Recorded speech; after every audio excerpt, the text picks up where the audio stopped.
Welcome everybody. There we go. The pick a songs this week. All of them Space Ghost Coast to Coast or Cartoon Planet. That's in honor of the great George Lowe, who voiced Space Ghost in all of those shows on Cartoon Network, who passed away earlier this week. One of the greats, one of the legends. I believe Andy Merrill is now the only cast member of Cartoon Planet who's still alive today. So that's it's a sad day. It's a sad day for fans of animation. Again, one of the heroes of our childhood, going up to the big ghost planet in the sky, I guess. But I just wanted to pick out a bunch of songs. Some of those songs were done by Sony Chirac, who did the opening for Space Ghost Coast to Coast, as well as many of the other songs that Zorak plays with his band, the original layouts in Space Ghost Coast to Coast. He did a lot of the songs for that. So he passed away in like 1996, I think, like when the show was first getting started. I think the EP he recorded for Space Ghost Coast to Coast, I think, was his final release. I think it's the last thing he ever did. So, but figured I had to pick out all those songs. Some of them are new to Gatorbox. We haven't played a couple of them before, so I got them all. Howdy, Necros. Welcome to the stream. Hello, Rocker. Hey, speaking of Rocker, I noticed you guys should definitely give him a follow, because I didn't know this until after the fact, but he apparently was streaming Turok last night, and I missed it because he doesn't usually stream, so I guess at no point did I ever actually follow his account, because I didn't know he streamed. So you guys give him you just click his name right there in the Twitch chat, give him a follow. Next time he streams Turok, we can all say hello. So howdy everybody, welcome to the stream. Benjamin again redeeming the Grey Goo pennies. I gotta say, it's an interesting strategy because she got them last time, so I feel like when we're into the thousands of points for these things, I feel like the strategy is like you redeem it for like 2,000 points, but then you hang back. Let somebody else get it for 4,000. You don't need to double up on it because you're still the winner. You're losing your points. So you wait for someone, because then if you try to get it for the 8,000, you're already down 4,000. You know what I mean? Because you still have it. Also, welcome back, Dr. Surgeon Guy. They were kicking around in the Discord, posting some gators and things like that. Still got the Moomin avatar. Appreciate that. They've had that avatar longer than I've had the one I've had. Some say that I've changed mine many times. So welcome back. Welcome back to the stream. Was it regular magic? Who was our wiki guy? Who was our wiki guy? We had somebody who always looked up like wikis. They were like the wiki expert. I can't remember if that was you or not. I don't know. Hey, anyways, we got an interesting show lined up. We actually have a double feature tonight. Neither game is something that I have physically exists. So again, I don't get to bring out that cool little shelf my dad made to show off the the games or whatever. But we'll see. That was you. I knew that was you that looked up the wiki stuff. You were the wiki guru. That was you. So I could never remember. I got my memory's still doing all right. I don't know. Hey, so welcome to the stream. You guys know every time we start out the stream, we do a little bit of GatorUNbox. See over there with Muscles looking at the Game Boy. So I like to bring things to show you guys, and what I have here is something of a little personal curiosity. We could probably open a lot of, I don't know if we open all of them or we just open a few of them. They go really fast, Boom. Here we go. I got a bundle. They are these are little, I think I spelled it wrong on the thing where it says what we're unboxing tonight. This is Coris not fuel cubes. They look like, when you do them like this, they do look like little campfire stove cubes. They do look like this. They're not mints. I believe they're actually I think these are Ramune flavored. They make them in a lot of different flavors. The ones I usually get are grape because Daiso only carries one flavor and it's grape.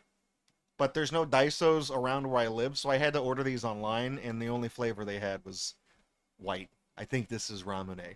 They're whistles though. I don't know how they do it, but when you put if you put this in your mouth and blow through the hole, it does make a whistling sound. I will demonstrate. But the one thing I wanted to point out and draw attention to though is this little red box right here. Yeah, you know what? They do look like those boring ass lifesaver mints. I remember that. I remember back in the day, I read this in a book of like science experiments that you could do, and it's total bullshit. They don't. This doesn't work anymore because they don't make lifesaver mints like this anymore. But nowadays, the lifesaver mints are really they're really powdery. But you know, back in the early '90s and before, the mint lifesavers, yeah, they spark. That's what I was gonna say. They spark. Before they were made out of compressed crap and they were like sugar stuff, I read that if you go in the bathroom and you turn down the lights and look in the mirror and then just chew with your mouth open a mouthful of lifesavers, they'll spark.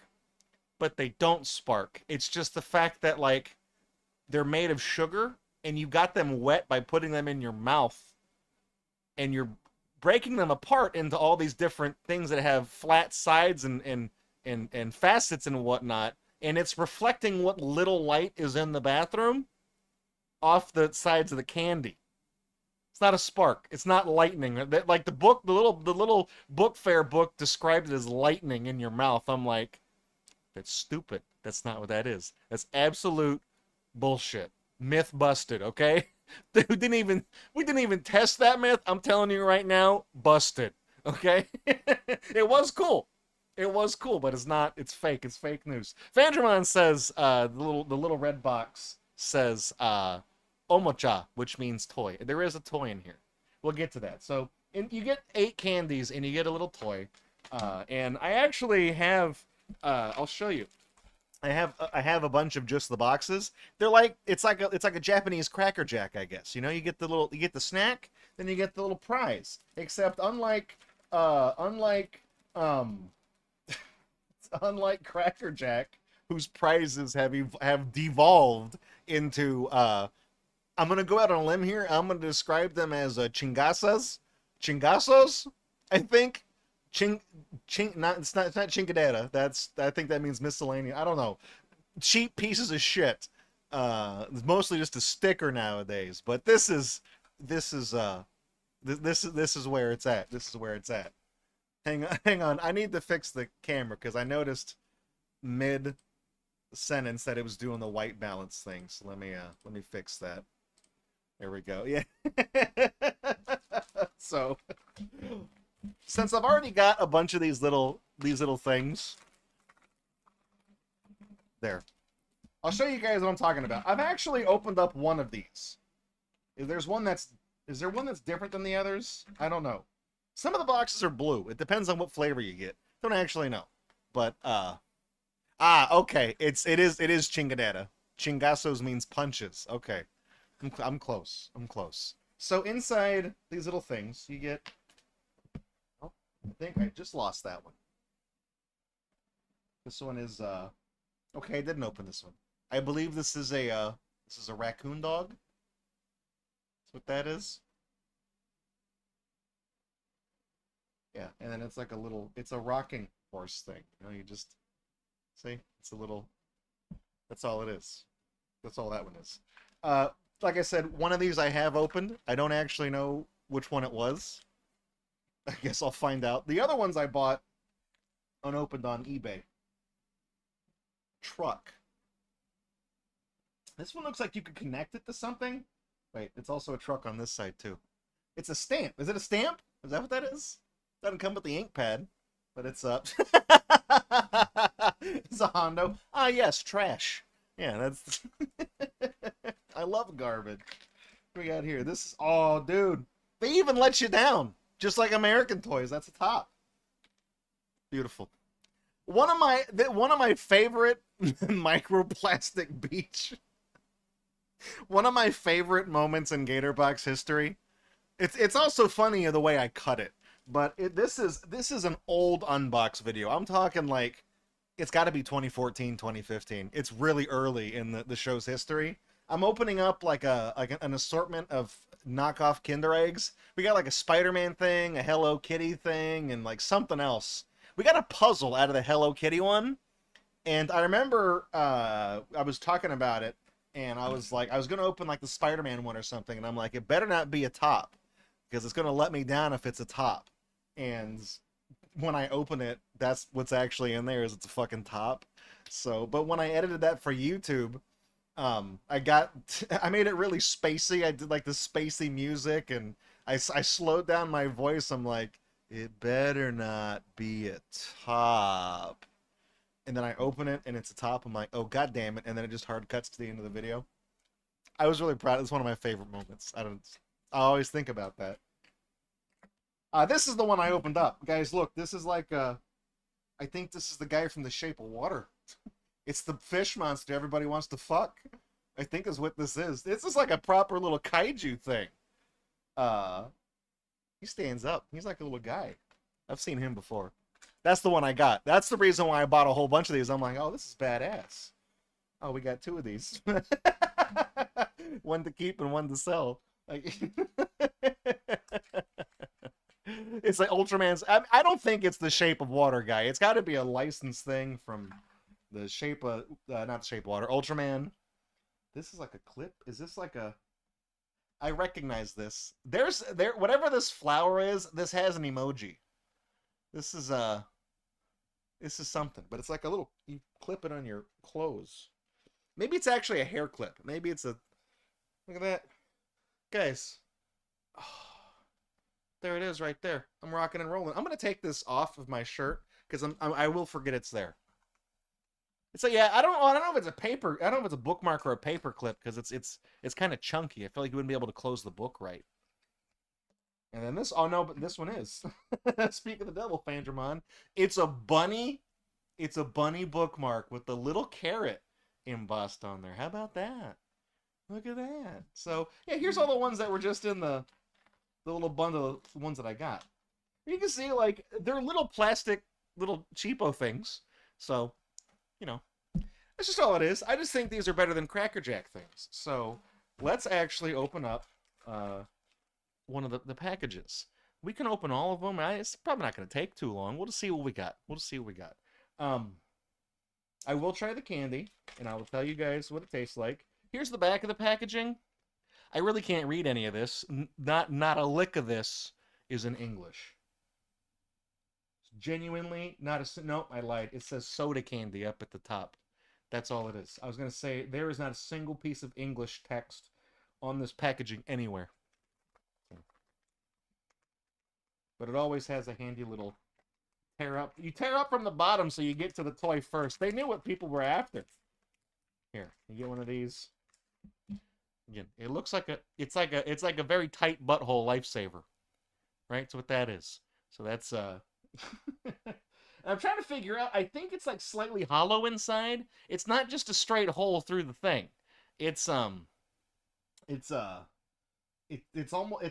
like a shell. It's like a little bowl. It's like two halves of a bowl. So here's what it sounds like when you whistle with it. Before I just eat it and destroy it. That peaked the microphone. You guys probably didn't hear that.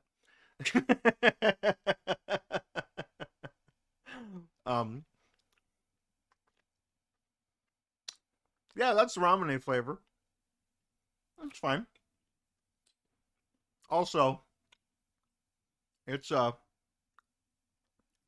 accidentally tried to bite it.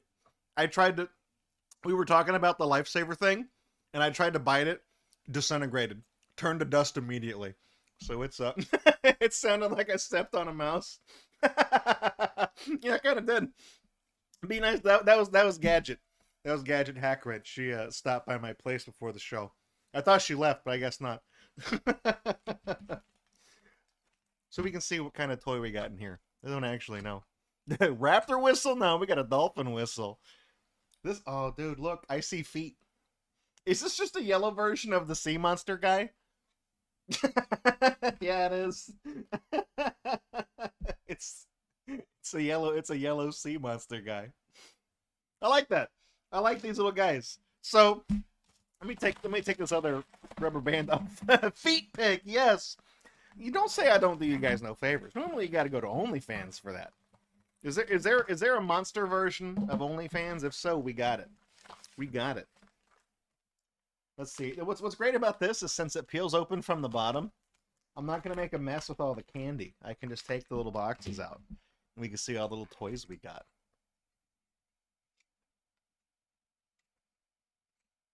I see the ass of an animal in here. I think this one's a dog.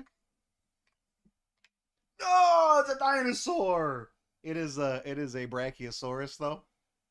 Not one of the coolest dinosaurs. Not a very cool one, but you know, I'm all right with that. I'm all right with that. Honestly, that's the best one so far. So yeah, this is like what Cracker Jack prices used to be like 70 years ago. Cracker Jack, some of them were like metal though. You used to get like little charms and things like that. It's good. This one is, oh no, it's literally an exact one of those. I should point out the ones like the little Ziploc bag I had that full of just the loose boxes. I think I've had those for like at least a year, maybe a little bit longer than a year. I had it since before I started the job I have right now, and that was a year ago. Um, and I just ordered these actual new ones. These just came in the beginning of this year, so I guess they're kind of, you know, still making this, still turning things out with the same exact plastic and molds. I guess I don't know. Yeah, I miss good Cracker Jack too. When I was a kid, they were just on their way out before they started going to paper. They did do Pogs for a little while in the '90s. Which since they're just flat paper things, they were cheap to do. So those get a pass because they were cool and they were popular at the time. This one is. Uh-oh. Oh wait, no. This is. Oh, dude, look at this. It's like a. I think it's supposed to be a flower, but it's like it's the world's tiniest fidget spinner. What is this? A fidget spinner for ants? How long can you spin? Ultimate spinner challenge, travel size ultimate spinner challenge. There it goes. Music stopped. I uploaded that album to I don't know if it's an album EP. I don't know what that is, but I got that uploaded to Cola Inc. And all of the songs were from some licensed library, and they all got content ID'd, but none of the songs that they were ID'd as were the names of what they were on the album. So like they licensed all of this crappy garage band techno music, and they just changed the names to like Never Let the Music Stop and Spin to the End and stupid shit like that.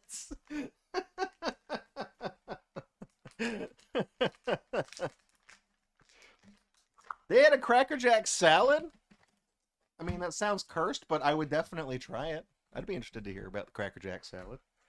What we got here? This is, oh no. Oh no. Oh no, it's a Jewish top. But it's not a dreidel. It's I'm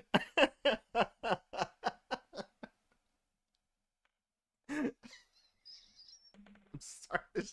There's just something about the phrase it's a Jewish top but it's not a dreidel. That's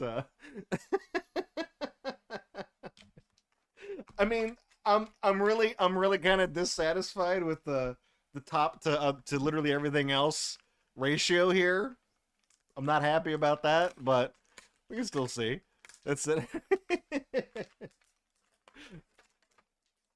Let's see.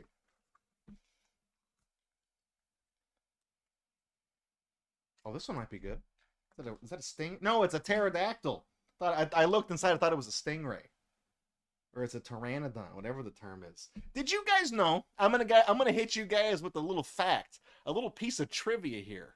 Did you guys know that a pteranodon has a wingspan of 10 inches?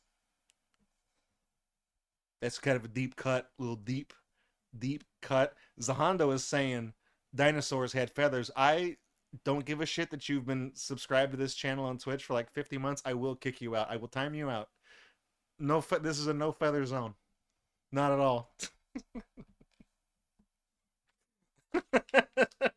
It's fake news. I'm not, you know what? I was all about, I was one of the I fucking love science people until they were like, here's a drawing of a velociraptor with feathers. I'm like, you know what?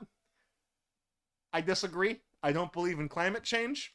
I don't believe in, I'm trying to think of all the other hot button issues. It's like, I don't disagree with all of it. Wipe the periodic table. I don't believe any of those are real. I don't, I haven't seen, you telling me oxygen is an element, I can't even see it? I'll give you a pass on gold. You can point to a lump of that, I'll be like, yeah, okay, I see it, that's real. You mean to tell me oxygen is just here? And there's also nitrogen, which is also here, but I can't say. How the fuck do you know they're different? How do you know? I don't even know. Yeah, there you go. Dr. Surgeon guy. I left science as soon as they threw Pluto under the bus. That's true. Pluto was really the canary in the coal mine. When they voted Pluto off the island, that was it. You know, I just remember when they were like, oh, you know, Pluto is actually classified as like a dwarf planet. It's not big enough to be considered part of the solar system.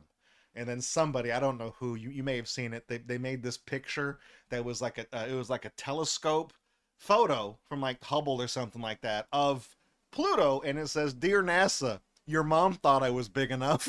It's like, oh man.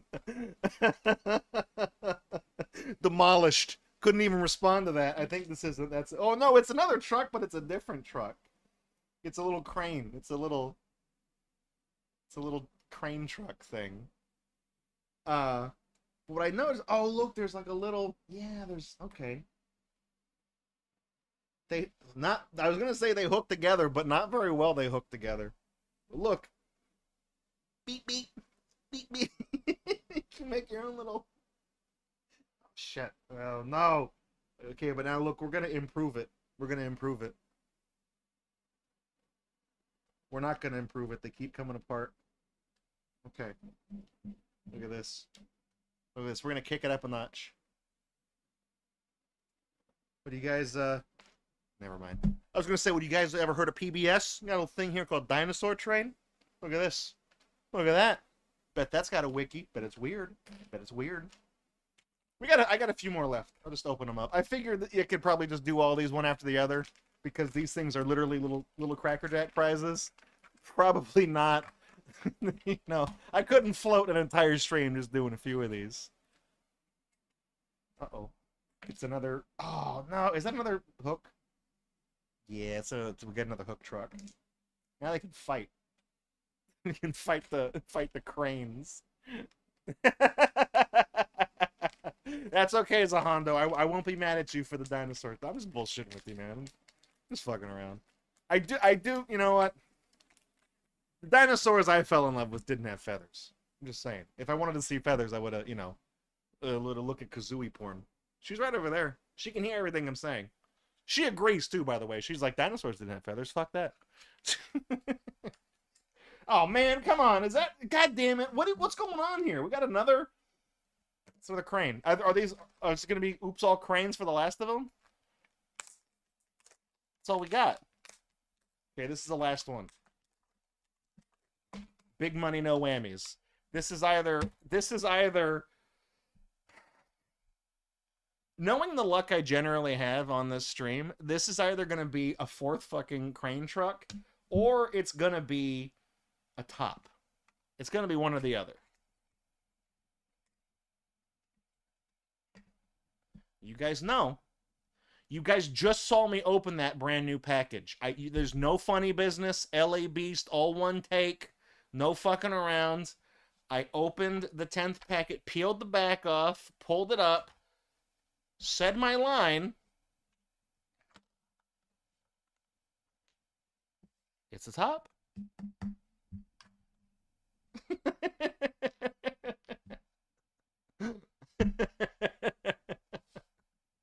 It's a good show. Good job, everybody. I'm glad we experienced this together.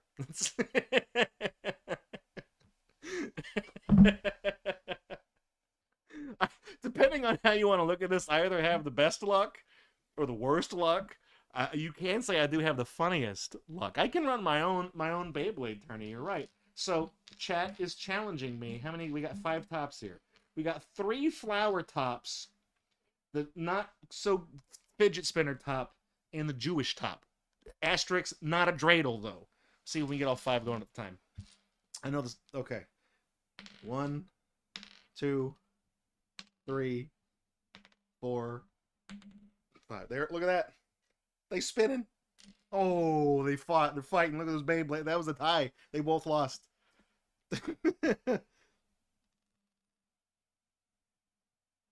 Who's gonna win? Green or Jews? The Jews win. Jews win. Just like real life. What happens in Beyblade when they both stop at the same time? Is that a thing? I mean, I would imagine that would happen. Like, the whole point of it is that they're supposed to hit each other. It's got to be like one of them's got to be like, who wins at that point? At that point, do you just flip a coin? Do you just skip the whole thing? It's a whole action-packed thing, and you know, it's like, oh, I got my Dragoon. Oh, I got my. I cannot name any other Beyblades. Oh no, they both stopped at the same time. Oh well, fuck it. We'll consult the Pepsi wizard, see what he has to say. There we go. All right, so got a whole bit. I like these little boxes. I'm gonna hang on to these. I might use these for something on the stream. I really do like these. One thing I noticed though is that I how many do I have? I got 10 in the pack, and I think I had like 6 or 7 in the little bag. I had like a half dozen in the bag, so it was like 15 or so, at least 15. You know what? I guess I could do. I guess I could count the prize. 16. We opened 16 of them, and so let's group them what we got. We got a lot of these. We surprisingly, you know, maybe there's not a really big variety of things they have on these, because we did get duplicates of 4 different things, ostensibly. I don't know. So Buster Keaton Rules says he's talking to a friend, and he told me about an unboxing video he saw where the dude had a whole carton of still sealed vintage Pokemon cards, and all the packets turned out to contain the same 10 cards. I guess that was meant to be for like tournament distribution. That was probably meant to be like a guaranteed thing for participating in like a Pokemon League event, because they did used to do that. Certain, not just Pokemon, but other TCGs. Like if you went to an event, they would have just like a box, and it would look like a normal box, but the stipulation was like whoever was like the hobby store owner, or whoever was doing the Pokemon League thing, was everybody who participated, you gave everybody a pack. But everybody got everything in the same pack. So it was just like, you know, thanks for showing up. Here's a little cool thing for you, for your collection. But I guess it is, I don't think they really labeled those as such. So if you bought what looked like a booster box and you didn't know it was from one of those events, and you opened it, it would just be like the same thing. Reminds me, do you guys remember, I don't know which trading card video it's in, because we do 3 per video, and there's like 17 or 18 of them on the channel now. But this is also one of my favorite GatorBox moments. Reflex was in the video, and we opened up a pack of Aladdin trading cards from the movie. It was Aladdin, I think, because we had Jafar as a snake was one of the cards. We opened up, no, it wasn't that. It was the Lion King. We opened up Lion King cards, and there was like 11 or 12. There was a lot of cards in the pack. It was definitely double digits. We opened up the pack, and I thought it was funny that, like, oh, look, we got 2 of the Rafiki card. Haha, we got doubles in the same pack.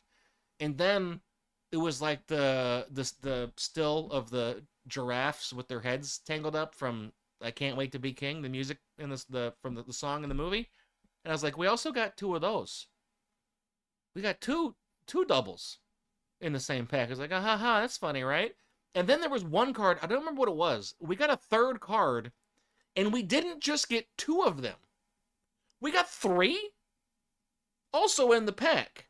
So we got a double, and oh baby, a triple, all in one pack. I'm like, what the fuck is going on? Did the machine that like puts these cards into the pack, did it just like screw up like 3 times? How does that happen?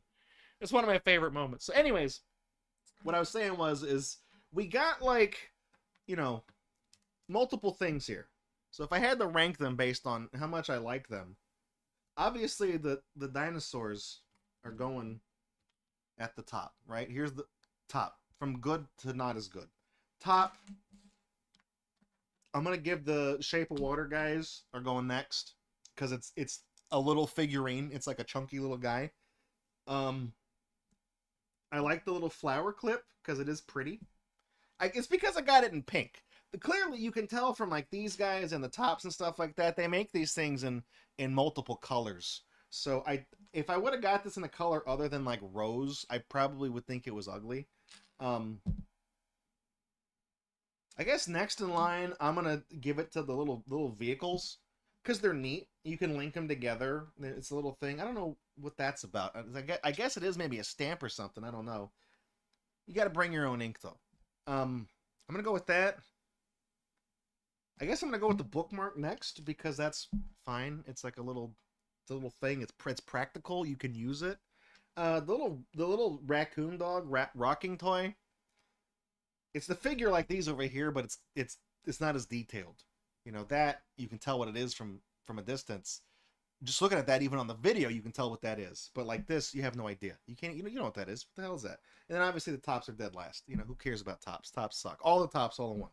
But let's further break it down. The tops are all dead last. Let's do the tops from cool to not as cool. Fidget spinner top is the coolest top. Oh, it's not in the shot. That's the coolest top because I like the shape. I like the Star David top next, and then the little flower one. I'm gonna put that one last. So that's like a sub tier, breaking it down. It's at the bottom tier, but it's a tier within a tier. These are relatively cheap. You can get them at like I said, they sell these at Daiso. Everything at Daiso, unless they've changed the prices recently, I think everything there is $1.50. I think, or it's actually written on the package as 150 cents because they do the yen thing. It's literally like all the packages and signage in the store is written in yen, but it's the exchange rate at the time between, 1 yen was basically 1 cent US, so they just kept the prices on everything, and they're like, yeah, just use the same signs, who cares? That may have changed now because I think 100 cents is like 144 yen. I think it's different now, so I don't know. But no, they're cool little things. This is like what Cracker Jack used to be a very long time ago. I was just aging out of that. Like when I was growing up, Cracker Jack was moving away from that. So I barely have any memories of getting little actual things in Cracker Jack. Now it's all stickers and stuff like that, just flat things, jokes or whatever. Right? It's just crap. So the fact that these are like the same price as a Cracker Jack and you still get a little thing in it, the candy's not bad either. I got a million of them though. I'm just gonna put these in the sack that the toys were in, and we're gonna run with that, I guess. These are fine. They make a funny sound. It's practical. You could piss somebody off with it, and they don't taste bad. It's all pretty good. So they sell those at Daiso, and you can buy them online too. There's a lot of those. There's a lot of vendors online that sell like Japanese candies and chips and things like that. And the Copas candy. No, it's not Copas. It's Coris. Coris. Copas is what I misspelled on the stream. They're good. You get 8 of them to a pack, and you get a toy, and it's a little more than $1 a piece. If you buy it online and you got to pay for shipping and all that, that's why I got a pack of 10, because they come in cases of 10. So the price per unit was lower, but then I still had to pay shipping, so I was like, whatever. After shipping, it kind of factors out. If I just went to Daiso and bought 10 of them, that's what I would have spent. Daiso does have a U.S. website. Fans might link to it. I don't know if you can buy these off it or not, but that'd be pretty cool if you could. Maybe there's a location near you. Look them up. So that's Coris Whistle Candy. Still making the little charm toy thing happen. I enjoy this stuff. I don't know where all this is gonna go, but we'll see. Anyways, thanks for checking out this GatorUNbox video. I'll see you guys in the next one. Bye. All right, don't go anywhere. We still got to do the rest of this trade. I got to put these somewhere. Okay. Where am I going to put all this shit? These aren't going to fit in the thing. Okay. Toys go in the bag. That goes here. I'm just going to move all this stuff off the table. There. All right. These really neat boxes also go over there. We got enough time to spin the Prize-O-Matic. It's the first, I think it's like the second time we've done it this year. Because everything I've opened up has been like viewer mail or it takes forever and we just don't get to do it. Guys, here we go. Look at this. Does this even work? Okay, it does. I was going to say, the batteries may have just gone dead in the time it's been since we last spun this. Don't actually know. Here we go. Now, we got a lot of new viewers because we are simulcasting. That's a big $5 broadcast word. We are simulcasting to YouTube and Kick as well. Hello, everybody on YouTube and Kick. Special welcome to our guests in the house from other websites who are not going to be able to participate in the thing we're about to do, because this, what I'm about to say, is only applicable to people on Twitch.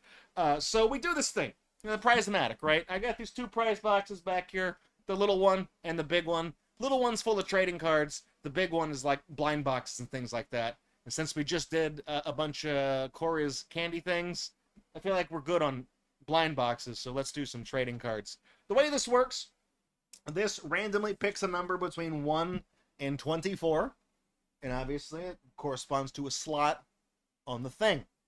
We open up what it lands on, so it's easy, right? But here's the part where the community interaction comes in. I'm going to start a prediction.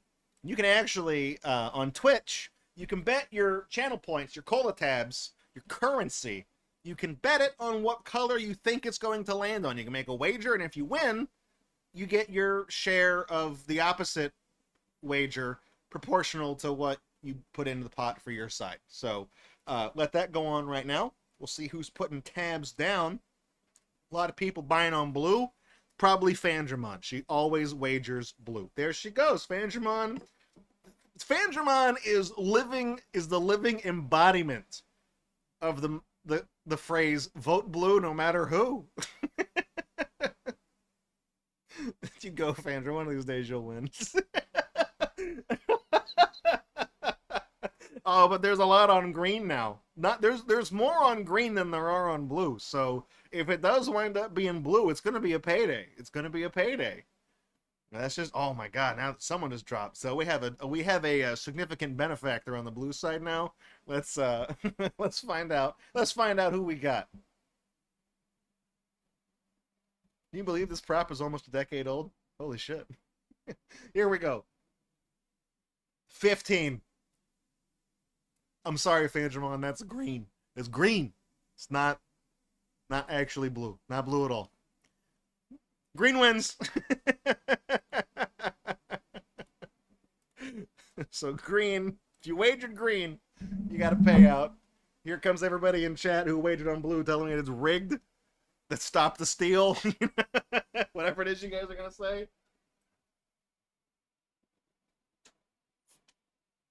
Oh. This is an interesting little thing. Okay. So this one is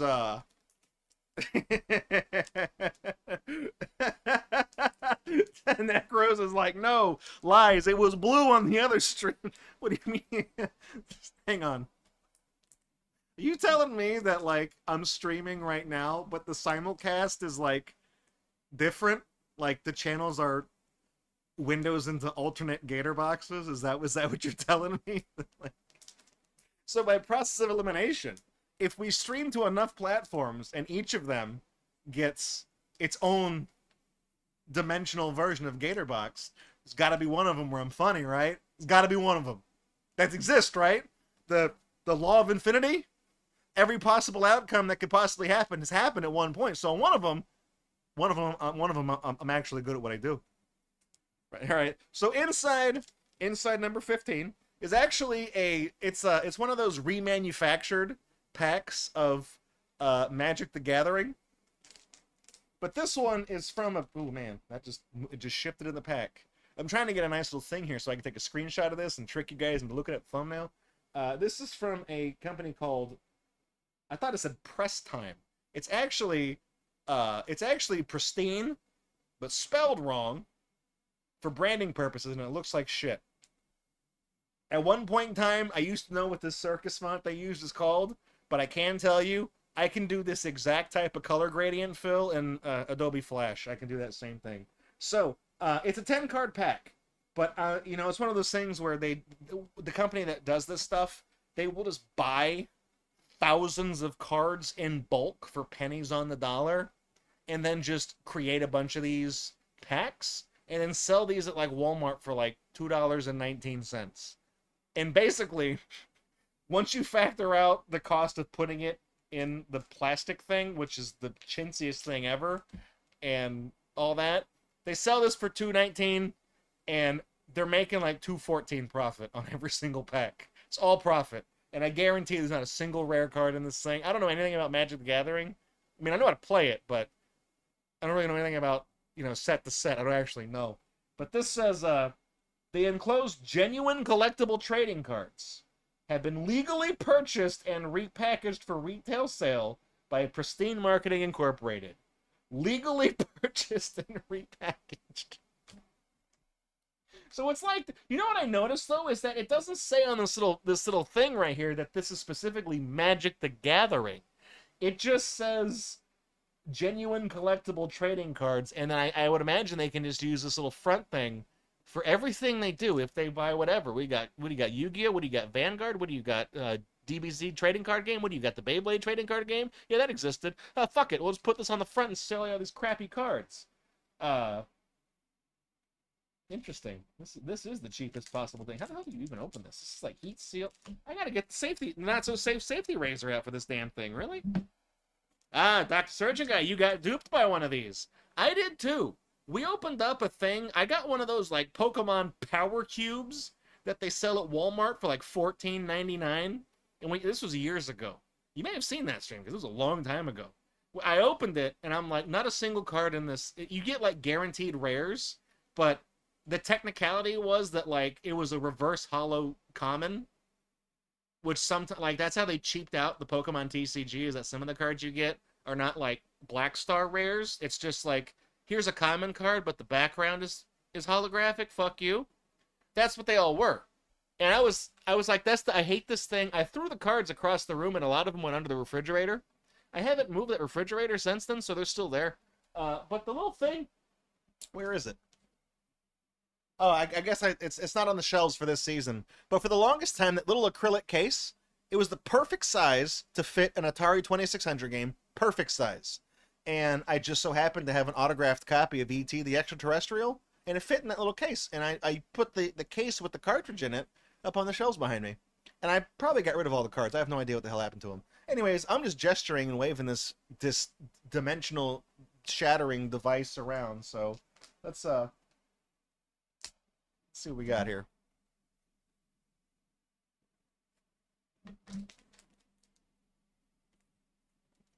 Steam. All right.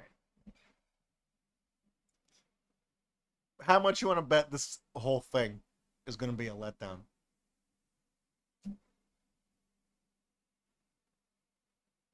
This is from 2014. How do you tell? Oh, I think I can tell. Okay. Kinsbale Skirmisher. Stupid little fucking munchkin card game looking guy. Whatever. 2 out of 2. And you look down here. See that C by where it says 269? I think that means common. Let's see if we have any of these that are rare. This one's printed differently. I looked down where the rarity was on this card, not on this one. Where would I find that information? You know, I don't know. I have no idea. What's this one called? Fatal Fumes. Yeah, like the Harley Quinn comic book that's coming out where she farts on people. People wonder why nobody buys Marvel shit anymore. Because it's literally shit.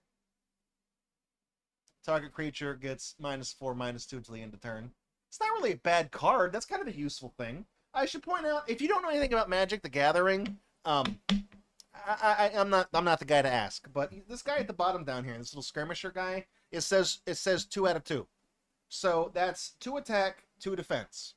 So this guy right here, if you were to attack a monster on your opponent's side, that had 2 or less defense, like 1 or 2, he would be able to kill it in that turn, because he does 2 for the attack. But anything that hits him for 2 or more will kill him because he has 2 defense. I'm pretty sure like the way magic works is that if you do 1 damage to him, there's no damage counters or anything like that. It doesn't kill him. You have to either match or beat the number to actually take him out of the game. Something like that. I don't know. But so this right here is a thing that subtracts 4 from the attack and 2 from the defense. So if your opponent has like a big ass dragon that's like, like 5'3", 5'4", attack defense, not height.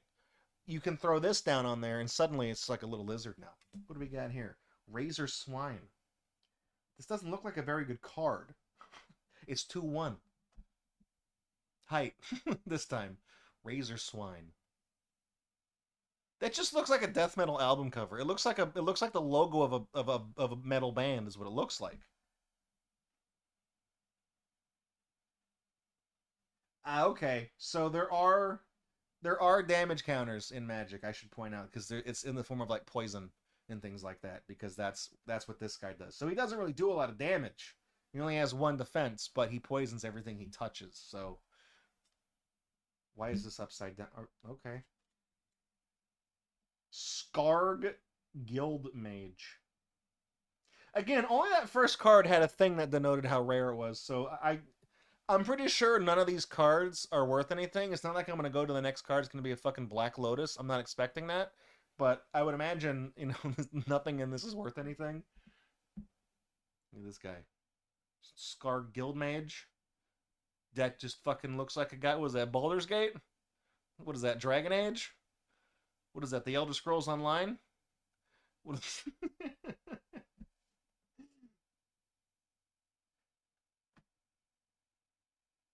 This guy has an alright ability. If you spend 3 mana from your pool, you can take one of those manas you control, and it becomes a 4 out of 4 creature until the end of the turn. But it still counts as land, so you can still, it's free real estate. Here we got here Staff of the Flame, Magus. This one's an uncommon because it has the, it's got that style at the bottom that I recognize from the other one.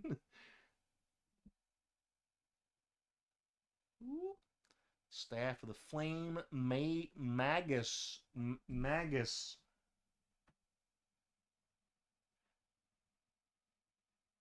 Whenever you cast a red spell or a mountain enters the battlefield, you gain 1 life. Oh, that's not actually. That's kind of a good card, because anytime you cast a red spell, that's conditional, or a mountain. That's the type of land. And it's usually red mana, fire. Anytime one of those you play in your pool, you get 1 life back. Oh, that's pretty good. This is a common card though. Highland Game. It's okay. It's like a moose, but it has like a big dumpy. That's what it is. It's a moose. It's like caked up. 2/1. But look at this. When this animal dies, you gain 2 life. It's just not too bad. Some of these are useful. The Profane Memento. A lot of people, when they break up and their partners walk out on them, they get a Profane Memento in the form of like keying the word fuck on the side of their car or something. This one's uncommon. Look at this. Whenever a creature card is put into an opponent's graveyard from anywhere, you gain 1 life. So every time you kill something and put it in the graveyard, you get a life back.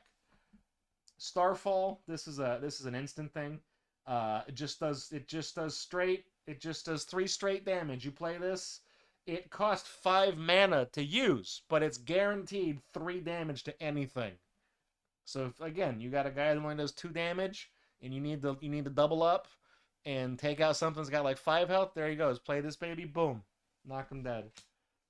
Elite Vanguard. This one's just a guy. He does nothing special. That's it. 2/1. This guy's just cannon fodder. That's all we got. We got, ah, look at this. Very last one, though. Last card in the pack. Sexy lady. Wake dancer. Very nice. So she's 2 out of 2. When she enters the battlefield, if a creature died this turn, you get to also put a 2 out of 2 black zombie creature token onto the battlefield. So it's like a necromancy card. That's pretty cool. So I think I was right in my assessment that there's nothing particularly valuable or even rare in this thing. I kind of get the impression, if anything's rare, I think Starfall might be a rare card. Just based on like what I know about what you can do, like what the cards do. The more you get away with, generally, the more rare and sought after that card would be. Being able to just play this card and be like, yeah, this fucking guy, 3 damage, take him off the field. I don't want to see him anymore.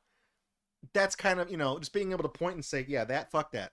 That's kind of a powerful thing. So this is, if this is not a rare card, it's probably uncommon. But that's the vibe I get. Everything else, this one says it's uncommon. Now that one's common. That one's common. That one's also uncommon. This, again, every time, you know, you play a mountain card, you gain a life back. That's kind of a, you know, it's kind of a useful thing. The other ones that aren't labeled, there's not like a, you know, Pokemon cards with a little star on the bottom or it's something to look for, you know what I mean? I don't know about these. I know nothing about, I said, I don't know about collecting magic cards. I just like the artwork on them. You know, I think we had Ghost Bunny, Ghost of Cerberus, and I think somebody else, I don't want to say Emporio. I don't think it was Emporio, but somebody else sent me Magic the Gathering cards, and they were all just like alligator cards. They're probably dirt common, literally worth like, they'd be the things you would just buy in bulk to put inside these kinds of packs if you were some fly-by-night company that can't spell the word pristine correctly. But I was like, oh yeah, I like the art. It's cool art. I think I sent one of them off to get like graded because I thought I liked the art. I don't care that the card is worthless. I just think it's a nice little thing to look at. You know, it's nice to me. Okay, so I like it. So I probably wouldn't buy packs from Pristine. There's really no reason to buy these kind of remanufactured packs. There's none. You will not get anything good in these packs. Some of these cards are useful, but I don't know how much this pack cost, but I guarantee if you just went to like trollandtoad.com or something like that, and if you really just wanted like this card or this one, even though these are like decent cards, these were still obtained by this company because these got bulked out in inventory. None of these are particularly worth anything. So if you really just wanted this or this, without looking it up, you could probably find them on like, you know, again, Troll and Toad, if they even bother to list these out as singles, I'm talking like 7 or 10 cents. It's nothing. You could buy a whole play set of these for nothing. But I don't know. I guess if you really just have to open a booster pack and you don't care what you get, if you have to get your gambling fix, if you're a unboxing channel on YouTube on the cheap and you can't afford to buy a booster box of Magic the Gathering because you don't get enough super chats every time you stream to do that, start with this shit and just open this and just be really exaggerated about like, dude, fucking Elite Vanguard, man. He's like a fucking Indian guy who killed a wolf. Holy shit, man. This could be worth literally dozens of pennies. Oh my god, dude. I might get this one graded. Look at this shit. Oh my god, can you believe it? Razor Swine? Razor Swine? You telling me? You telling me I gotta look at this epic pull. Look at this pull, my guy. Holy shit. Epic pull.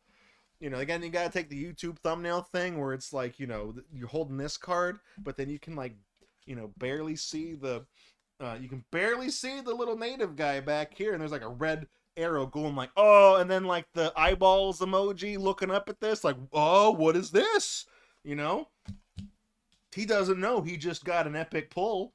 And then you gotta make a TikTok out of that, but it's gonna be really hard to do this on this video because this video is being filmed horizontally because I'm not a fucking idiot. And I know how to shoot video like a normal ass person. So basically I'm saying is that in the very off chance that this particular clip ever makes it onto TikTok, I want you to know that there are many other better ways you could be spending your time than watching this fucking video and all the ones you've scrolled past after it and before it. So there you go. Anyways, so that's all I got for this. If this is the last trading card thing in the video. Hey, thanks for watching this one. I appreciate it. I'm gonna throw all these away. If this is not the last one, then wait for the transition coming up in a couple. Maybe I'll just transition in the middle of the sentence. I don't actually know. And we'll do that. I'm gonna hang on to this one. Oh, you know what? I don't think I picked a favorite card. Sexy Dancer. There, I did it. All right, that's the one. That's the one, you guys. Put that out of the way. Pick up all this trash. All right. I'm gonna set this down. He can't believe Draco's throwing out the Razor Swine. Look, man, I'm only into Razor scooters, okay? I'm only into scooting the burbs. That's gonna do it for GatorUNbox night. Hey, don't go away. Don't go anywhere. Do not sit down. Keep sitting down if you're already sitting down. Don't go anywhere. We got the rest of the stream coming up. We got kind of a double feature tonight. Last week we played Necros. How many months is that? 80. Holy shit. It's a long time. What's the next one? 84, I think, that's the 7-year one. You're working toward another badge already. It seems like you just got the red one. Thank you, Necros. Thank you for sticking around.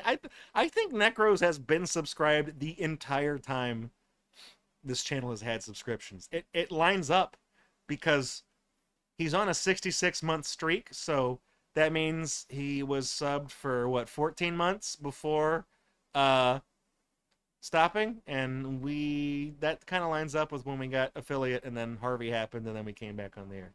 Here we go. I like that. TCG player has Razor Swine for 47 cents. Guys, buy it now. Spend the $15 to get it graded. Flip it. List it on eBay for $2,000. Somebody will buy it eventually. You know, put it... do that thing that people do where they'll list it. They do it on Facebook Marketplace, but I think eBay does it as well. List it for $3,000 and then put it at 33% off. So eBay does that thing where they cross it out and then put $2,000 underneath it to make it look like it's priced to move.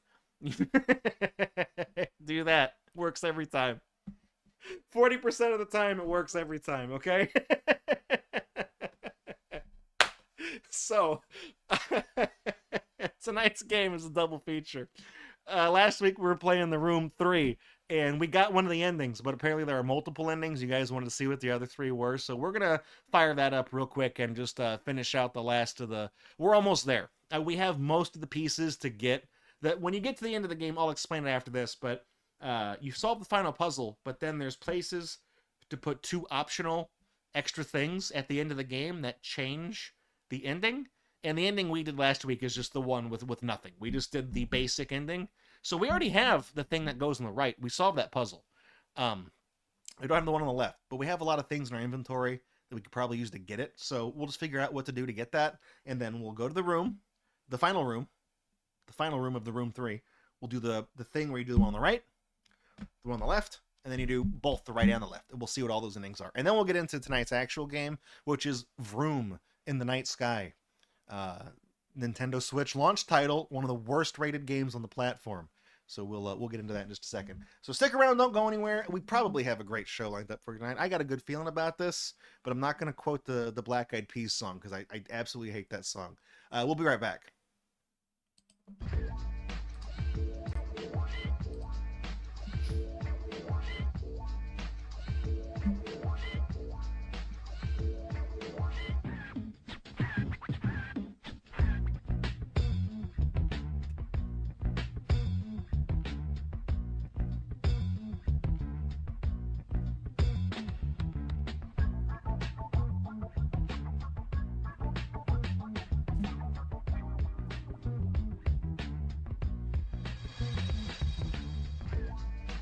Ooh.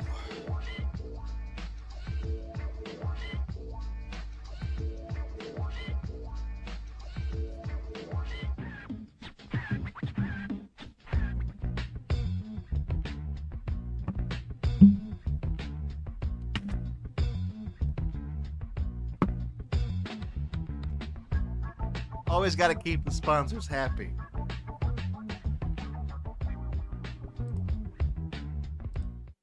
Well. Guys, look at that. I feel like that camera is a little too far off to the left because you can see the inside of those shells. Let me fix that real quick.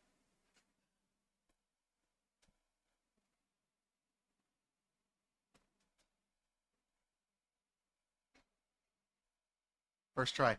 And the cola can is right in front of my dick, so I'm gonna move that. Otherwise it looks weird. That's an innuendo, right? Gotta keep this show for all ages.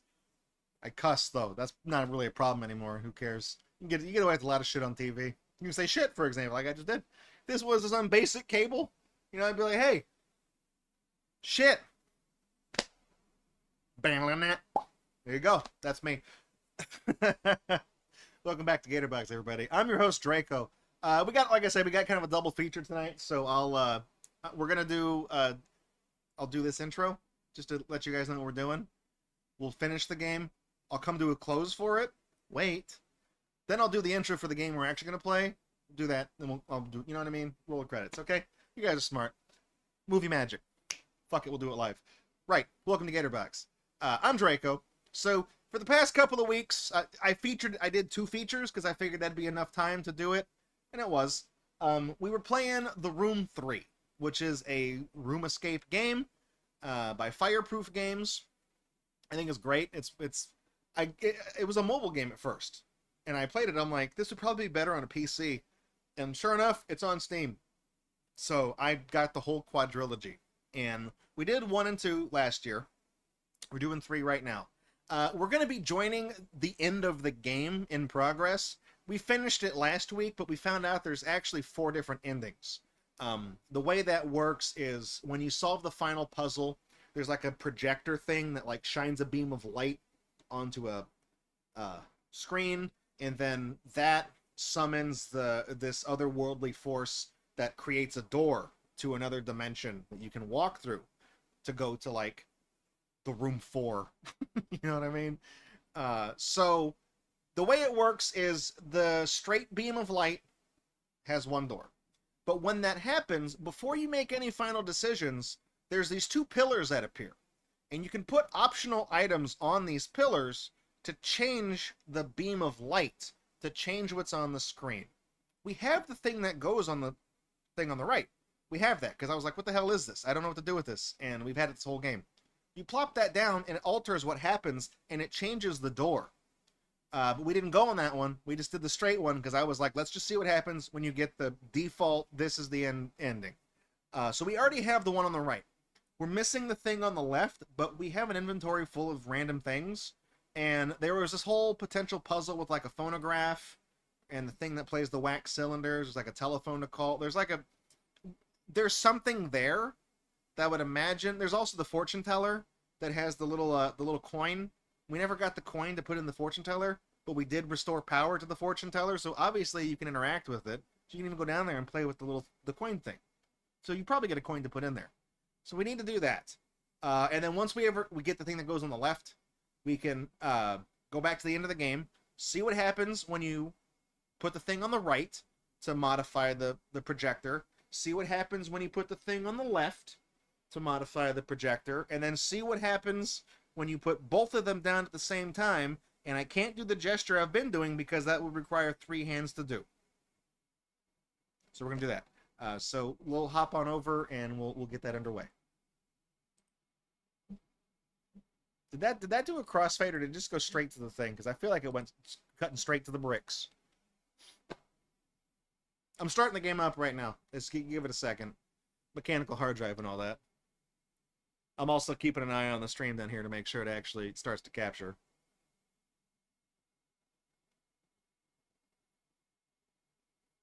I mean, maybe it is. Yeah, it is. Okay, good. The room 3. So if we hit continue game, it should put us right before the ending, or the step to go to the final room. I mean, should be in the little, yeah, okay. So here's where we are.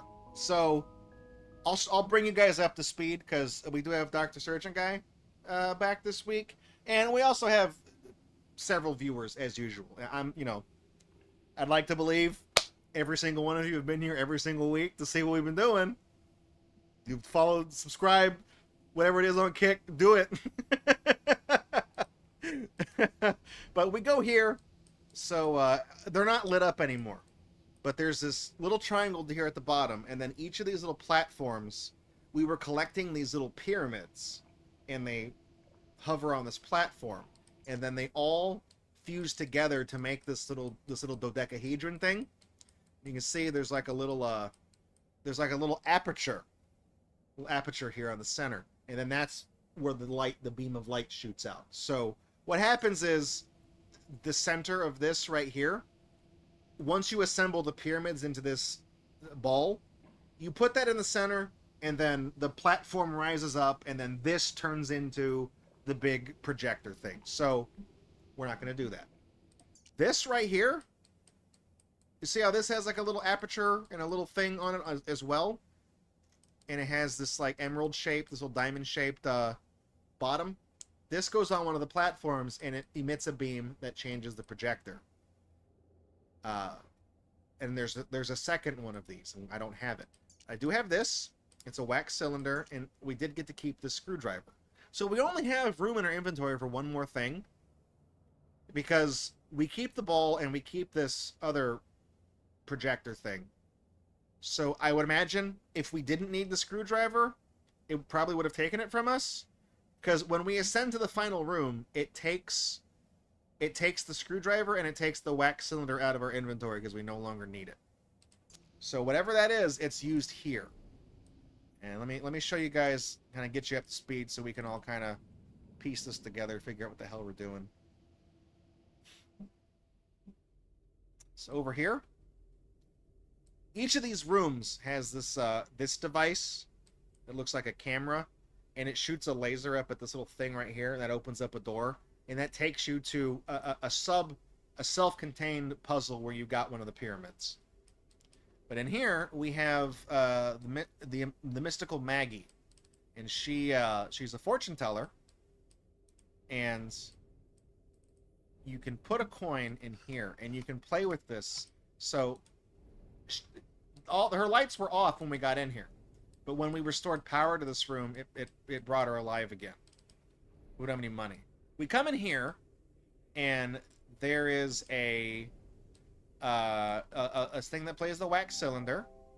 There's no way to operate it. I feel like it's missing a power switch here. It's missing something. And then here we have this device that also doesn't work, but it says 1795 on it. And I don't think that's the year it was invented. But you see, this is pointing its output into the... There's a name for this thing, but I don't know what it is. So we have this here. And then there is another room. Is it this one? Yeah, it's this one. Okay. So in this room, I lied to you. In this room, see over here, we have another one of these. But this one has a record on it, not a cylinder, and then there's a phone right here that is locked. And I'm guessing what we have to do here is we can dial 1795, and this will call the device in the other room. And I'm assuming we can put the blank cylinder on the thing in the other room, and then activate this record player, and whatever's on the record player will record onto the cylinder, and then we do something with that. But we're missing some step in this process to get to this. Also of note is over here there was a side puzzle, and we made a little keyhole here. And one thing I noticed is that this little thing, this pulls out. So we need to figure out how to get that key.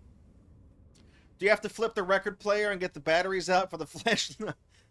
No, you're thinking of Crimson Room Decade. It's a different room. That one's red.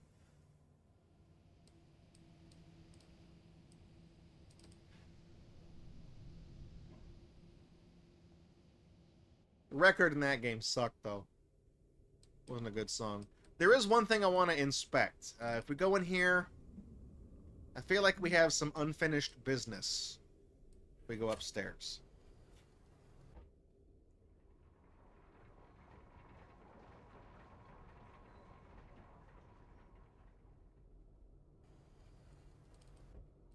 This is like an observatory type room. Okay. So there was a safe right here, and we knocked it off the table. We broke it. So there was a thing we could play with. But this right here, this is clearly a thing. And there's like a little cross-shaped, there's like a little cross-shaped thing here. This does something. You can put something here, or you can move it across. Like, that's a thing. And I don't know what that does. But we have such limp, like, I want to say it probably shouldn't be possible to inadvertently fill your inventory up to the point where you can't get anything. So we have room for one thing in our inventory. And I assume we're going to burn something up. Like we'll use the screwdriver on something and we won't need it anymore, so it'll remove it. Something like that'll happen. See this thing right here? This was like a little... I can't interact with it anymore because we don't need it. But this moves the bell clapper, and we used it to break open the safe. But there is something left to do here. I just don't know, like, where any of these items are. It's like we're literally at the point where it's like we're missing one thing. And once we find that one thing, we'll be able to do the next thing. We use the screwdriver to open up this little device right here, and it goes to this thing. But we can't go back to any of the little self-contained puzzles. Those are once you're done with those, you're done. So we don't need that anymore.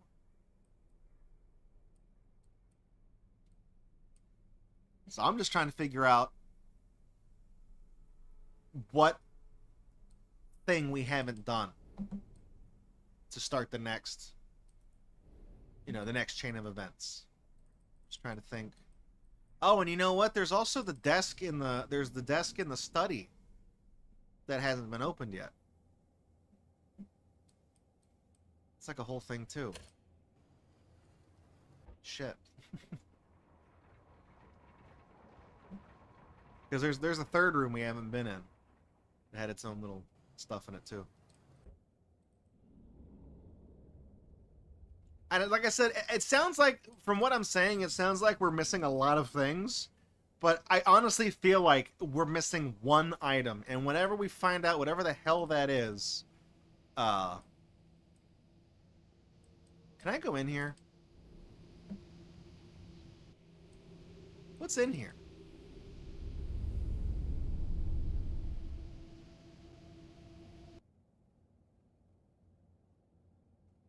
Wait, what?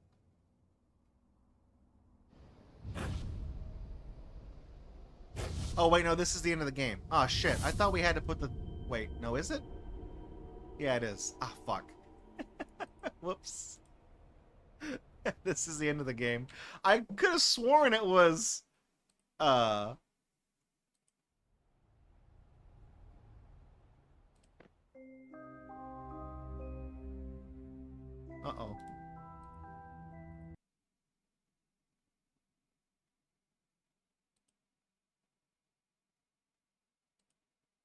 Am I stuck here?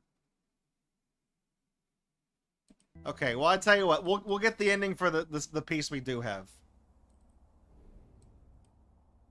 We have the thing on the right. We'll see what that one is. Okay, well, this goes here.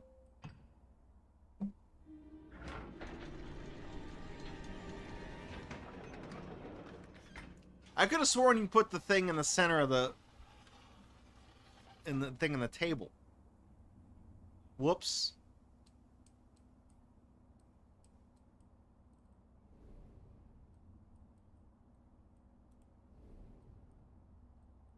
Can you start this thing again?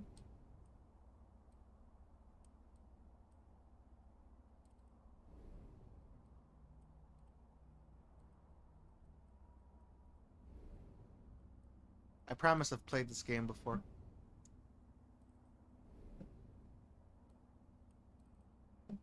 Ah, right, this thing. We need this.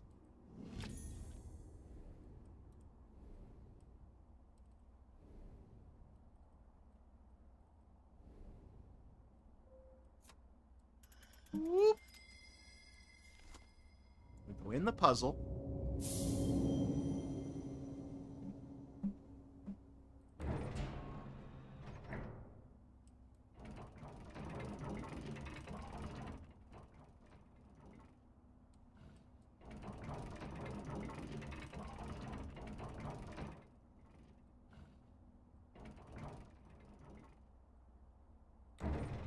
It's really not a hard puzzle. You just, you know, rotate the little things so the wieners can go in.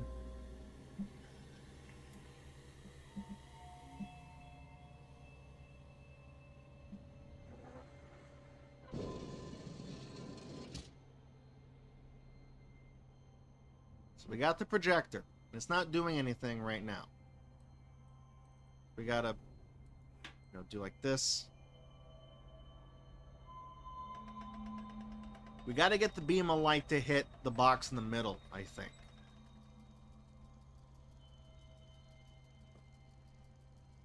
And now that the zoetrope is going, it opens up this down here. We can take the mirror.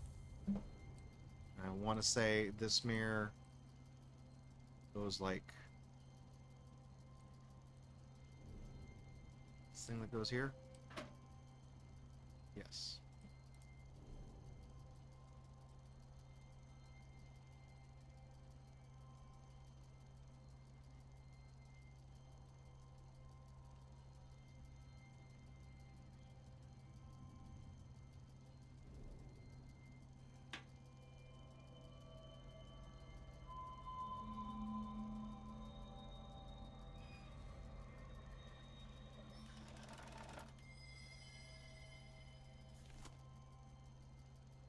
I've already solved this puzzle, so I kind of remember what I'm doing here.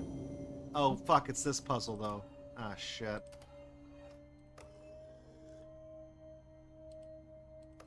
Oh, wait, did I already almost solve it?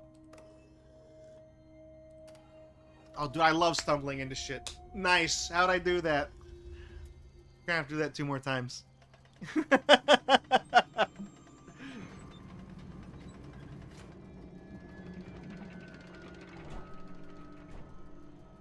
So now, it's, you know, it's a little more sinister. So the door back there opens and the tentacles come out. And that is the door to the train we were riding on at the start of the game. And if you go in that door, that's the ending. If you open that door, it will end the game. And, you know, the person who set up this whole thing kind of mocks you and says, oh, you think you escaped, but turns out I was wrong about you. You're just a fool. And the train passes through a tunnel, a dark tunnel, and when he emerges on the other side, you're no longer in the countryside. The train is passing over this massive labyrinth, and it's, you know, I assume you just get stuck in the labyrinth. That's your bad ending. But this over here, you can put this thing down.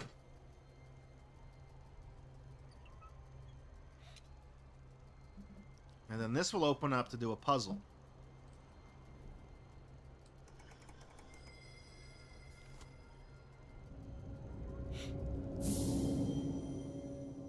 Oh, fuck, it's one of these again.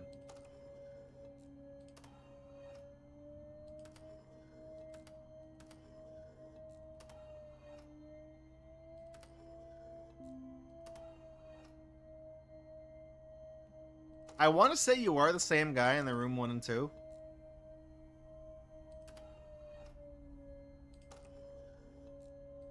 I mean, I think.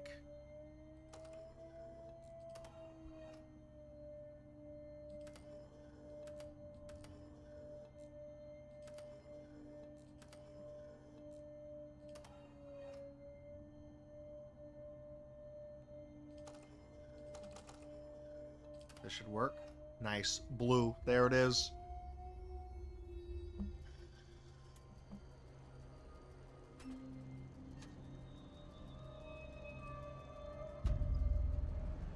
So see, now this modifies what's on the thing.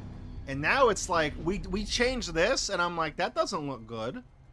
Whatever this is, You know, so this is an ending. So I didn't realize stepping through the tentacle door would take me to the end of the game. I got it mixed up. So let's just see, since we have the stuff to get this ending, let's do this one.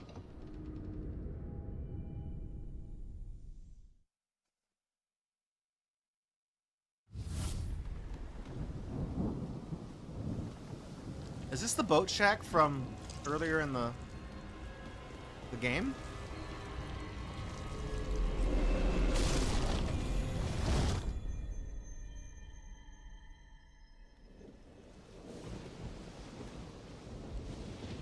So that just took us... Yeah, we're somewhere else on the island. Oh, I think we've awakened them.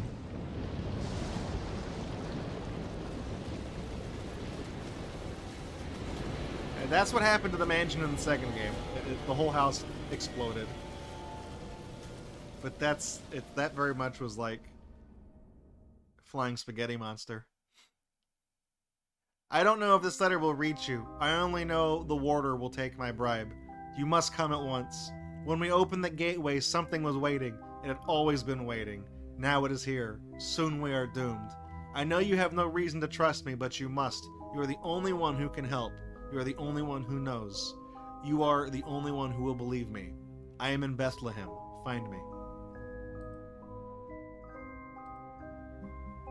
So that was, Release. That was the ending we got there.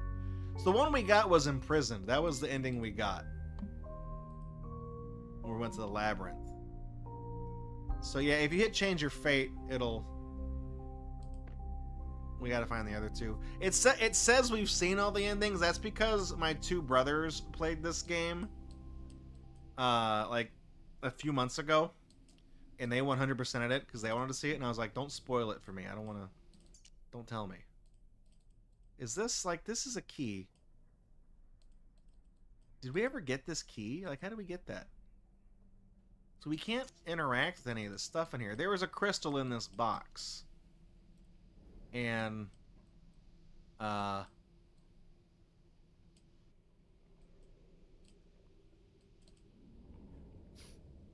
crystal went inside the Crystal Pepsi machine. It's like a generator. I don't actually know what it is. We just kept calling it the Crystal Pepsi machine. It's this little thing over here with the little spinners on it. And we did this, though. This is like we were here. Because we needed to put... Yeah, you can't put anything on this. We put something here to get to the wax cylinder.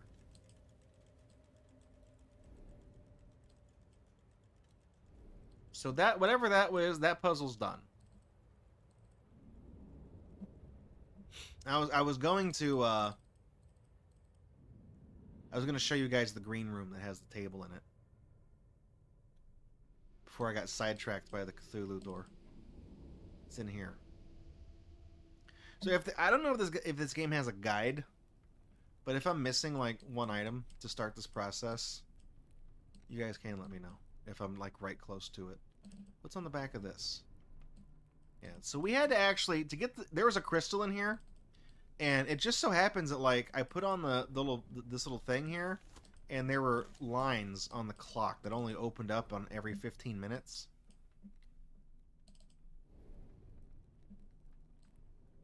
See, I don't know what goes in this. Like, we don't have any of these things. This is what the screwdriver was for. We took apart this little radio device. But I wanted to say, it seems like you can, like, mess with this. Because this is clearly something that can be moved, but it's like these little things on the side have to be loosened. And I don't know how to do that. I'm wondering if there's like a thing on this table somewhere that you can like... There's like a button? I don't know, because this door is locked and I can't go in there.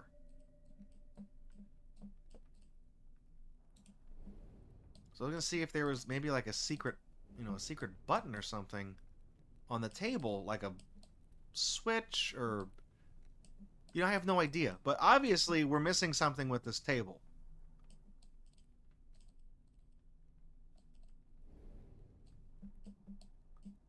It lets us zoom in selectively on certain things. So I was looking to see, like, is there like a button underneath this this thing?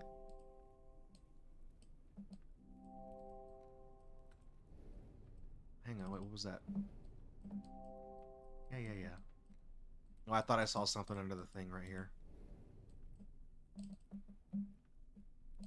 We go to this. I feel like we're missing something. I'm not going to use the term obvious, but I feel like we're missing one thing that I just didn't notice when I was going through the game.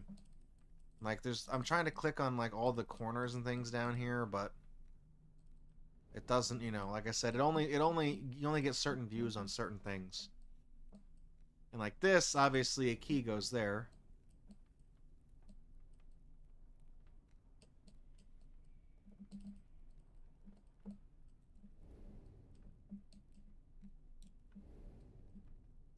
Is there a hint in this thing right here? No, this is like one of the first letters we got.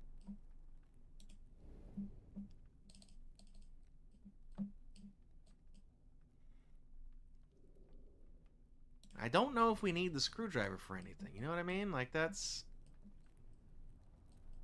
just kind of a thing. And all this over here, this is just for the puzzle to turn on the lights. This was to activate the thing that we used to turn on the whatever it was, little bean thing. Who just resubbed? The Magic Beans. Thank you for 52. Welcome to the stream. I'm getting progressively angrier at this game. I don't think we've checked out the fireplace. That's because there's nothing to do in the fireplace. All these people's faces are crossed out. That makes it spooky.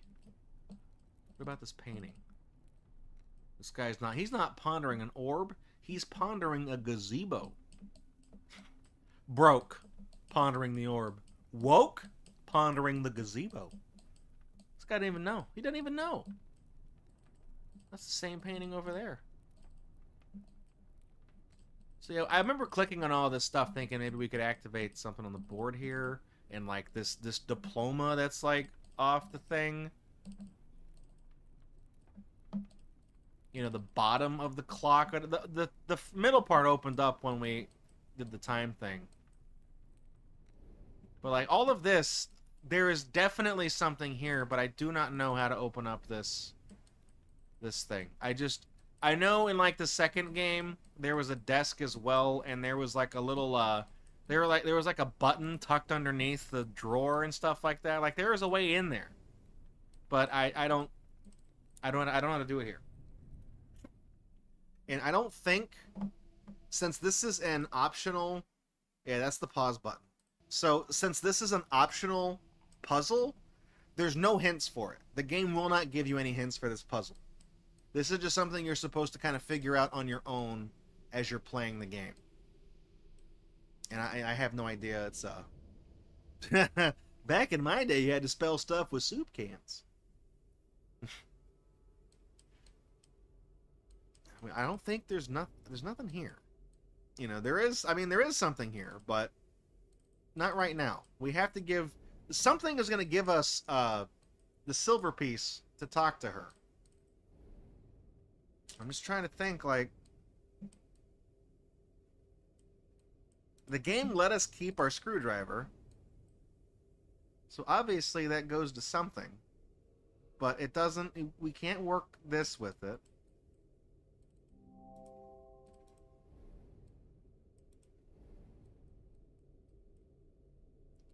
I don't think.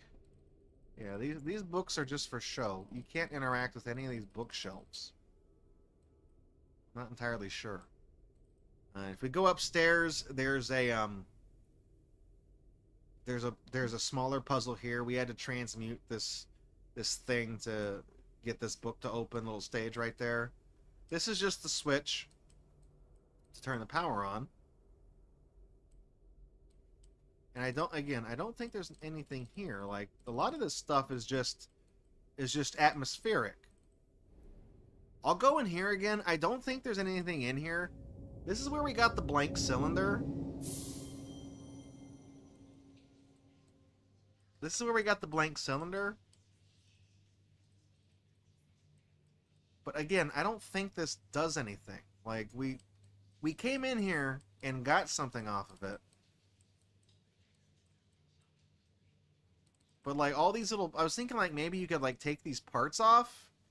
You know, with the screwdriver. You could, like, disassemble this and get something out of it. But it doesn't... You know, none of these parts come off. We had to hit the play button to, like, disengage the roller from the thing. And then we took the wax cylinder off. So we got that. And then if you close this book, there's, you know, we had a thing here, and we put the ball on this side, and then when you do that, it activates that. So that's all that is. That's not a thing. So I'm just trying to retrace my steps. So we are clearly missing multiple little doodads. And like I said, I just don't know which one. I just don't know where the thing is that we need to start the next chain of events is. I don't know where it is. I'm contemplating, like, going to Steam and just looking at a guide real quick to seeing, like, what we missed so we can get one little hint. You know, I know that's, like, the scrub thing to do, but...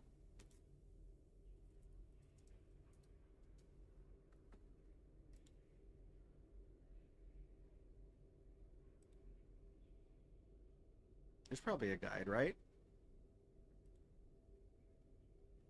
Yeah. Yeah, there's one for the endings, too. Okay, good. So, we got that. Crystal 1, Crystal 2, star-shaped thing. Good, we got that. Crystal 2. Okay, so that's what the artifact looks like. So to get this...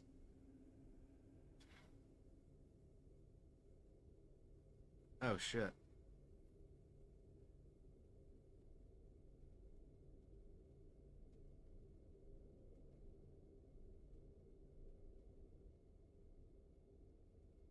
Wait, how many things these things did we do?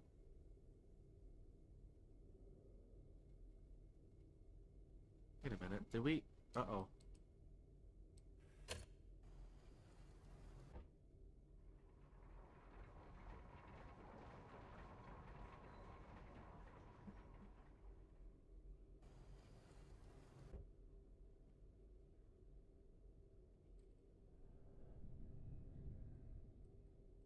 Did I,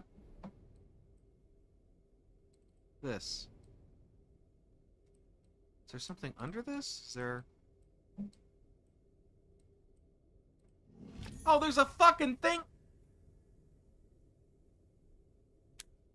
I thought that was the little... I thought it was the little thing where you put the coin... Okay. So what... This is... You can fuck with this. This does something. This is... Yeah, look. It's a thing.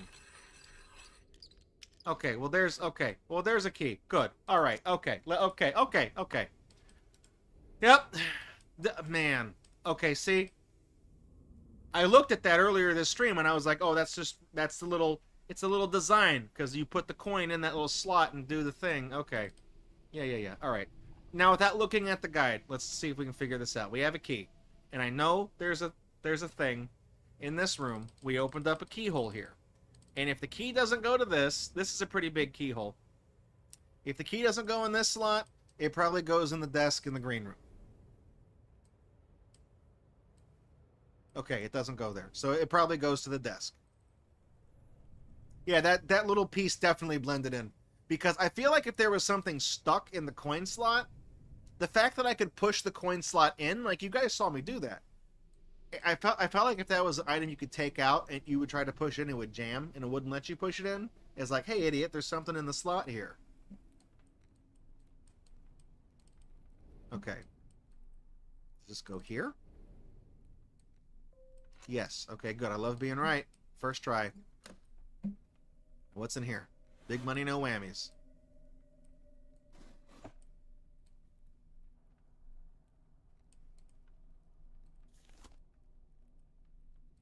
What did that do?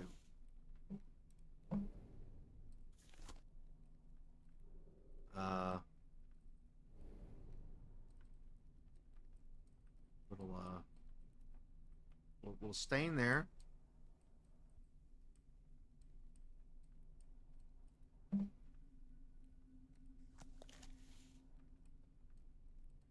Is there something under this?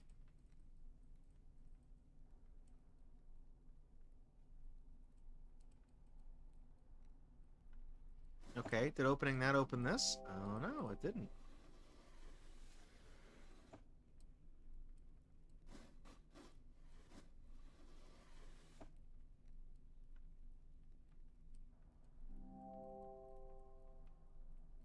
Okay, well this is whatever this is a puzzle. Is this...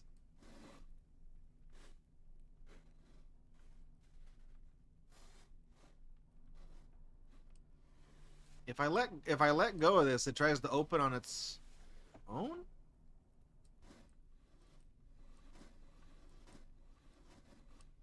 Do I gotta... Is there like a just right area? Like a Goldilocks? No, okay. If I bring it back there, it goes out. Oh, look. Yeah, okay. What did that do? That did something. Oh, okay. A little handle. Yeah, I'm stupid. This goes here. Boom. There. July 30th. Maggie Cox, giggity, was a charlatan, and there is no such thing as a spirit medium. Everything she believed was a lie. I know this for a fact. I concocted the lies. How is it then that she alone can resist me? If she will not rest in the prison I have built for her, I shall build one deeper still. So yeah, the fortune teller, that's the fortune teller from the second game. That's, she got turned into the thing from the movie Big. Alright. Now this we can spin, then we can spin that. Do this. I mean, Maggie wasn't a good person. I'm not going to say F for Maggie. Fuck her. July 23rd. This is a week prior. The house is turning in on itself. Warped by the null. I find myself forever traveling in circles, down corridors that turn back on themselves. I use the doorway machines to bypass the maze, but the crystals run low on energy. I must find a new power source soon, or be forever trapped. Dun dun dun. What do we got here? What's this? That was hard. What did that do? Ah. Aha! Aha! There's a third one. See this? We can rotate that. Rotate that. And now we can turn this one, and I would imagine... Oh. Okay. Token. Exitus Acta Probat. And it says it on the back, too. So now I'm assuming we can take this to Maggie and get a fortune.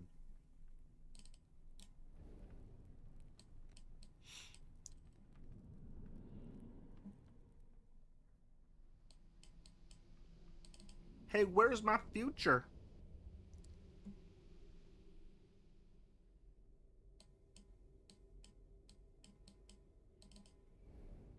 Maggie, you bitch. I got a thing for you. With this, you can buy a whole moon pie. Cha-ching!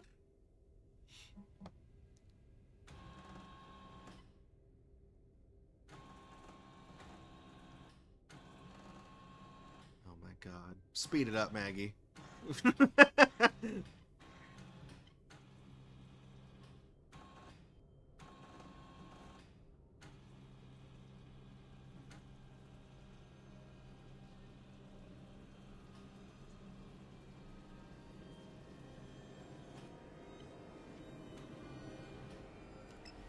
That's not my card.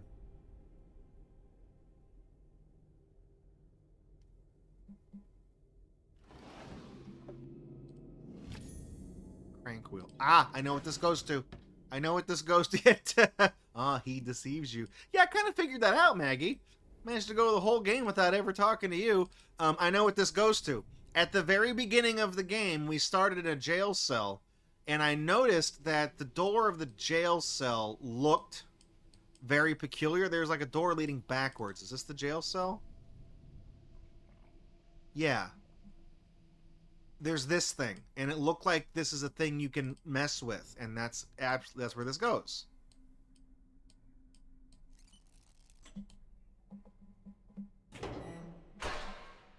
What's in here?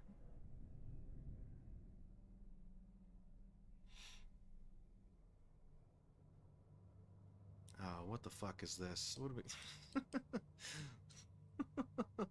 Good. All right. Well, we got a little alchemist's thing here. Is there something in? Is there something in any of these, or? Oh, there's something in that one. What do we got? July 27th. That interfering friend of AS continues to ask questions, and I should like to ask a few of my own. How did they overcome the null? How much energy resides in that brilliant soul of theirs? It would take the last dregs of the energy I have stored to bring them here, but they might also be the key. I have no choice but to take the risk. Is this... Oh, look, there's a little thing up here. What is that?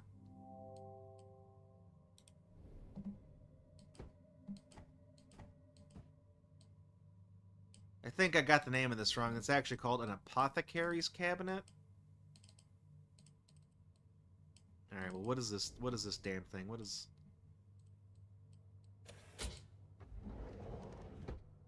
A lot of numbers here. What do we... Okay. 17. Are we adding up to 17?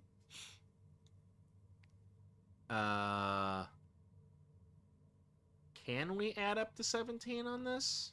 Yes, we can. 8, 4, and 5. That's 17, baby. Boom, add them up.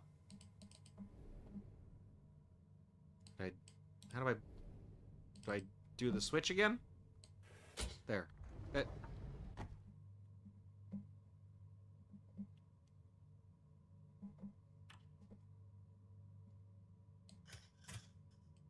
one? Okay. Sure. Got another brain buster for me? Come on. What do you got? 31. Oh, we got multiplication here. So is the order of operation going from the bottom to the top because that's the way the arrows are going? Or is it from the top to the bottom because this is a normal ass fucking thing? I'm assuming it's going to go from the bottom. Okay, look. Here we go. 7 times 4 is 28 plus 3 is 31. Boom. Done. Send that. Print it. Oh. Print it. There you go.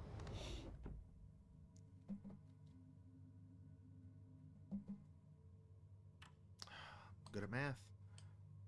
Watch this last one have a fucking square root or something in it.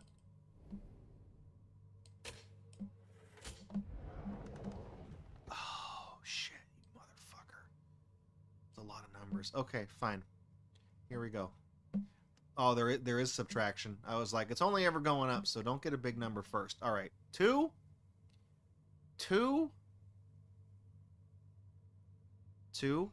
times 5 is 10 plus 4 plus 7 is 17 plus 12 is 29 minus 5 is 24 plus... Okay, that's not right. So we do 8 times 2 is 16 plus 4 is 20. 32. 32 minus 5... No. 32 minus 17 is... That's too big of a number. Alright. I'm trying to figure this out because what's... Okay. Is it possible to get an odd number at any point? Yes, it is, because you can add 7 to it. Fuck. Because I was going to say, I was trying to do some process of elimination here. Because I was like, it's going to get to the point where you're going to subtract. You're also adding an odd here as well. Because I was going to see, like, if the end result, if the end target is an even number, and hitting this -5, -17 always makes it odd, then to make it even, you're gonna have the last one has to be 9. But that's not no. All right. 8. Look, let's just go big. 8. That's 40. No, that's way too. We can't. Okay, 40. No, 44.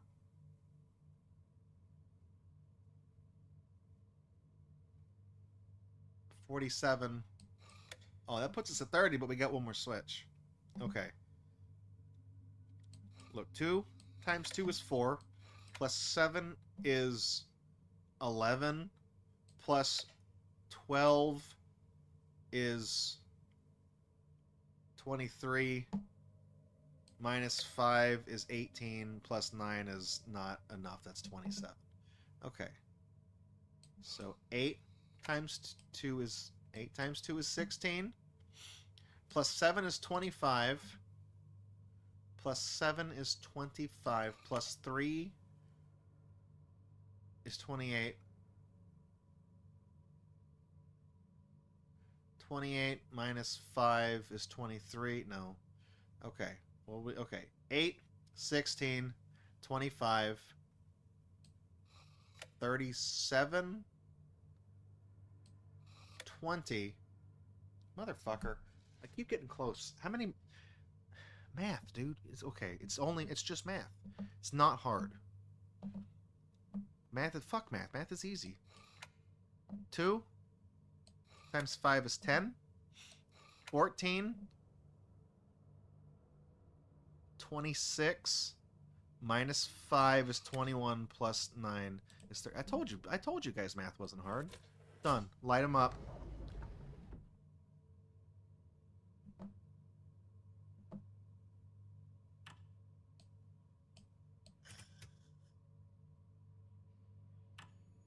Library.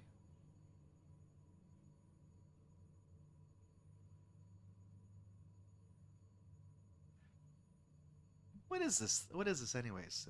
What? Okay, well, let's go to library. I guess we did something there. I wonder... Oh, yeah... No, those cabinets, there's a keyhole on top of the cabinets. I was going to say, I don't know if there's anything there, but there definitely is.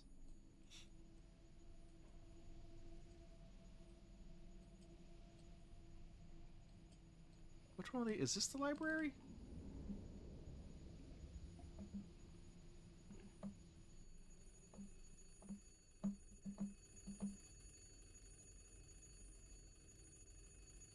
Oh, look, this is lit up now.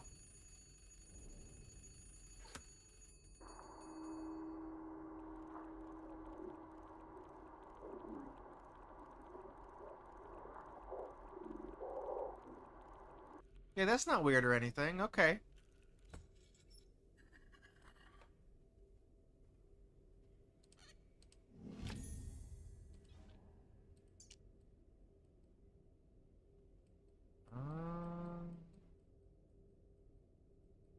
That's not an X. That's a plus sign. Does this go in here?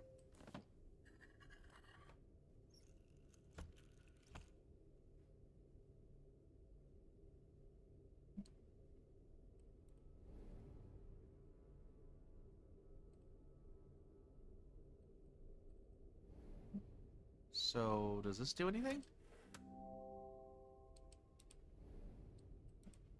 Okay. So whatever that was, we got the thing out of the phonograph. I thought that was a canister, a cylinder on it, but it turns out that was actually just a, it was a holster that had a thing in it. We got a key with an X on the end of it, a little crank. The stack of shelves in this room, at the top of it, there's a thing that has a cross-shaped hole. Because I accidentally clicked on it and I saw it. This thing right here. Does this go in here? Do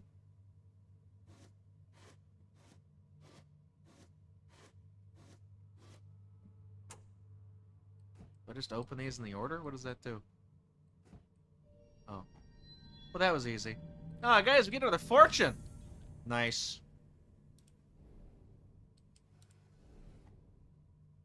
Why did that open? What's in there? Was that just residual? Was I... Okay.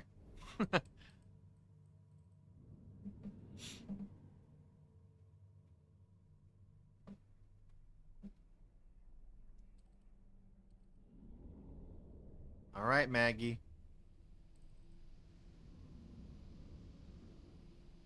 Don't believe Ondor's lies. That's what Maggie told me. She's like, he deceives you. She's like, yeah, I know. Okay. Oh, wait, no. Gotta... There we go. Boop, there it is. Alright. Maggie, hit me. Talk to me, lady. What's up? Maggie. Maggie.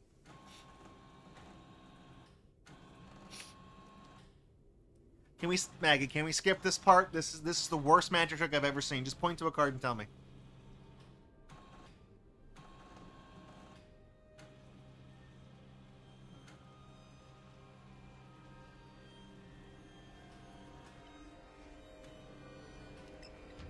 Maggie, that's not my card either.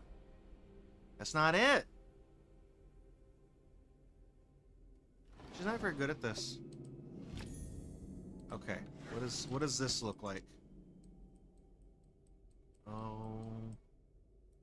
Okay, where does that go?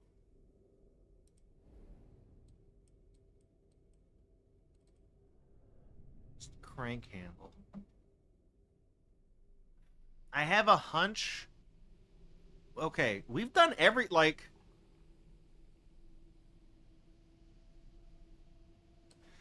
Did we,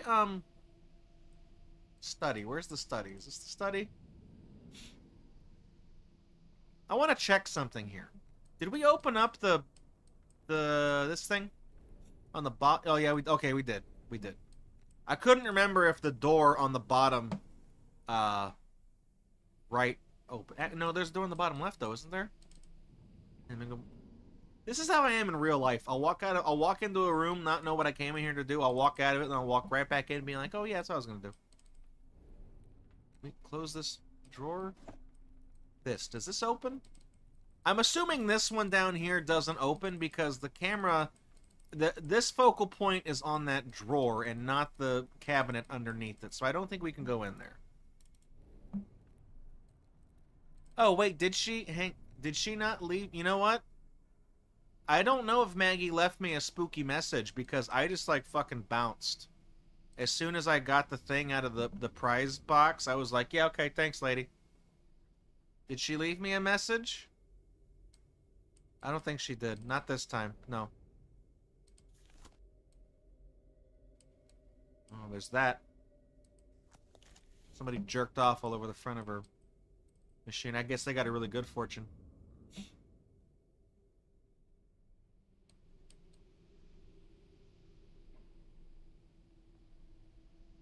Crank. Oh, I need to go back in. I'm doing it again. I'm going right back in the thing. The elevator. I want to go in the elevator.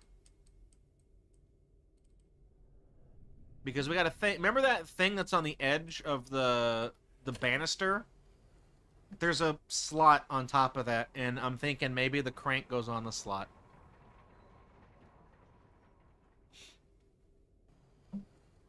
See, I knew once we found the one thing, like, all of this shit would fall into place. Because I've wandered around this house so many times, I know where everything is. This right here, does this go in here? Oh, no, it doesn't. Oh, look, that's like it's like a plus shape.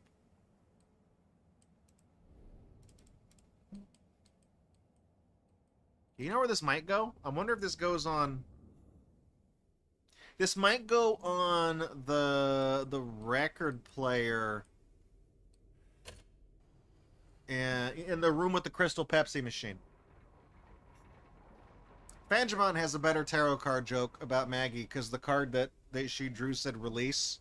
And she was like, yeah, somebody released in there. I was like, ah, man, that's the joke. I could have gotten that one.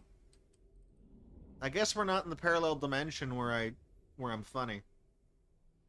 Damn.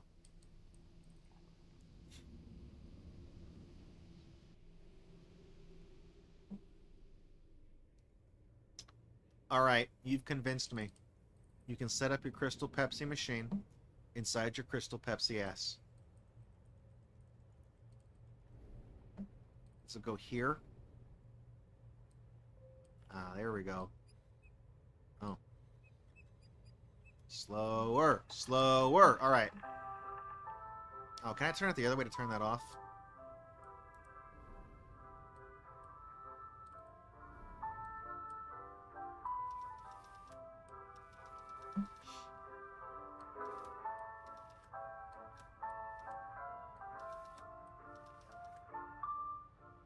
Okay, so see, that's... I noticed the little thing on the side of that phone unlocked. So now it's playing this, you know, non-copyright infringing licensed jazz music. I should have dialed 911. You're right. I fucked up. I could have been like, dude, nah, that wouldn't have worked. It's 911. What is your emergency? I'm trapped in a fucking mansion. There's like a tentacle door. Some guy calling like the fucking orchestrator, the marksman, whatever his name is. He's doing shit. You got to get me out of here. Sir, where are you located? Fuck. I don't know. Here, is that going to record onto the thing?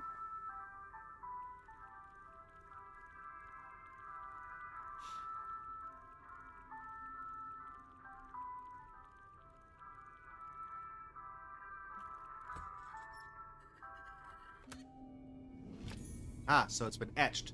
That was blank. I should have pointed that out. That was blank to start with. Now, I think I know where this goes. I'm assuming we have to play whatever's on the etched cylinder.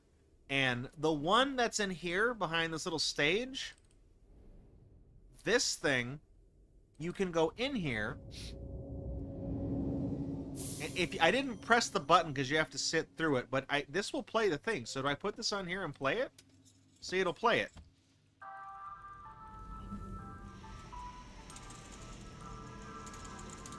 Oh man, these people are going to be let down. They came to see a show and it's just a phonograph on a table. Look at this phonograph! Every time I do it makes me laugh.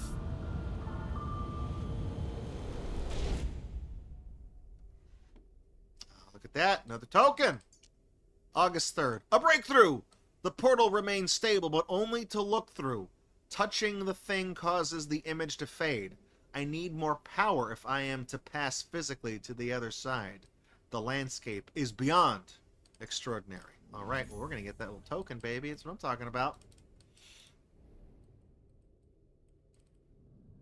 So yeah, like, we did some of that puzzle. Because we were able to get into there and get the blank cylinder off of it. I just couldn't do anything with it. And since the game specifically tells you it is blank, I was like, oh, well, you probably record something onto it.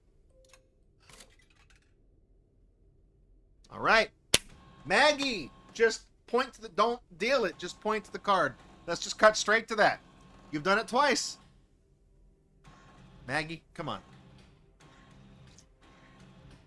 Whoa, Maggie.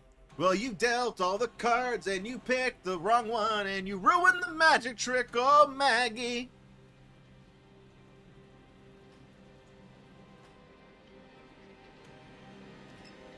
Also not it, Maggie. That's not it. That wasn't it. That's not it. Do you know what you're doing? A metal device. I don't, oh, yeah, look. See the shape? This is going to fit on the thing upstairs.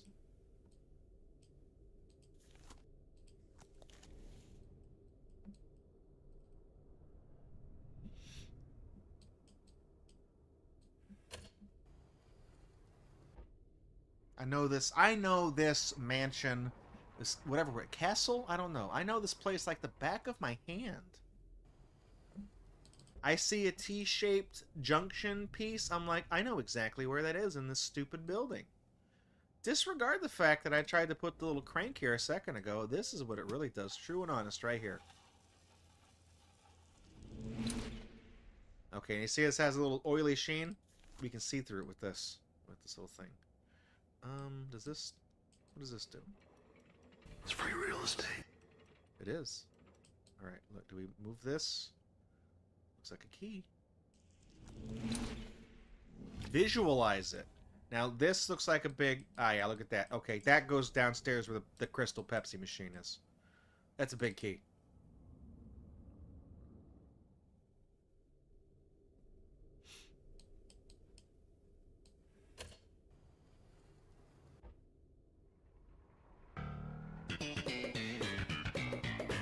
You guys ever seen this stuff?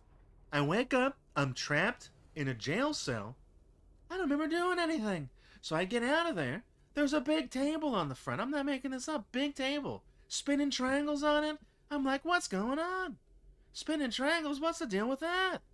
And then there's a guy. The craftsman? You ever heard of this guy? What's his deal? Making all these puzzles for you to get through? I mean, come on. I'm just trying to get some breakfast.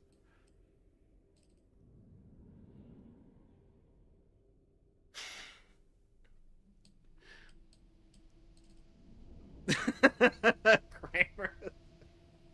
Jerry, I'm stuck in the null. You what? In the null. I'm in the null, Jerry. George, I can hear you, but I can't see you. I'm everywhere, Jerry.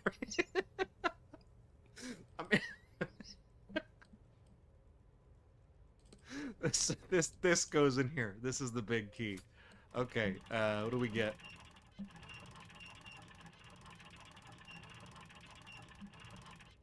Oh, wait a minute. Oh. Thank you, DSP. Okay, so this one, hang on. We're turning the key. Are we changing something in here? So there was a loose brick, and I pulled the brick out, and it revealed this, and we had to rotate some stuff inside to make that keyhole on the other side.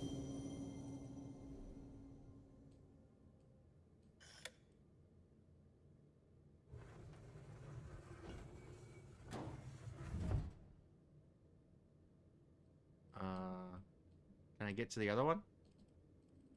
Okay, I think I see. All right, so I'm gonna go and we're gonna rotate the key 180 degrees, and that should put the other side on the bottom, and then we'll go do that.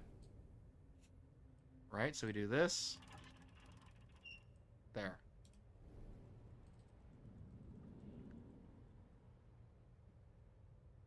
I'm just Marioing into things. Let's go. Ba ba ba ba ba ba.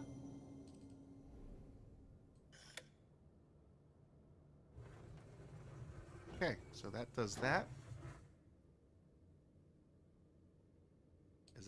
Was that both things? This shit ain't nothing to me, man. We're smoking filtered crack, you stupid piece of shit. I summoned the null and locked a man in a room just to see him disappear. I really do this shit. Look, it's a coin. I figured since there's 4 cards, there's probably going to be 4 coins.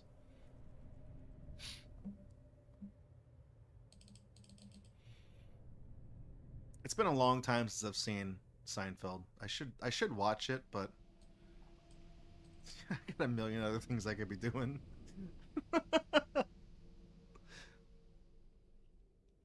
They must have amnesia. They forgot that I'm him. All right, Maggie, give me. Is there something different? No, it's the same token every time. I was thinking maybe the token said something different. I don't actually know. Yes, the other coin game. This is the spooky one. Maggie. All right, this time, just show me the card. Maggie, please. God damn it, Maggie. God damn it, Maggie.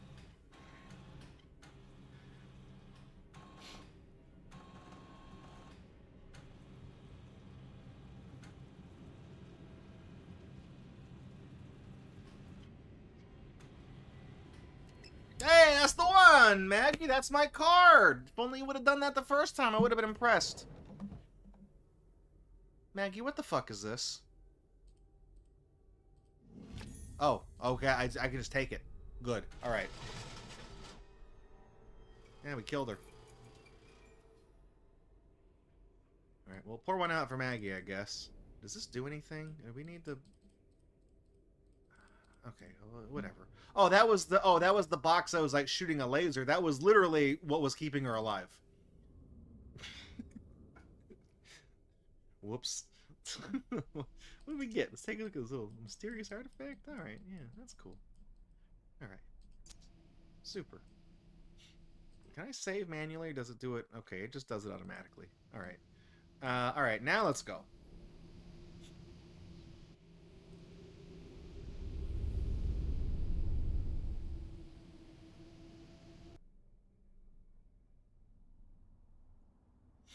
So I am going to have to do this again, but I remember how to do all this.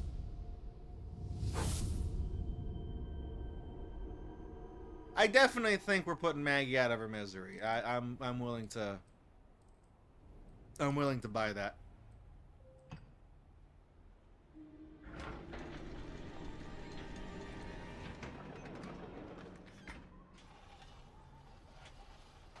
It's all very extravagant, you know. Like they built, whoever built this, the craftsman, you know, they make tools, right? They also make existential nightmare puzzles, I guess, too. Lifetime warranty, though, is pretty good.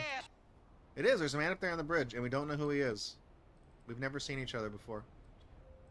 So this is very elaborate. It's very ornate. I feel like you don't have to do all these things, but you did. Oh, I gotta...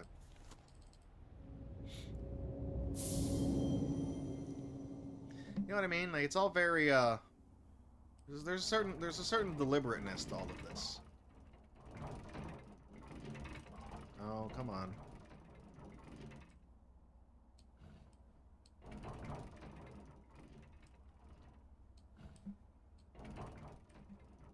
Ooh.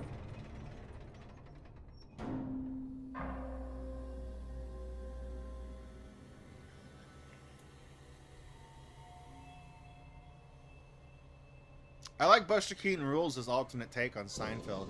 It's a Jurassic Park sequel about how crappy Nedry's life got after his DNA heist mission went wrong and his relationship with those cute, featherless raptor sisters didn't work out. That's the best Seinfeld fan fiction that's never been written right there. It's a fucking mood. You strike out with your dream girl and the rest of your life is just fucking downhill, man. That's a little too relatable.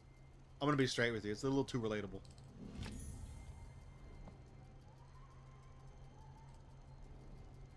Alright, boom. Put that there. Come down to this. Surprise.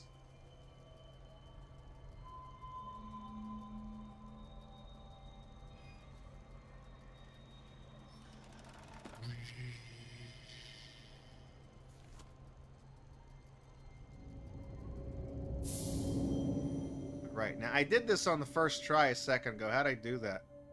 How'd I do that? I went,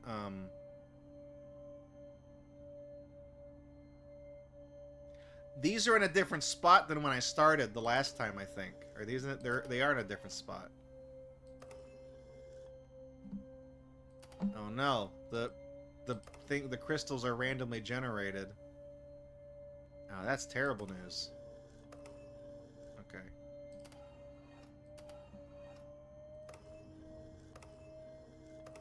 This one's not too hard. Just go faster.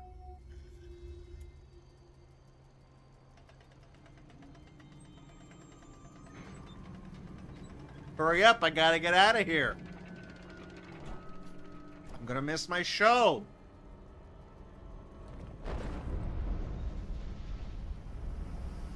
Are any of these endings good? I mean, I would imagine, like... So that's the ending where you get trapped forever in the labyrinth. And then, like, the other one we got is you let out Cthulhu. This goes here.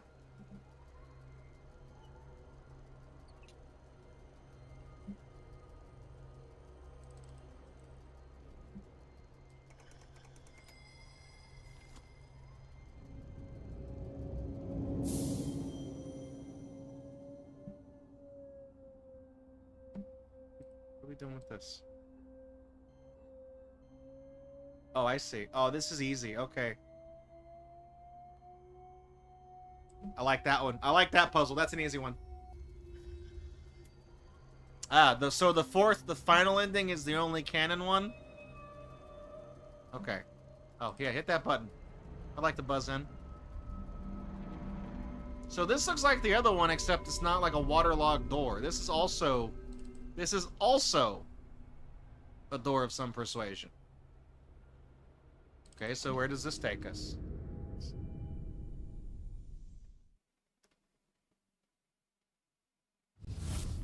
This is the same room.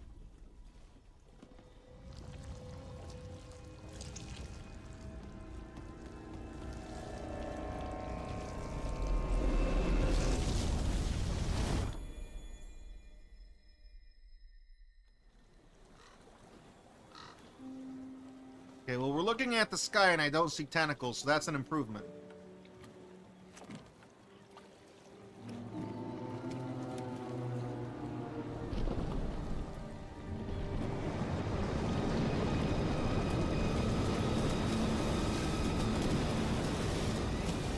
Okay, so this is the same ending as the other one, except there's no skyborn monster.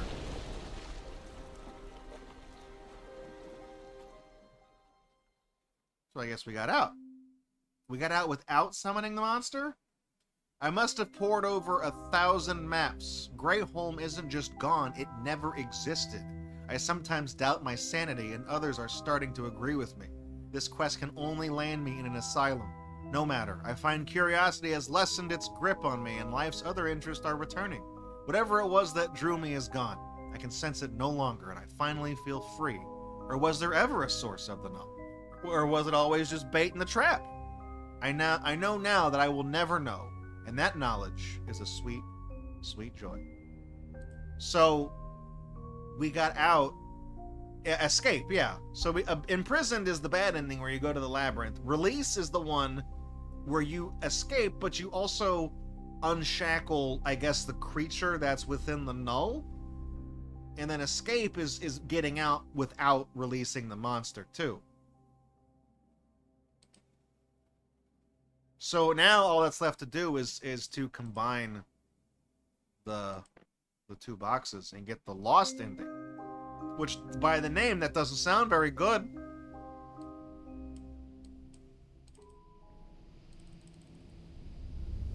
What was this? Why did they let us keep that screwdriver? We didn't use it for anything. That's weird. The game is really efficient about taking things out of your inventory once you no longer need them. But look, we even keep it through this loading zone. We don't need it anymore. I mean, I assume we don't, because I'm guessing the final ending is just putting both things on the pedestal. Yeah, it's going to open up. Okay, okay.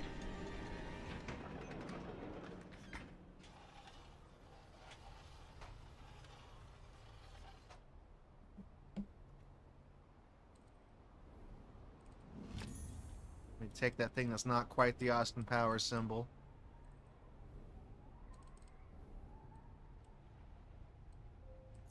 Slap it on there. You know what they say, 4 times the charm.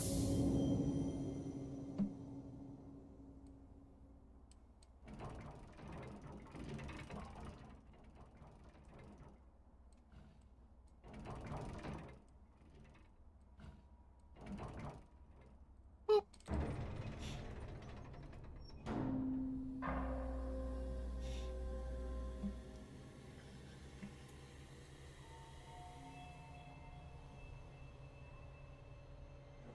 I like how that beam of light waited for me to get out of the little aperture thing so I could see all this happen. And it didn't just happen while I was still in there in the light, which travels at the physical constant known as the speed of light. We would have already activated all this shit ahead of time before I had a chance to, like, whoop and get out of there, you know what I mean?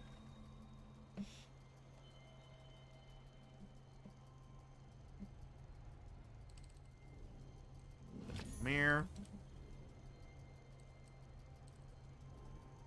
Put that mirror down. Go back. Move that mirror to the side. Ah, the speed of... It's very polite of the speed of light. You're right. Speed of light waits for you sometimes. What's that meme? That Sonic the Hedgehog meme is like, when you can travel faster than the speed of light, you only live in darkness. Like, well, that's deep. It's a little too deep for me, Sonic. Come on. This one's not gonna work. Maybe. Let's see. I got this. Okay. I can... Yeah, there we go. Nice. That one is... You can get it inside mine? I did get it inside there. You saw me. That one's not... The 4 was not too hard to solve.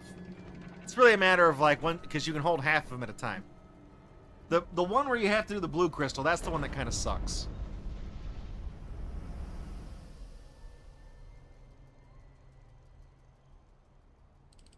Alright, we're gonna go here. Go here. Drop that down. So we're gonna do this one. I know we've already done this one. We're gonna do this, and we're not gonna go in the door. Then we're gonna put the other one on the other pedestal, and then we're gonna activate both of them at the same time. Hit me.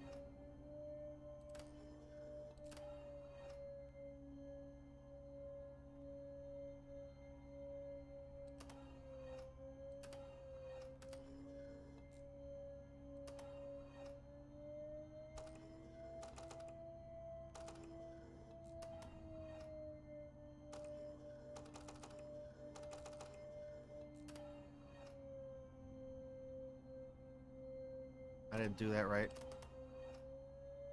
Shit. Those aren't the two I want to have. See, now it's like it's kind of close. Ah, you fucking bastard. Okay.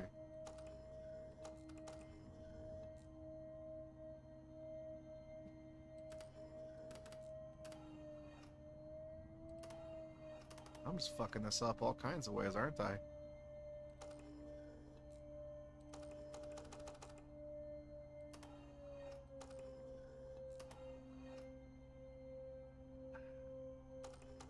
This isn't good. This isn't good. Because these are... Oh, man. These are going to be all four, and then... I mean, maybe I can fix this? If I hit this... and I hit this... Yeah, okay, I got this. That one's just a little harder to do, because you can only hold a third of them at a time. You just have to think... I don't know. It's not particularly hard. It's definitely a puzzle you can accidentally solve, but you know, trying to think multiple steps ahead is when there's 6 things to keep track of. It's a little difficult. Okay, now we go to this and we just plop it down, put it on the thing. Thankfully, this puzzle is easy as hell. This is not even a puzzle. You just hold the thing on it. I would like to see what the projector screen looks like when we activate all this stuff. This is going to be wild. Alright, here we go. Where's the thing? Got to find the source of the energy. There it is. Charge it up. Got to charge up my JO crystal.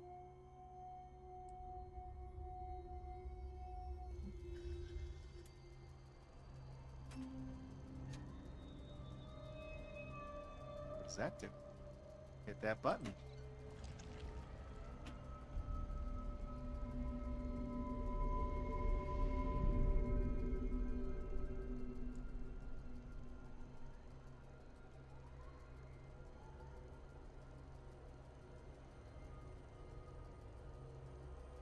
It didn't change anything. Do I have to, is there like a little...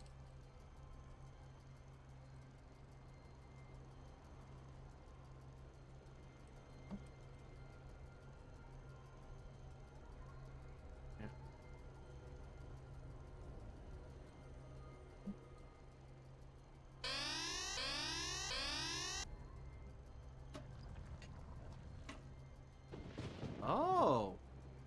Wait, you can only do one at a time?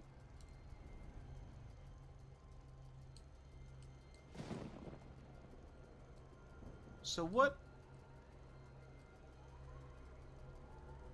Oh, hang on. Hang on. Does this... Yeah, look. Watch. Look. There's a cover on the thing. Are you kidding me? Hang on. There's... Holy shit, that's why they let you keep the screwdriver. You do need it. Just look. Peekaboo. Oh.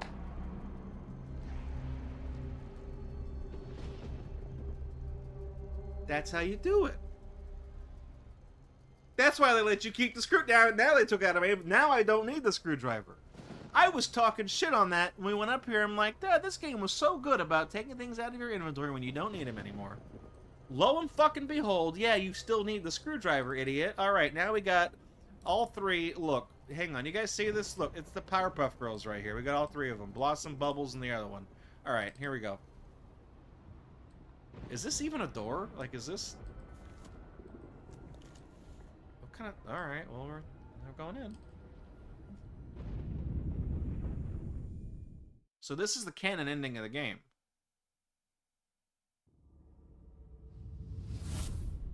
Mars.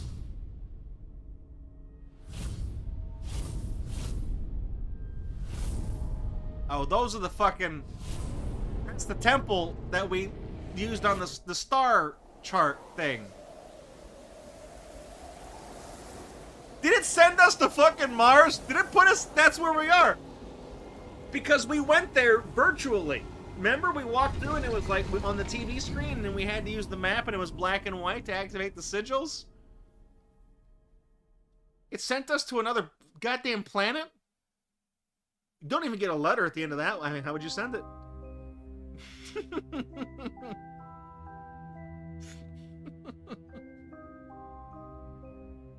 would imagine can't really call for help out there. You probably don't get good reception on Mars.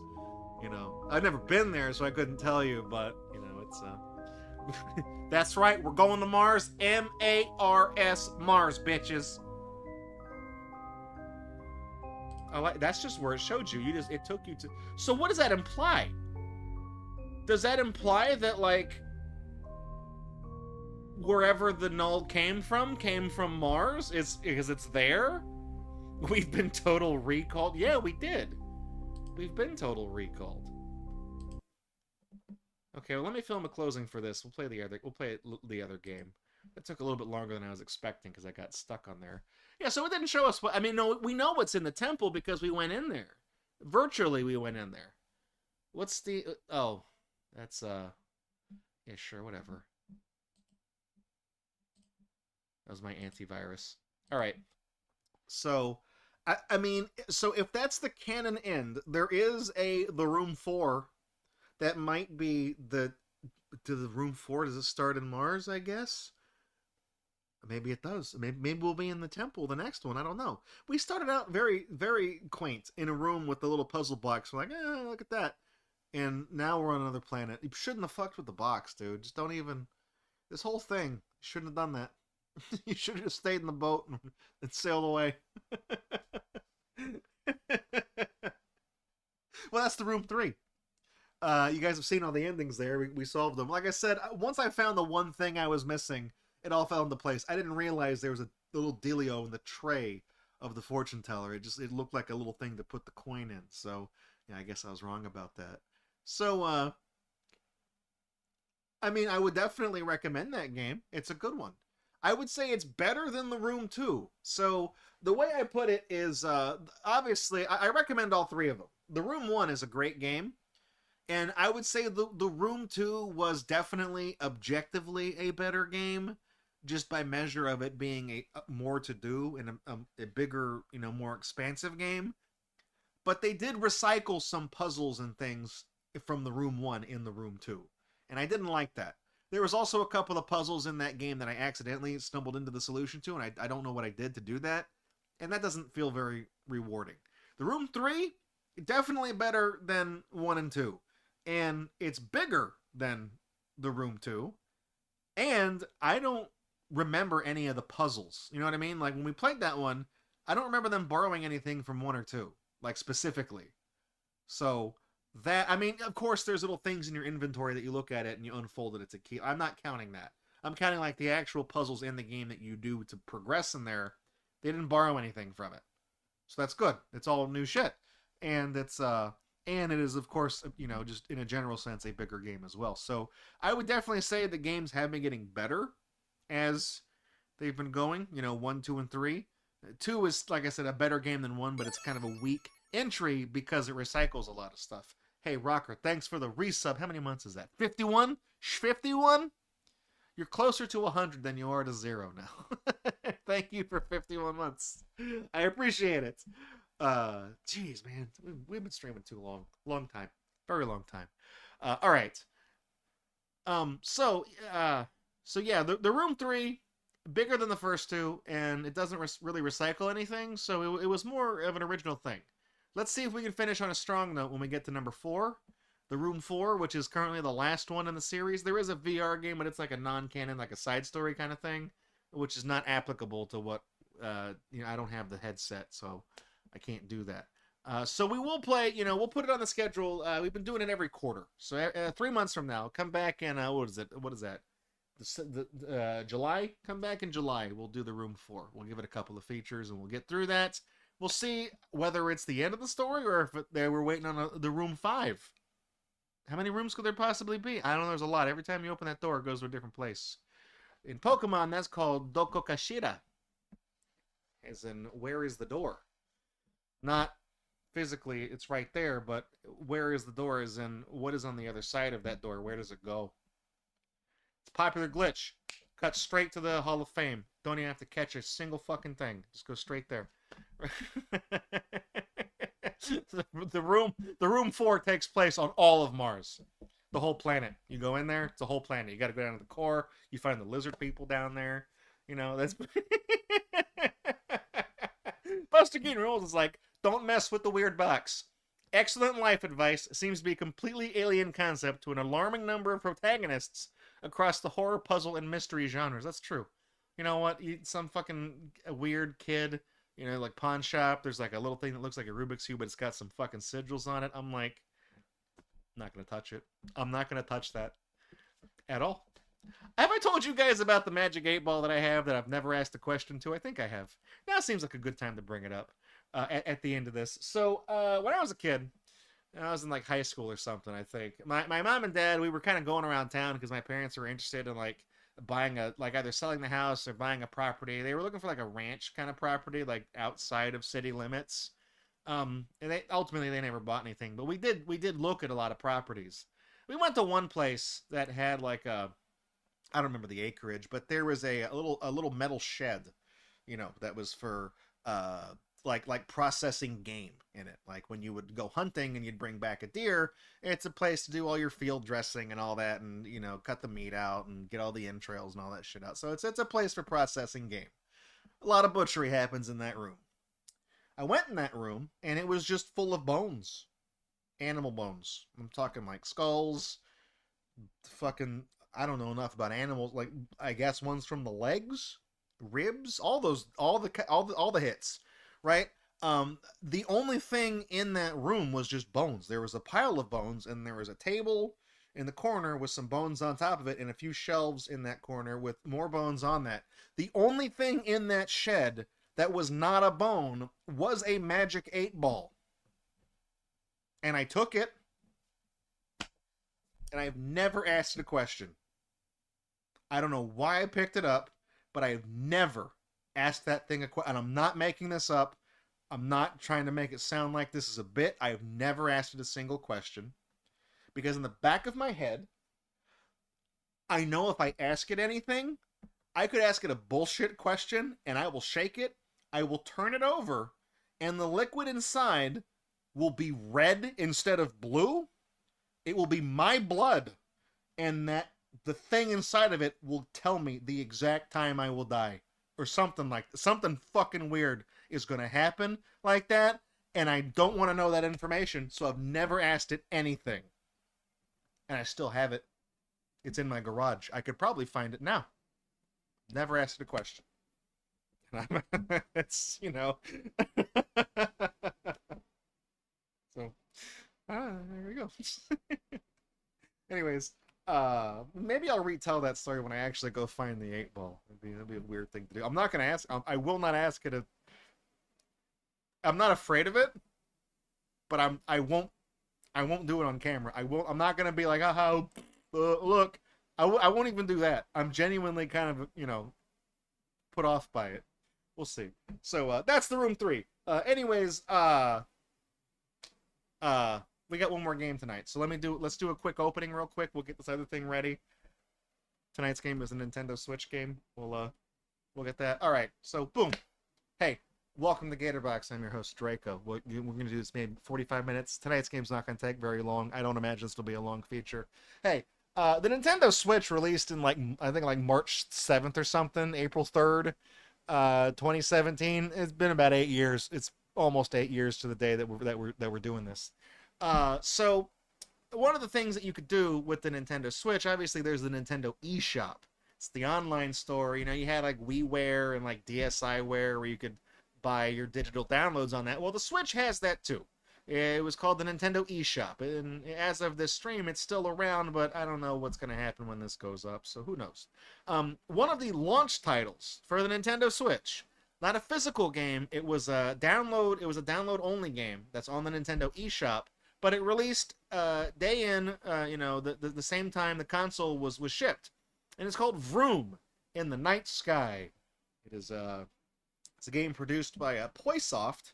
It does have a Japanese name. The Vroom in the Night Sky thing is that's the North American release. I do not know why they bothered to localize it, because the translation job, from what I've heard, not very good, and it is, I believe, the worst rated game, conventionally, that has ever been released on the Nintendo Switch. I know in recent years there have just been a bunch of just absolute dog shit things just dumped onto the eShop. But there was a point in time when there was some semblance of quality control. Like, having a game released on the eShop was, it's not just like Steam, where you can be like, here's $100 and here's a sliding picture puzzle where all the hentai pictures are AI generated and some of the girls have like 6 toes on one. You know what I mean? Getting a game on the eShop, there definitely was like hurdles to do that.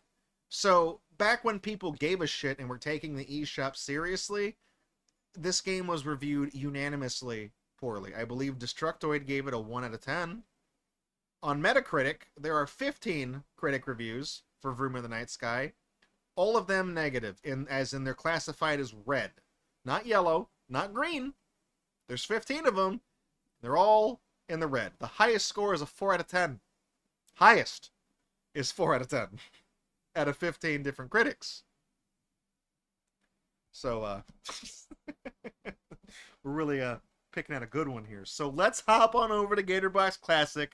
We'll play a little bit of this dog shit, and we'll go to bed. How about that? Now, let me fix this real quick. I gotta update all this. Where is my... It's this one.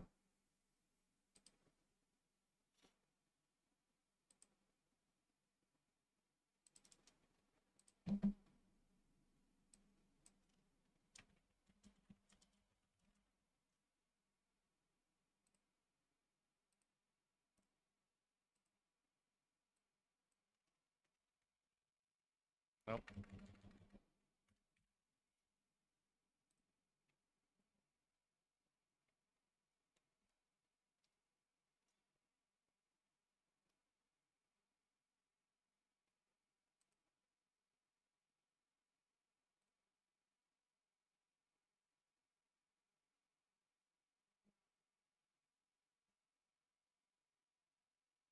There it is. Good. All right.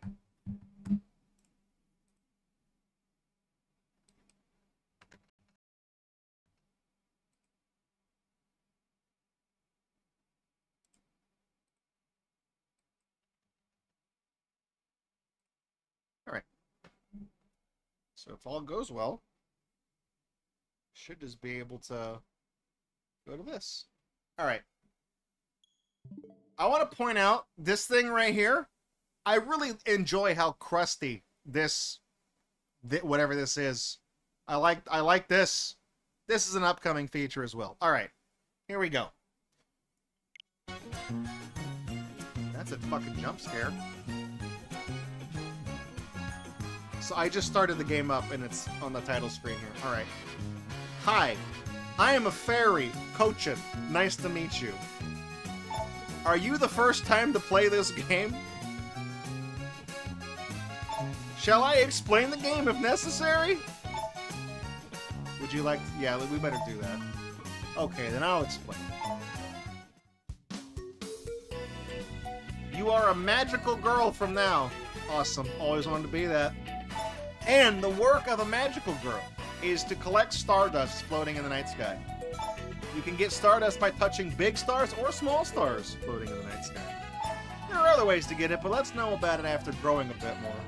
There are various night skies in this world. Please note the amount of Stardust in each night sky is different.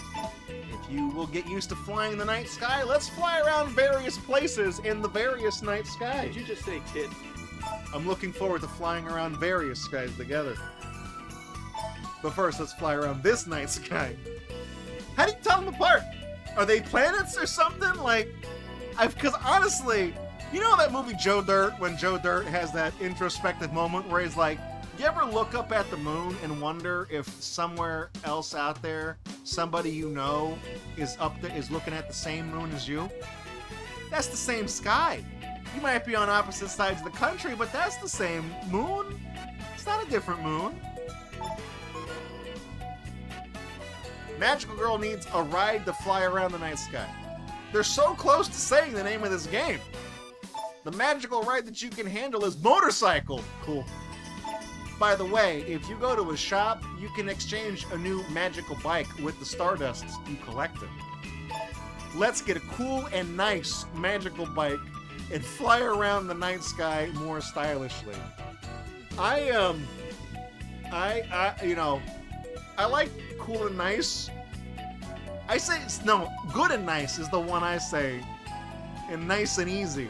But this is 50% cool, 50% nice. They're inching really close to saying the game. But first, let's ride this scooter for beginners. Safety first.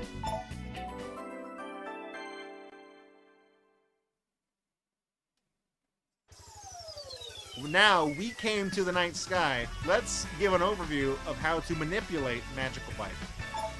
The accelerator is the B button. The brake is the A button. If you want to make a sharp turn, press the brake button while pressing the accelerator. Okay. Magical turn occurs, and you can turn quickly. You can use other various magical techniques as well. I will explain the details later about driving techniques. Good. On the upper left of the screen are the magical speedometer and the magical gasoline meter.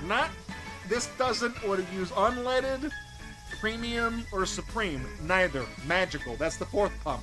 It's the green one nobody uses. That's what it actually is. Magical gasoline is very important. When this becomes zero, you will not be able to fly the sky. So don't forget to replenish magical gasoline at the magical gas station somewhere in the night sky. Also, if you acquire a fixed number of big stars, key star floating in the night sky, magical gate is open. I feel like that Pokemon Vietnamese crystal is like really close to being more understandable than this. The magical gate is the goal. You can get Stardust you collected in the night sky. By the way, the direction of key stars in invisible places is guided. Let's move in the direction of the guide. Finally, I will explain magical work. Everything is fucking magical, okay? Magical work is an important work of a magical girl. If you complete this work, you will get, guys, a magical reward. You can take the magical bank, and then you can cash out for magical money, or write a magical check, or you can get a magical cashier's check as well. You could also send it to your family who look at the other night skies with a magical wire transfer, okay? When you achieve this work, a notice of rewards is displayed on the upper right of the screen. Don't miss it. The achievement status of magical work can also be confirmed in memories. Let's go confirm once. Well then, let's leave for the star collection. That's a PlayStation achievement right there. There is only tree. That's how it is.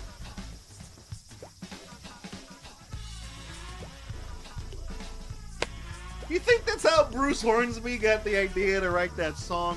He's like, man, there's just a tree there. Oh, that's just the way it is.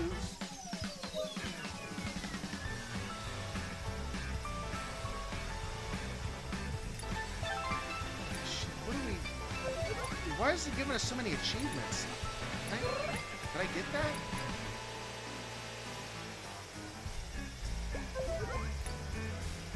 Wow, magical thrilling.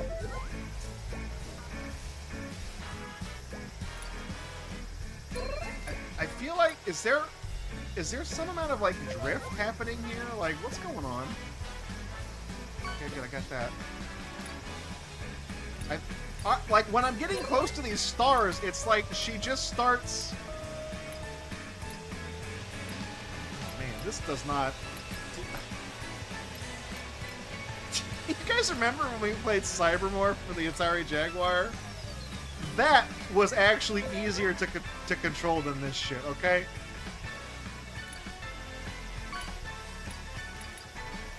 Honestly, you know what, Electric Ray? You know what? You brought it up, but I'm gonna confirm it. Superman 64 does not control this bad. Superman 64.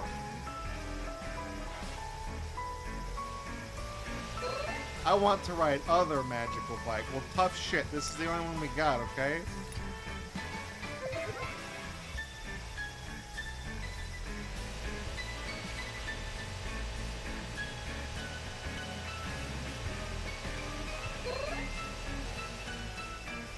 Go.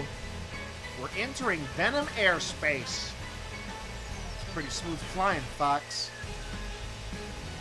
I'm taking a hit, but I'm okay. Done. There we go. Gotten Stardust.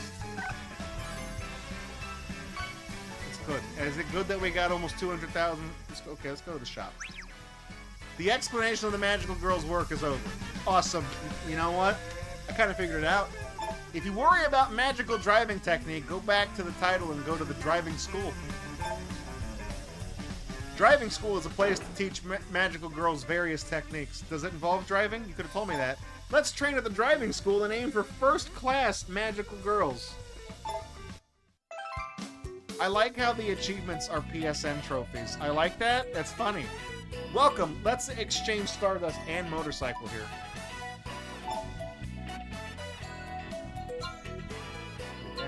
Racer type magical off-road X125. We can get all these. Can we look at all? Oh, look at this. Oh, dude. My God. This could very well... Guys, this might be American Chopper 3. What's the most expensive one? This one, Magical Tank 2000V. I want to get this bike. I want to make the fat guy from American Chopper, Paul Sr., that guy, I want him to ride this, and I want to be able to edit this bike so it has the trans pride flag colors like we did on the other one. That's what I want to do. I'm just gonna... Okay.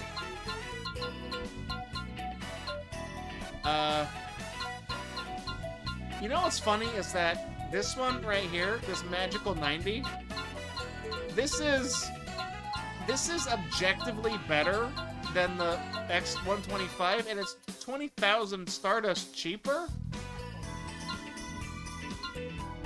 What?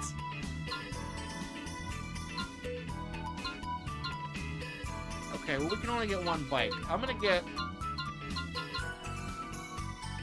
I mean, none of them really go above... Okay, I'm just gonna get this one. Yeah, I like to purchase this. This does kind of look like Sonny's balloon popping game from the Pinchcliff game. It really does. Now that you mention that, it looks just like it. Thank you. Have a nice day. And you too. Appreciate it. What's the count do? What does this do? Oh. Where's picking who's playing this terrible thing? Oh no. Oh no. What did it...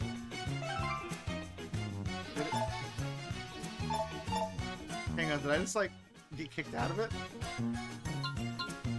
What is memories? What does all this do? Ah, achievements is the word you're looking for. Certified as skilled magical girl. I like that.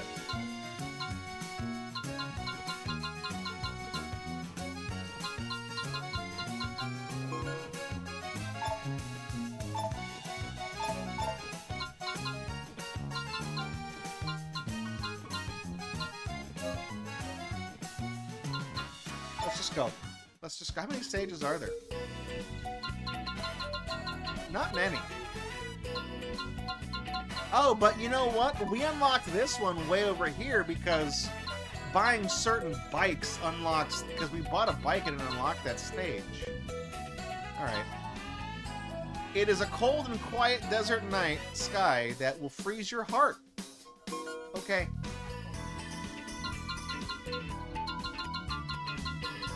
There's a lot of bikes here. Is this game have DLC? Because these don't have a... Well, no, they all say unknown. Okay, never mind. I was gonna be like, they don't have a... No, this one... See, these don't have a silhouette.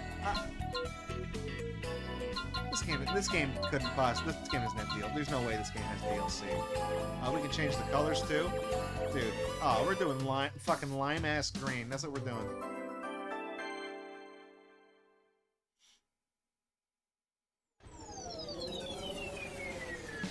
Is that a pyramid? I don't fucking know. What are you looking at? Where? It's just a rock. Alright. Okay. Is drifting a thing in this game? Because I just barely flick the stick. And she just, like, takes off going in one direction. Alright.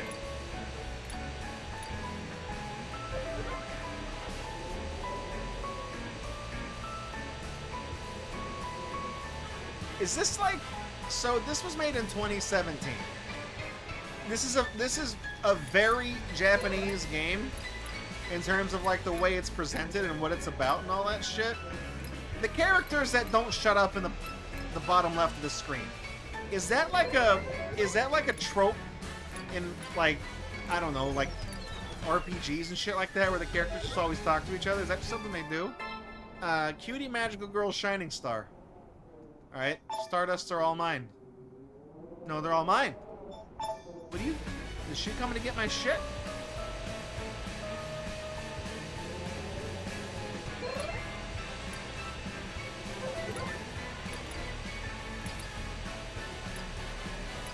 Magical turning. Am I getting, like... Yeah, I'm getting, like, credit for just getting, like, doing these... This out-of-control horseshit I'm doing where I can't, like, just make a turn... Every time I'm doing this, it's just giving me a bunch of money for Stardust or whatever. I promise I'm not trying to serpentine. It's just, once you start to turn, you just have to overcorrect and fix this shit. I'm just trying to turn left, but, you know... Okay. Good. Good. Is there a camel there? Man. I'm getting distracted because I'm just reading what these people are saying. Is it? Are they? I mean, they are responding to each other. Who is this? Who's coming to get my shit?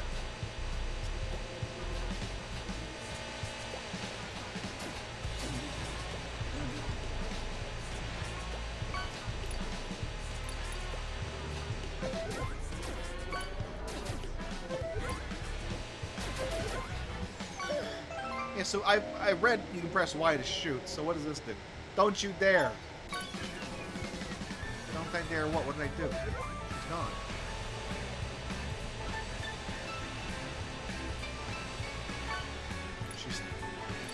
Where'd she go? Where'd she go? What is the gray thing, Quinn? Is it just Stardust?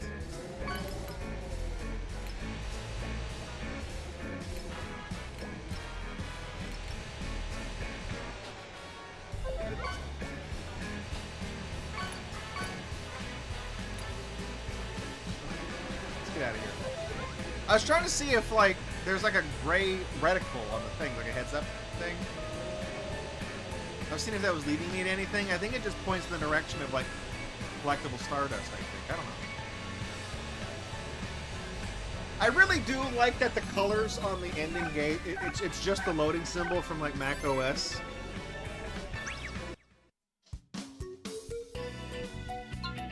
Night Sky of the Strange Town. That's my favorite Dream Academies. Man, my voice just completely cracked that entire... Let's take that from the top. That's my favorite Dream Academy song. Hey, mama, who are doing die? Hey, mama, where? Night Sky of the Strange Town. That's how the song goes, right? All right.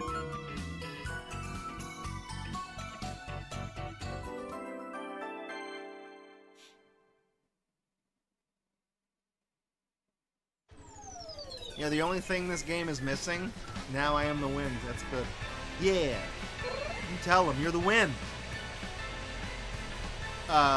The only thing this game is missing, you know, I feel like there's a lot of things on the screen right now, but the one thing that's not currently on the screen is a big green face. And every time you fuck something up and crash into the wall, it needs to say, like, where did you learn to fly? That's what this game needs.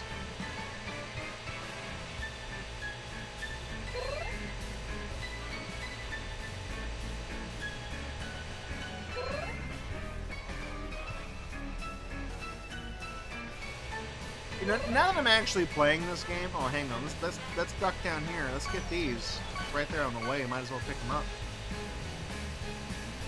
So it's like, I'm playing this, right? And in my head, you know, I have the knowledge that critics gave this game as low as a 1 out of 10. Cheating? Okay, well, she's back. The moonlight of tonight is my friend. Well, in the name of the moon, I will punish you. How does that sound? That's a totally original thing nobody's ever said before. So yeah, this game is a 0, or not 0, a 1 out of 10. And I'm like, yeah, I can see that. I get the impression why somebody would feel that way. And I got her.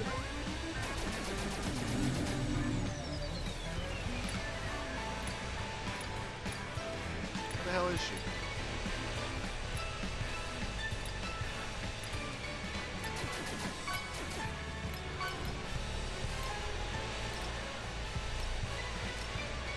I notice I'm running out of gas every time I shoot her.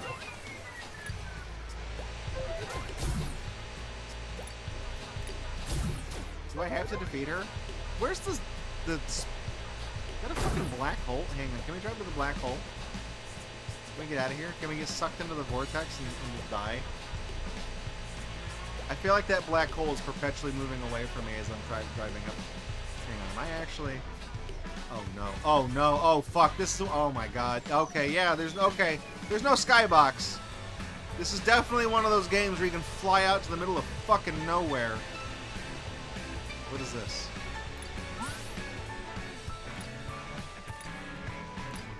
What's the point of that? Okay, let's get out of here.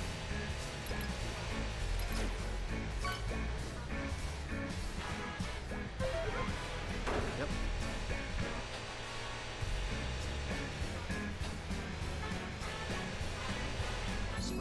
Nice.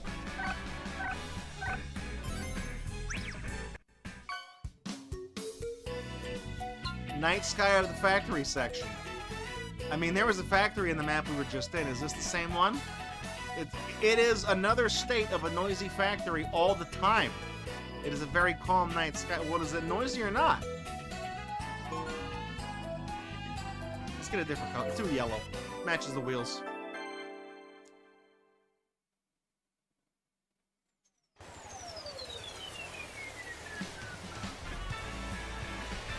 Planes. This is an airport. Factory is not a factory. The word you were looking for is airport.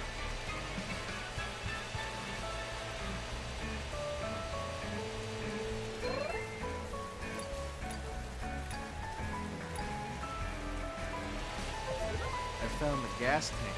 Whoa, that's round? You guys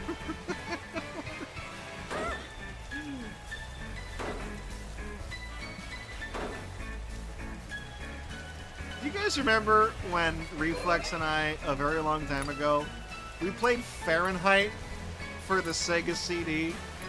And there's that scene where, like, you go into this burning building, and you go into the kitchen, and there's like a pork chop or something in this... Yeah, it's this fucking asshole again. There's like a pork chop or something that's just like in a pan on the stove, and the whole kitchen is on fire. And there's the way the FMV plays out is like your crew walks into this kitchen, and somebody looks at the stove, and then like fire comes out of the stove, and the fireman goes, "Whoa, that's gas." You know, like, okay, well, it's a gas stove. It's like, whoa, that's gas. That steak is not even cooking. I don't understand what he was trying to say. Because it's like, what it is the joke is because the stove is off, but everything is on fire? Like, if anything, the steak is cooking. The whole fucking kitchen is cooking. It's me. I loves Factory. What, you never heard of Factory Land, Enforcer? Big Bob and the Power Tools have, and it's not looking so good for you, buddy.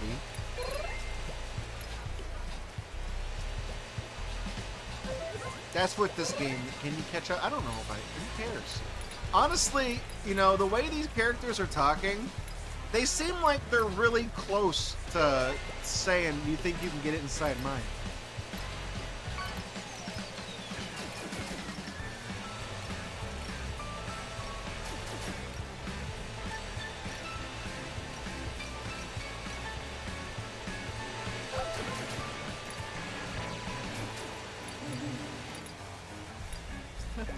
This character keeps talking about how much she wants to ride the other magical bike. Like what, the fucking Scooty we started the game with? The fucking grandma scooter? Oh man. I guess I got her. I defeated her, right? Do I get points for doing that? Because she's gone now. But I can't tell, like, I'm trying to look in the upper right to see if what I did gives me any points, but the problem is that anytime I press a fucking button, I get points for it. Also, I like that I flew into the gate and just fucking crashed and just wrecked.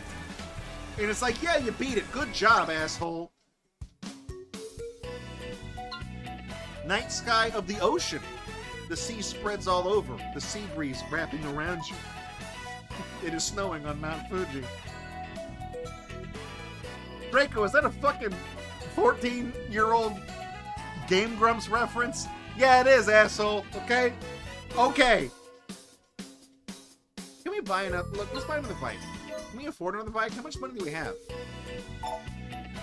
We don't have a lot. Really? That's all we got? I mean, I honestly, this has the best handling, but it doesn't feel like it.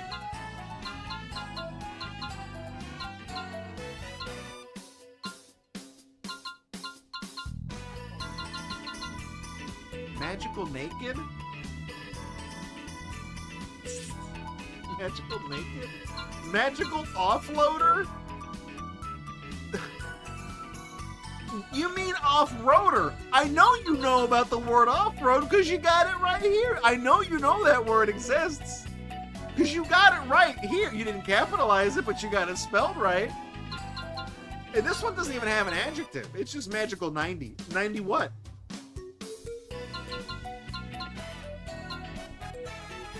I like how this looks like the Akira bike. It looks like the really fast one. It's like Vinny's bike from Biker Mice from Mars, but it is just as fast as this fucking ugly chopper. In fact, it's barely faster than the Vespa. I mean, honestly, the next level up is 500,000 points, so we might as well buy another one. Let's get... I want the magical 50, okay? We'll get this one.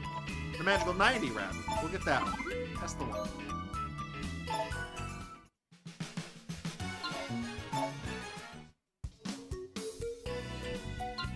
Let's go to the night sky of the ocean. Red. I want a red bike. It's gonna be like Pee-wee's Big Adventure. Not actually, no. It's gonna be like the credits to Pee-wee's Playhouse, because at the end of the... Well, no, he doesn't fly. He just hits a ramp at the end of every episode and jumps out onto the freeway.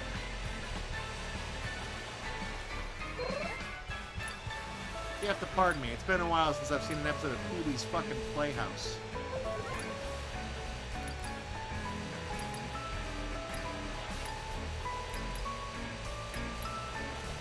Look, this is gonna sound like hyperbole, but I promise it's not. The shitty bike minigame in E.T. Digital Companion plays better than this. And those of you who are GatorBox faithful know that when I reviewed that game, I gave that a 0. Look at that boat. Look at that, man. Jesus Christ, look at that. It's a Disney cruise liner. Ah, there she is. Gonna show up to take all the star dust.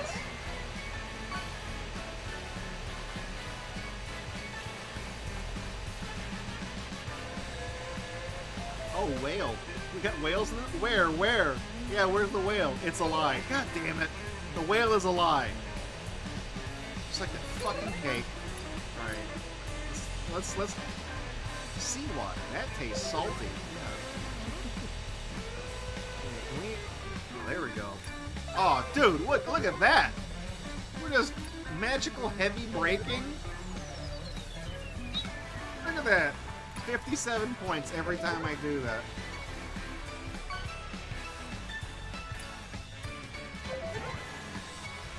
Okay, I'm gonna pick... I have a hunch. I'm gonna pick this up.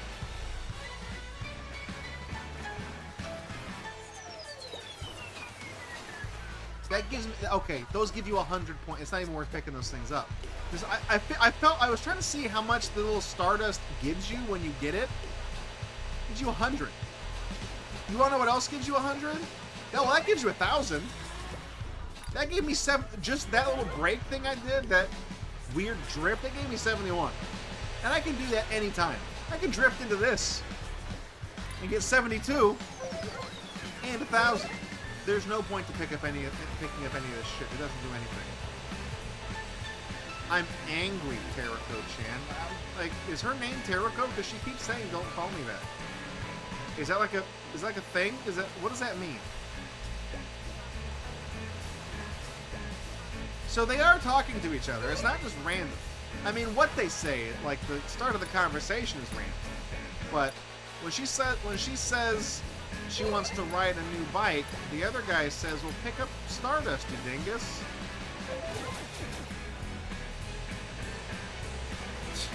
I'm gonna send her to the fucking ocean.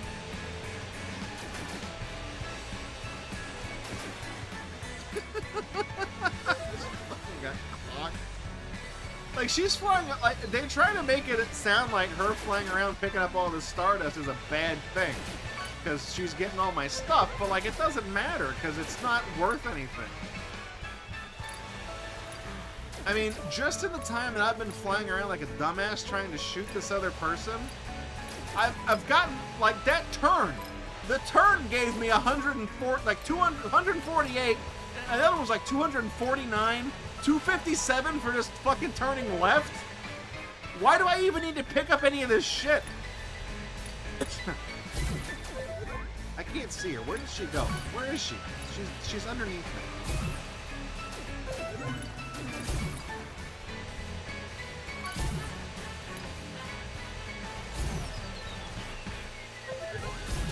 Okay, whatever. Wait, am I collecting Stardust by shooting at it? Oh shit, you are. Oh, okay. You're gonna have to fly through that crap. Alright, I'm almost out of gas. I don't think it matters if I really don't think it does.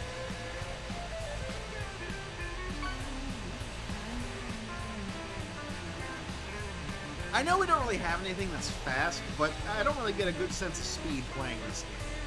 Which is probably for the best, because if... I was not on purpose. That was not on purpose. That was... Bang your head on the fucking rim of the finish line, sure. So I'm guessing you unlock these by buying bikes, I guess, because we bought the expensive bike and it gave us this one. I guess we'll see when we beat it if it unlocks the stage. I don't know. Night Sky of Resort Mood. This bike is supposed to be 1 point faster than this one. And this doesn't feel like anything. Wait a minute. Why did we buy this if this is the better bike? Did these stats change? I don't know. Here, purple bike.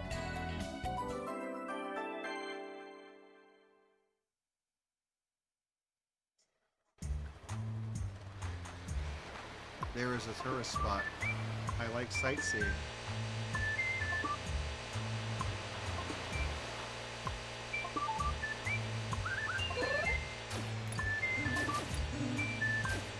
So I guess if I wanted to, like as I'm flying, I can just be shooting all these little magic beams at all the different little crystals down there, and it'll pick them up for me. Come on, just get it, just get it, just get it, just get it. Serpentine.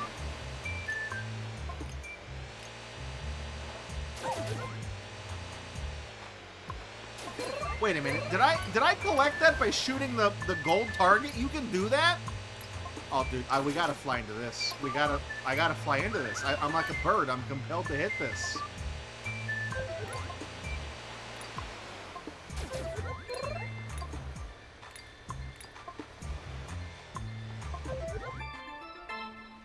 Are they just trying to cock block me with like cutscene? I'm just trying to fly into this. Oh, come on. Come on!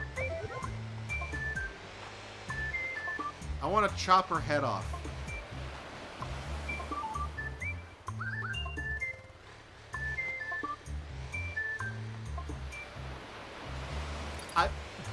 I do not believe that I am flying at just the right speed to always pass through that, but whatever. I've lost interest in it. I officially don't care. I just want to see her get wasted by the windmill.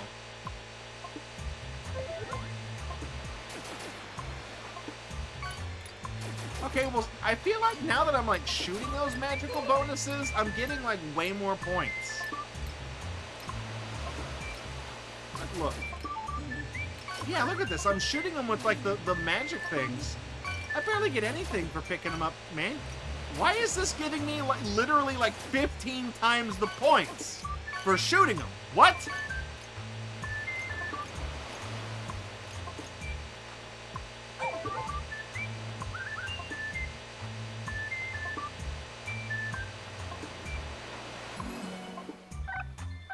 I mean, it didn't really. I mean, we objectively got more dust for just shooting at random ones because they were worth substantially more, but I feel like we didn't really get a lot more.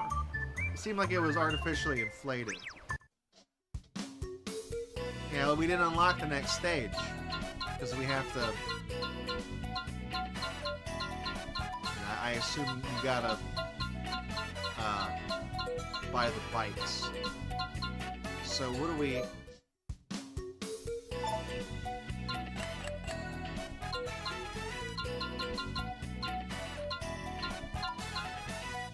Bikes.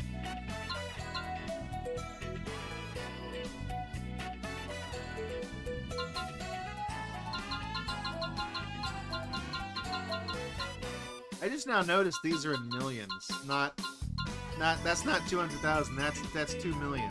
I was gonna suggest maybe we could like try to buy the rest of the bikes to unlock the other stages, but that's not gonna happen. We would need 10 times as much stuff as we have right now. What are the achievements?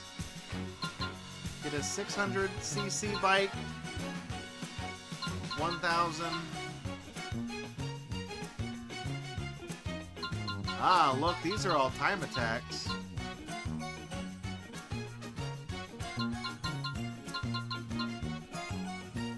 So, unlock all the bikes.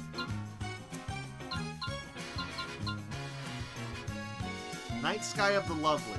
The record. So, okay. If we get, look at this. If we get these achievements, well, this just unlocks the magic. I was gonna say we get stuff for unlocking these. This is 300,000 dust. Good idea. Good. That's good value. That you unlock a magical chair. I think that, depending on who you ask, that's either called a throne or a toilet, which people also refer to as a throne. Man, that trumpet, they're hitting that. That brass. Holy shit. It's like Louis Armstrong they got. They brought him back from the dead to do this. Magical bench, magical bus, magical train, as opposed to the radical train. That's different.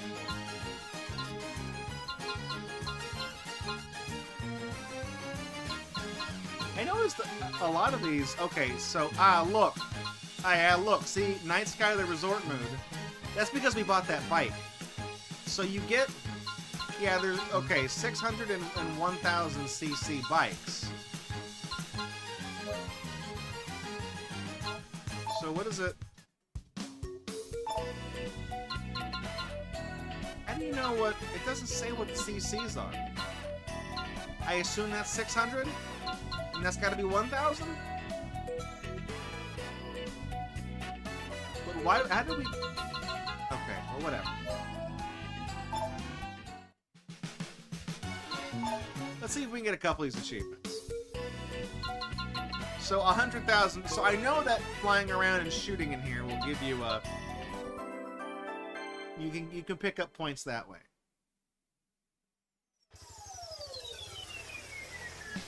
My eyes are itchy. Yeah, mine get that way too when I get allergies. Sucks, doesn't it? I mean, I was trying to see earlier if like getting a combo, if that like. I feel like it doesn't matter.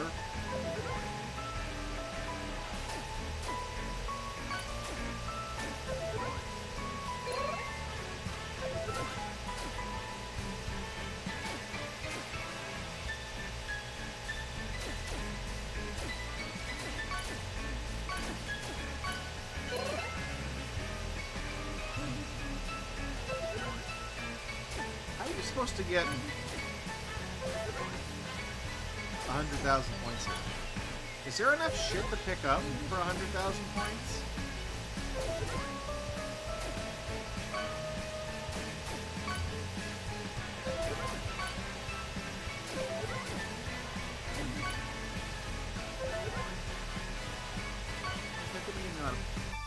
It's her again. Okay, I want to see something. Before I start attacking this asshole, is this little jump pad? Is this the fuel station? Yes, it is. Okay.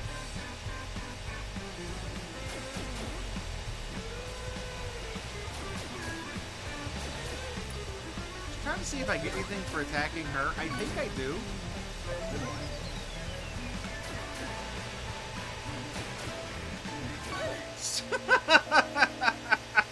Screw you! I mean, yeah, I want to say that gave me something for attacking her, but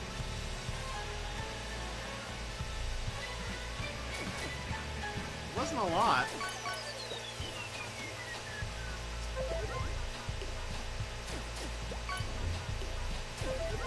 How are the point values of all these things determined? Like, how does it... Like, that's so weird. I shoot that, I got 658, but then I got 659? Now I got 658. How does it determine what all this shit's worth? I feel like it's like pseudo-random, but like, you know, not quite.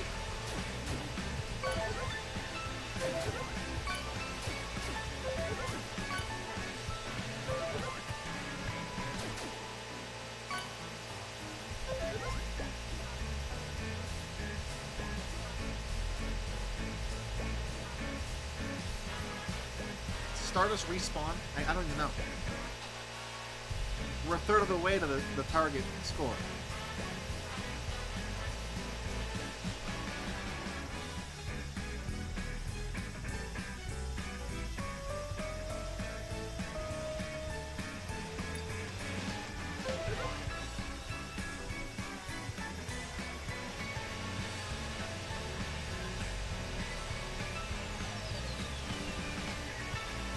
What's weird is that I'm trying to like serpentine to see if I can just like scam free points out of this game, but it's not. This one doesn't do it. You gotta like do the. You have to like do the stoppy to do it.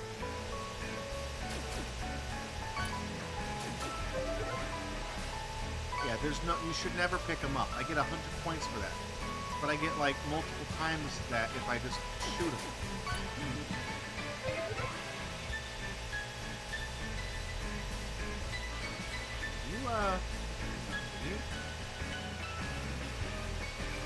trying to do a flip.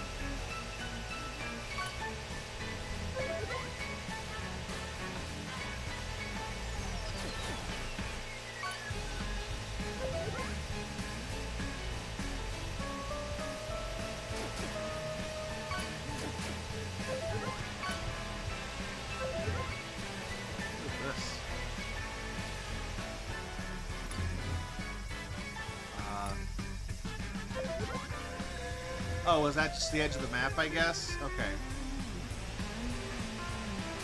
You couldn't just turn me around? I think the silver thing on my heads-up display, I think is pointing toward the, I think it's pointing towards the exit. Yeah, there's no more, I don't think there's any more items to get. No, there's a couple over here. There's not many though. There's not enough. There's definitely not enough to get 100,000 points. I wonder if, like, do the faster bikes just net you more stuff? I want to see something after this. I'm gonna pick a different bike and see if, like, the next bike up, like the 120, because this is the 90cc. We have the 125cc, which is somehow a little slower. Doesn't make any sense.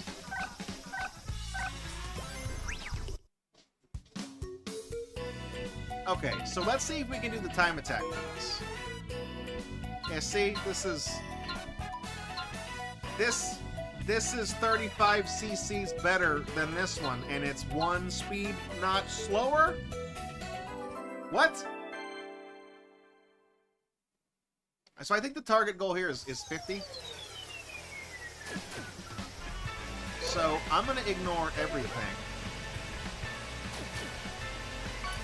Okay, so yeah, collecting the Stardust with this bike, it is worth slightly more.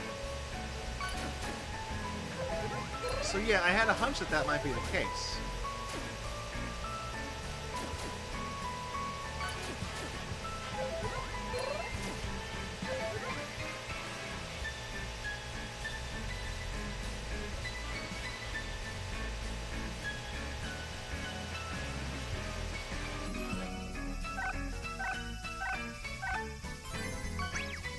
Okay, we got that achievement then. Alright, good. So, nope, didn't mean to go to that.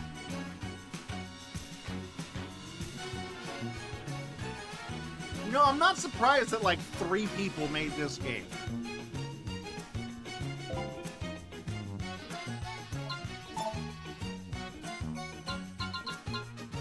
It's 50 seconds, a minute for Night Sky of the Quiet Desert. Okay.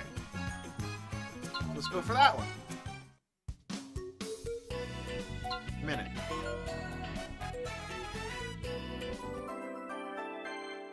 I feel like being able to shoot, I don't know if that's intentional. Because, you know, shooting, like, the other collectibles, like, fine. But, like, these, I feel like being able to shoot those is not intended.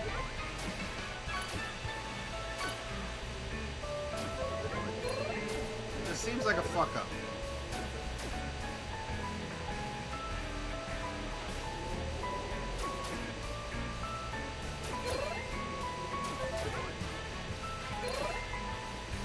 Or maybe it is intended, because, like, how else are you supposed to do this in a minute? I think I definitely went around the wrong way to start.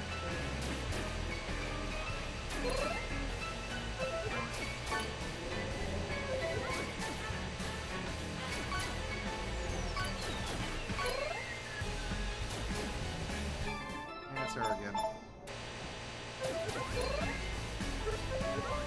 shit. Uh-oh. Oh, I can't even shoot anymore.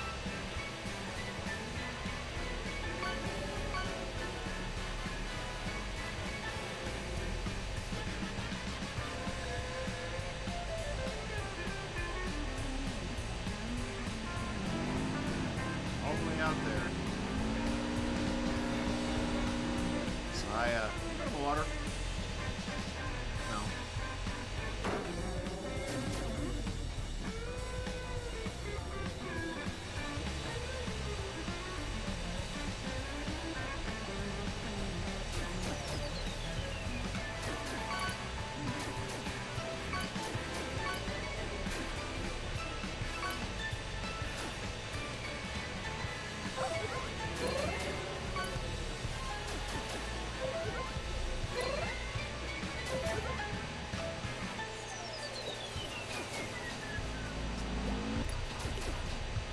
It is really funny when you just like knock her the fuck out and it disappears. It's funny, but it's not worth the points to pursue her.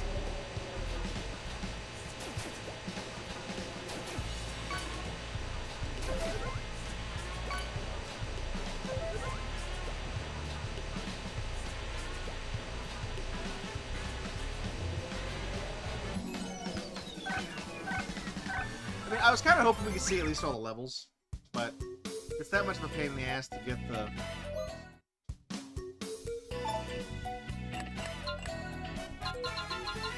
And we need a 600 cc. That's a lot of stuff.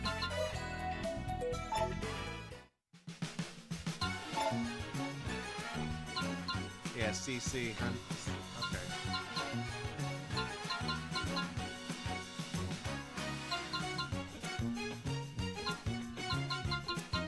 All of the...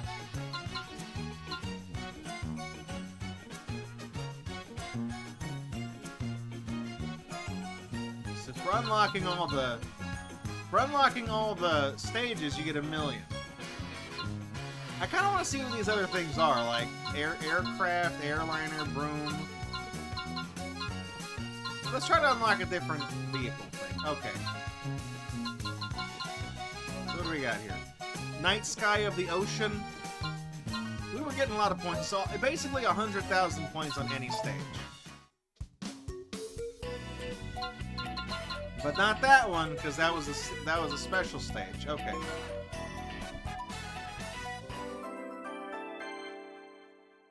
We'll just see if we can do this one real quick. A lot of stuff to collect.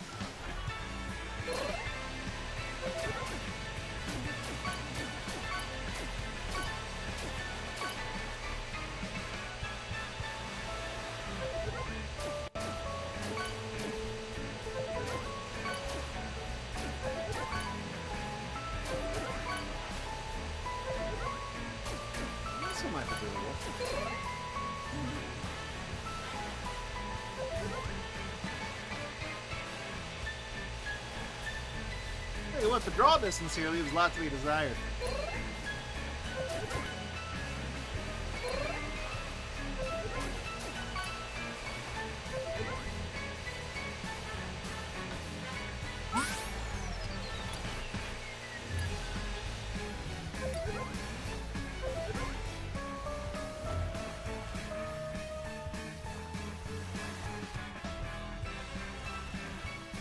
I've never been fall over. I've never been fall over.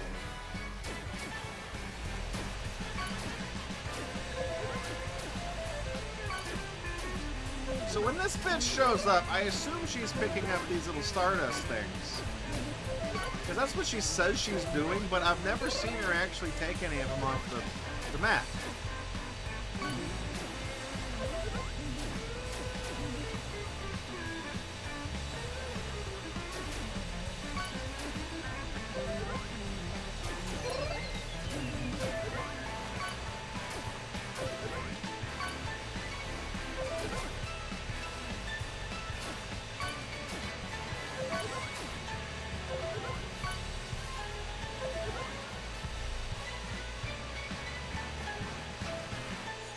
I was really kind of hoping I could go on this side and there would be like another fuel thing here, but there's not.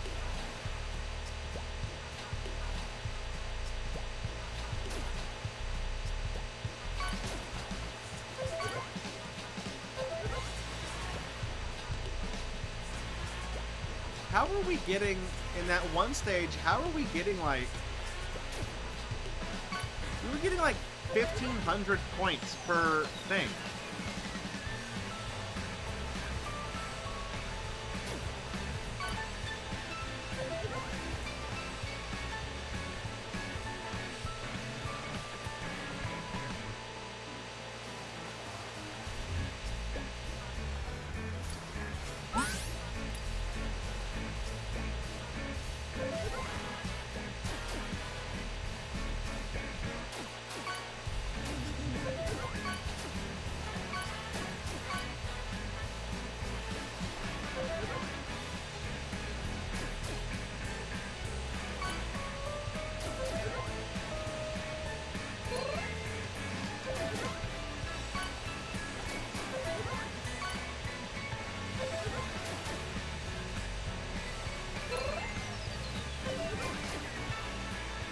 trying to understand how you get more points. Because you can't really combo things together. It's not really a thing you can do.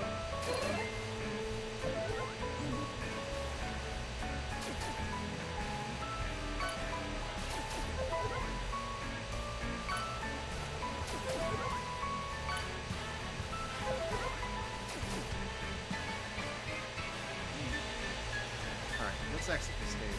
Yeah, I was gonna fly in here because I was thinking like there was a lot of things to pick up, and there are, but we're at 47,000, and we need 100,000 to get the thing that unlocks the vehicle. I don't think anything we have can actually. I don't think we can get anything.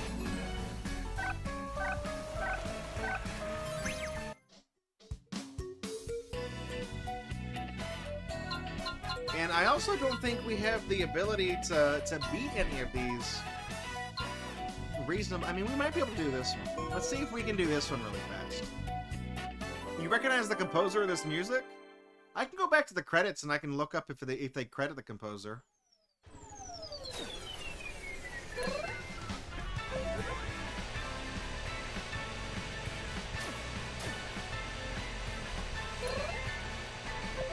But the game, I don't think the game wasn't out yet when,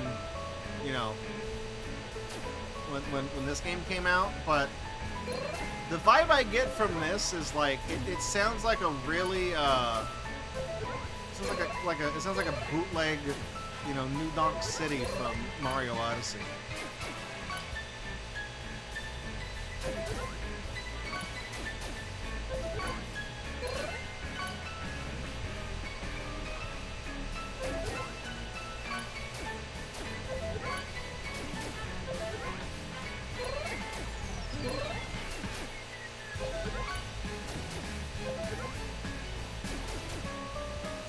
Why won't the little missiles won't go over there and hit that? Why? Now it's not taking too long.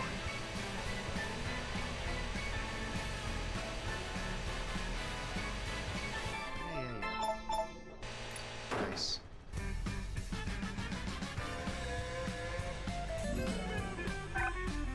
I mean, we don't really have any way of doing this any faster.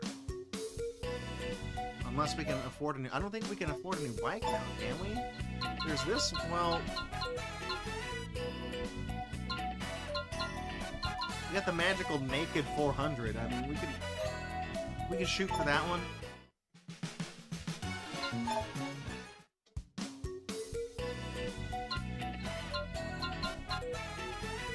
A lot of these stages are too big.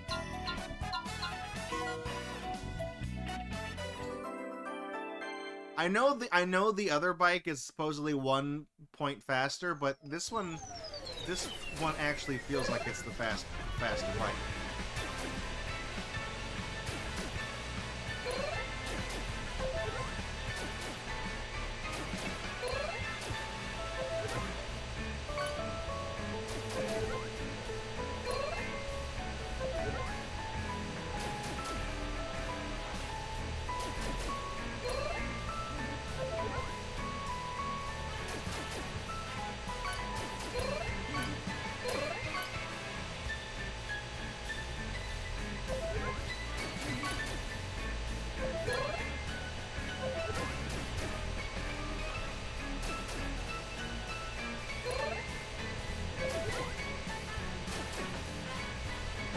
Got this.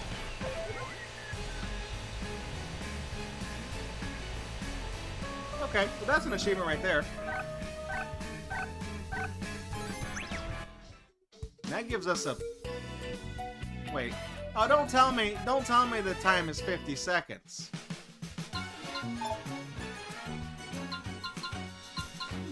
No. It's 40. It's actually 40 seconds. Holy shit.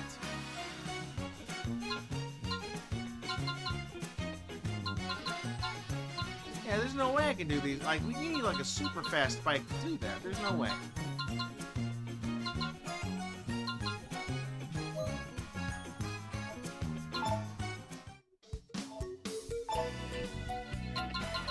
We have enough for this.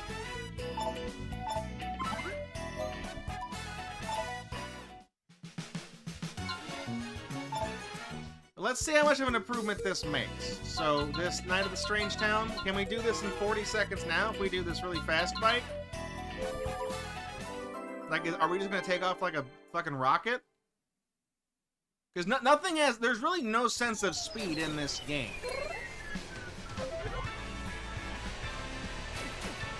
Okay, this definitely feels a little bit faster.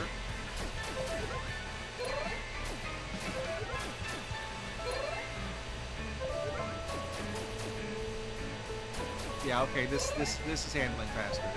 I mean, handling's not the right word. Nothing in this game actually handles. It's just, but this we're definitely flying faster.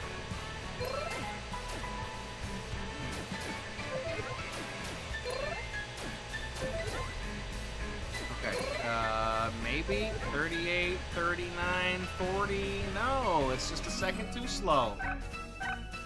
Son of a bitch. So let me see something. Let's just go back to stage 1. I have a hunch, so let me see if, like, having a better bike, does this give you more points for things? I don't know. I'm not sure I can tell. No, I don't think it is.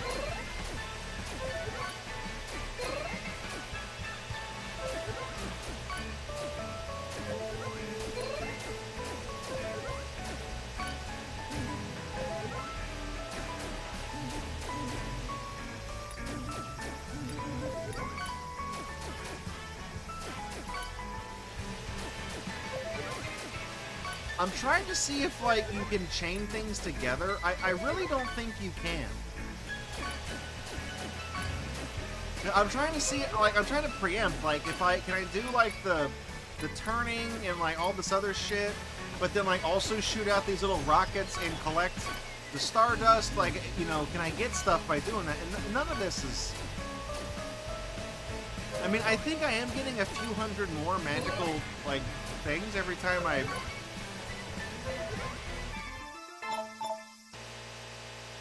I definitely am getting slightly more points, but not enough to be like...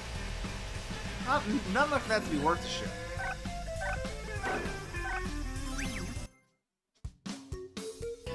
I think that's Quiet Desert. I think this is a minute, right? So let's see if there's a... You know, we can do this one faster. One of these will give us a different little vehicle thing. I want to see if it's... I just want to see what we get.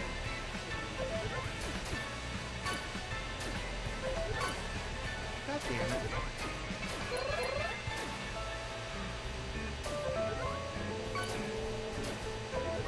I really wish I understood the pathfinding the little missiles take when you shoot them out. Because, like, sometimes they fly into things and sometimes they just keep going.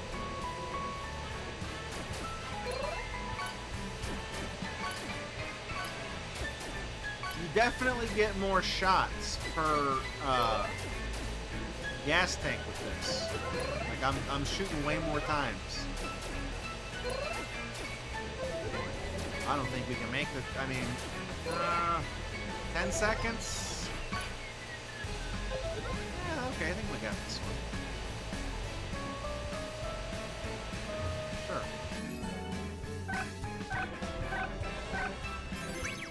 Now we can drive the magical car. So will that help us do this strange town even faster?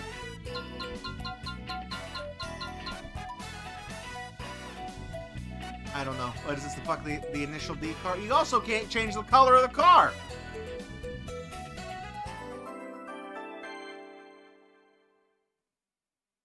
Is this gonna blow this game wide open? Oh, we're riding on top of the car. Good.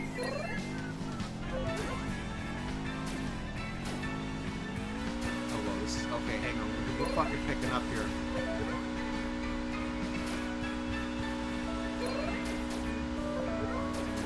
Definitely hauling ass. Are you kidding me? What? What do the stats mean? Because this is just as fast as the other thing, but this is definitely going much faster. Oh shit. Oh no. Get in the hole! Nice. Magical aircraft. That's just gonna be even fucking crazier. Alright. I think there was a minute for this one, right? That's like the fastest thing in the fucking game! What? That's like, that is better than like the best, most expensive bike in the game.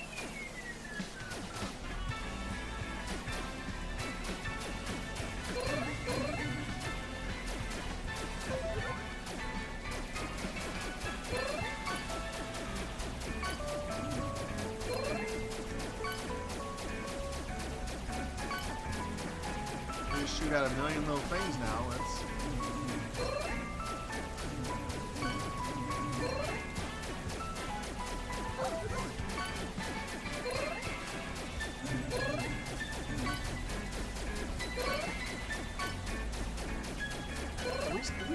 We just iced this stage. We also got like 46,000 points. And the highest score is like 100,000. I also noticed that these are silver trophies. We are unlocking multiple things now. Why would I pick that? Why would I pick the giant jumbo jet when this is the last thing on the list and it's 2 handling stages worse than the little Cessna? Why would I pick this? This is as slow as the thing I started the game with. I mean, okay, let's fine. Big old jet airliner. Don't carry me too far. I don't fucking know what that song is. Yeah, we're fucking a plane. Awesome. This is, honestly, maybe these stats are going off the scale.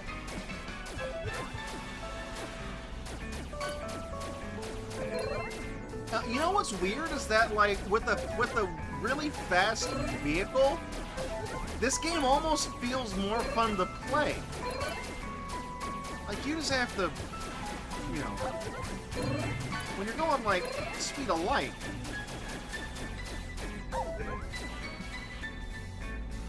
Coming in the hot. Oh, nice, nice. Sailing it right in.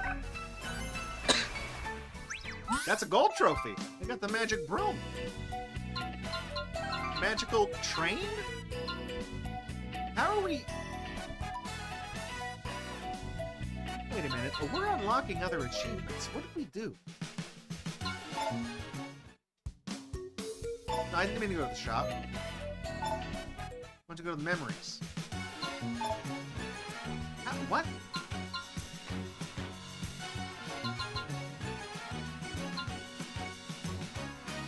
How did I get those achievements?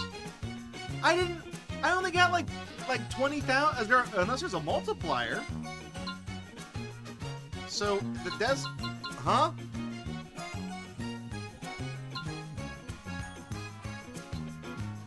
Well, fuck. Can we just beat the game tonight? I mean, the problem is going to be getting enough money to buy all this shit. Night Sky of the Lovely, Night Sky of the Desert.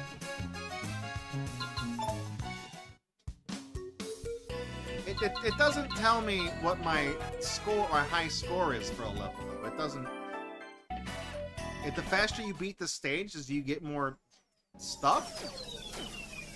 Because look, I'm only getting 500 points every time I pick these up. That's not really anything.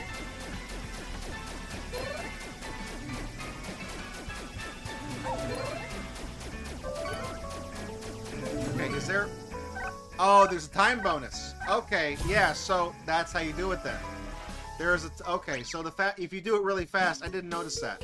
I thought the quickest way to do this was to get all the... was to collect everything. No, that's not the fastest way to do this. Okay. Well, now that I know.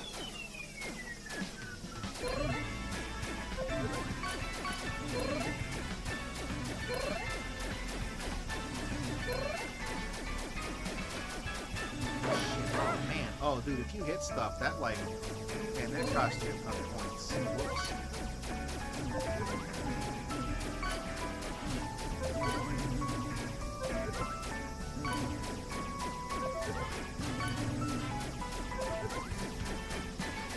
Okay, I mean, I feel like I'm traveling too fast to get any of this shit.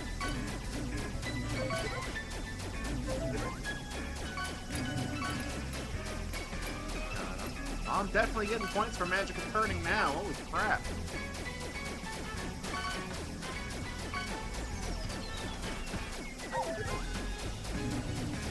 Oh, she's on a fucking Disney tram, like a monorail? That's a vehicle you can get in this game? That's pretty autistic. Checks out. Alright. Okay, turn in. Oh, nice. Ah, fuck. Yeah. If I didn't make all those crashes earlier, I probably would have gotten that. Somehow I got all of the score attack achievements on like the stages 3, 4, and 5.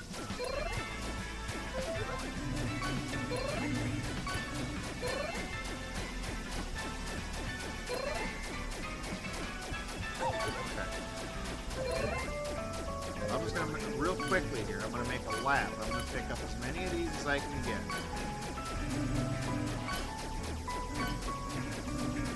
Okay, maybe there is a multiplier, because I'm getting like 3,000 points a pop here for these things.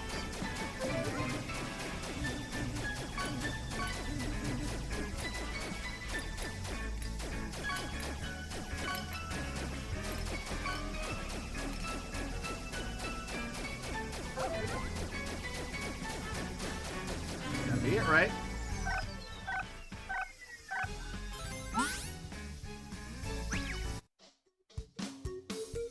Let's just go to the desert one real quick. See if we can do this one instead. I don't actually know what the hell I'm doing. I feel like we're just on the cusp of like unlocking everything in this game, so I might as well just do that, you know, and...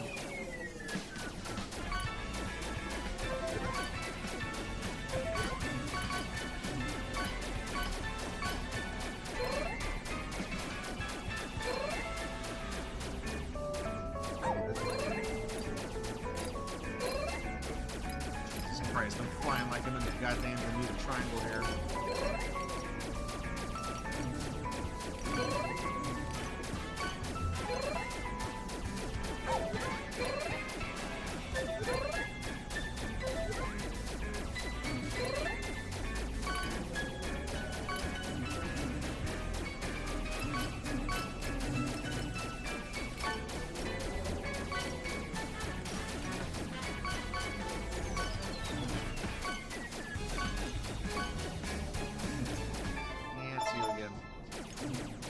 I was trying to see, like, if I'm getting so many points for getting all this stuff, like, I might just be able to, like, kind of brute force my way into getting all this stuff by... Oh, look, hang on, I got, like a 68,000 point multiplier going. Is that just gonna dump onto my score at the end? Like, is that... Am I just, like, extreme combo chaining here? No, there is a combo feature in this game. Now, I didn't know that. Okay, I'm out of shit. Okay. Give me my points. Where's the exit? Oh, yeah, okay, we did it. Flying in on empty. Done. Oh, yeah, in there. Holy shit. We gotta get this over 1 million just for doing that. And we unlocked the magical chair. Yeah, no, magical train. Ah, so the train... Oh, it's an electric train. I see. Fucking fly around on a chair? Really? Oh, the broom! That's, you know... Of course, that makes sense. So we've unlocked all this bonus vehicles. The broom is the only thing that makes any goddamn sense.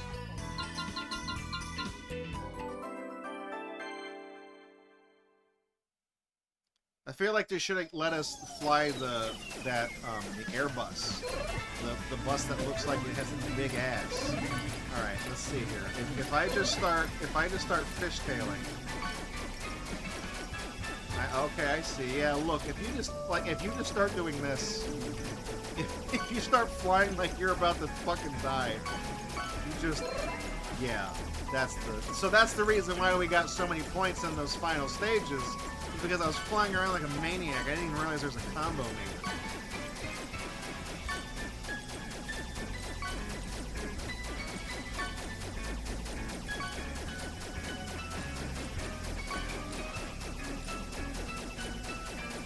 I want to get that little star down there. I'm gonna...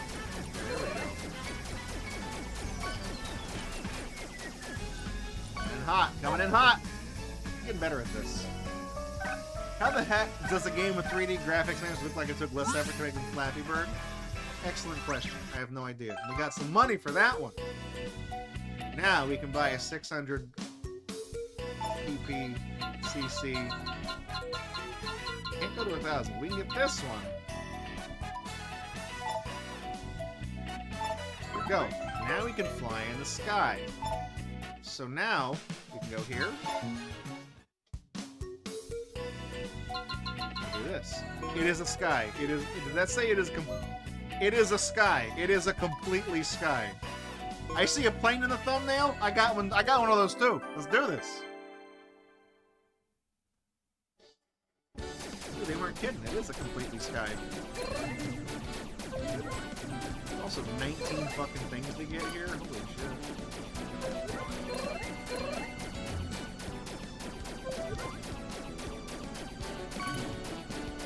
Are there any like refuel stations up here in the sky, or are we just fucked if we? Oh, there's a. Dude, I'm looking into the distance here. I'm seeing a lot of damn.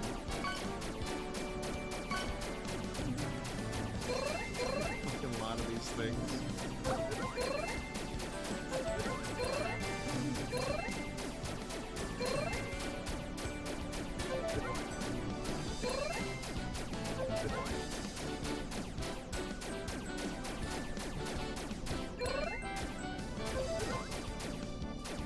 Hang on, this game is called Vroom in the Night Sky. This isn't night. I feel like I was lied to here. So this is just a big square open section with nothing to do.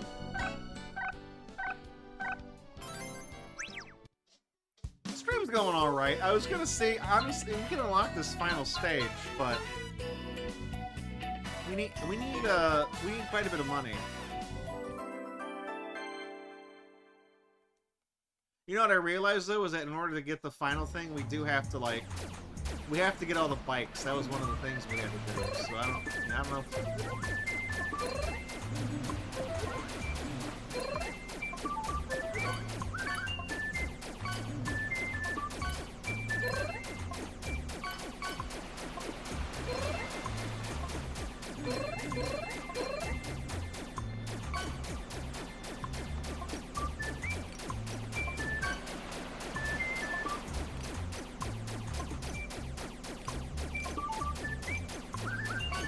I feel like if you were the type of person who's like prone to motion sickness, you'd probably really not like this game.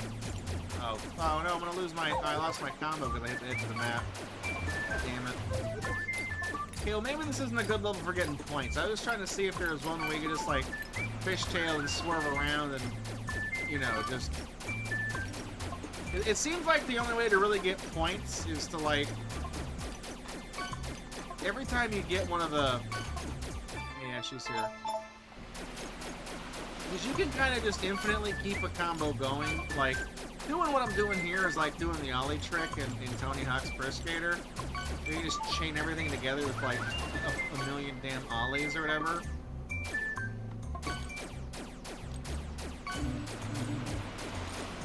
Really trying to touch the little thing here, but I lost my combo already. You have to fly over this? Like, how do you... You have to touch it?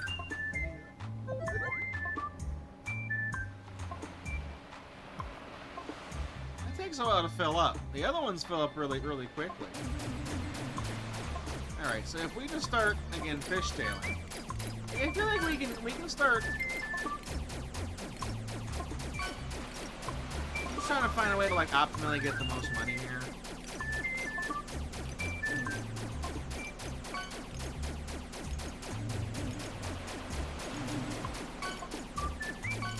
I mean, it doesn't really take... I feel like the combo meter kind of caps off at a certain thing, where you can keep getting a lot of points, but it doesn't really go past a certain thing. Just trying to see like the highest you could get for a single collectible is. We've got most of the stuff in this level, so if we just fly through that.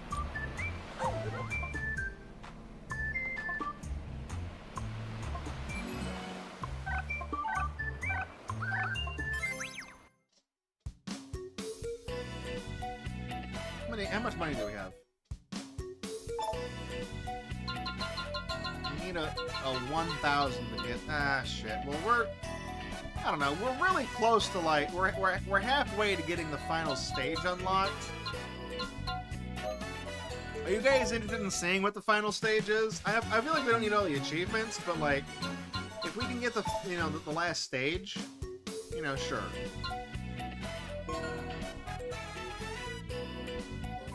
Just so we can say we solved levels.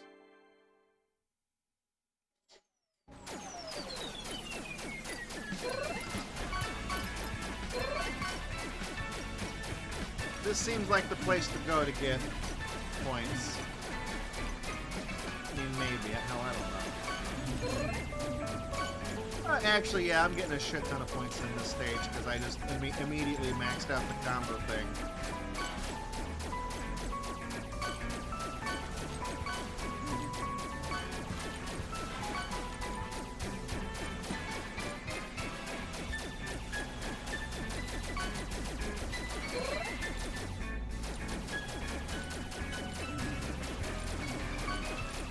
To get there's a lot of items to get in this stage. I was trying to like obviously I'm trying to get those. Oh, you know what I noticed? Okay, it was still counting, I think. I was like, the score, the combo meter stops it in 9,000. Oops.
Right now, I'm mostly kind of circling around the stage, trying to pick up all the little pickups here.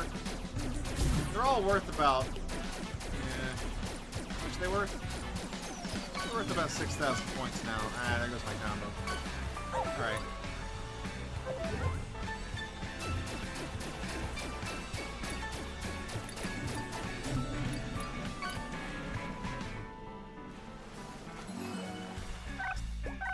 So yeah, we got.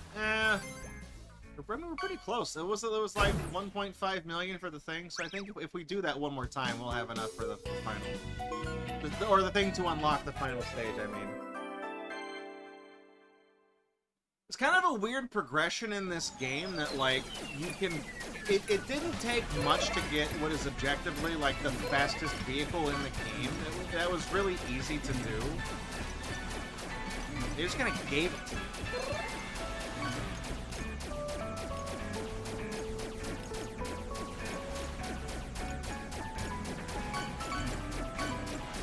You know what's really kind of frustrating is that these little targets, these little missile things are just not hitting the little things.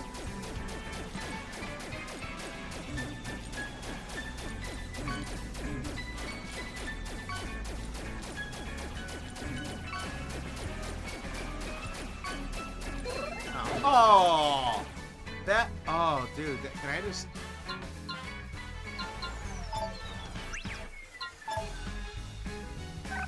Yeah, I don't know if you guys saw that, but that killed my... I hit the mountain and that killed...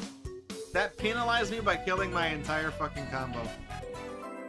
My combo was so high, it just took all my points and just said 99,000 points. I was like, oh, fuck off. Fuck off.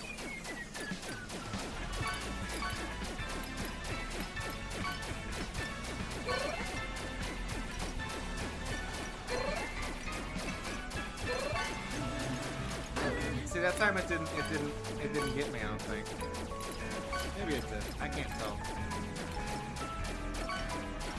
This game is so stupid.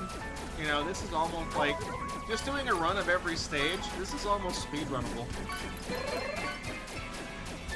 Is Vroom in the Night Sky coming to GatorBox Extra Life this year? I don't know. Maybe. Who knows? This is wild. This is wacky.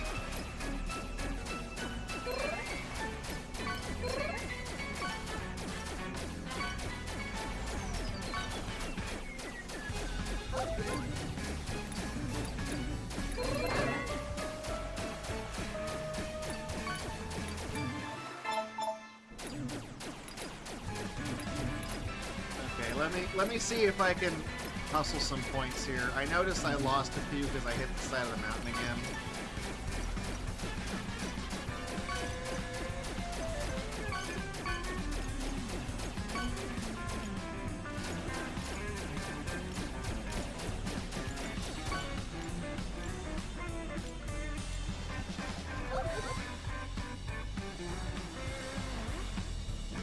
I gotta refuel.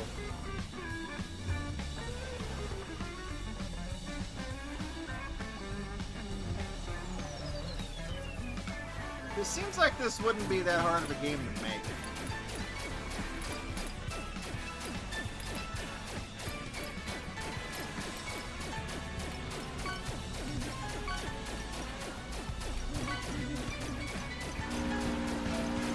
A lot of little gems down by the boats. The hardest part is that at this stage is you have to get really close to the boats. Things like all the hazards to get all the points. Don't hit. Okay. I got scared for a second there. I was like, oh shit, I'm gonna fly right into that damn thing.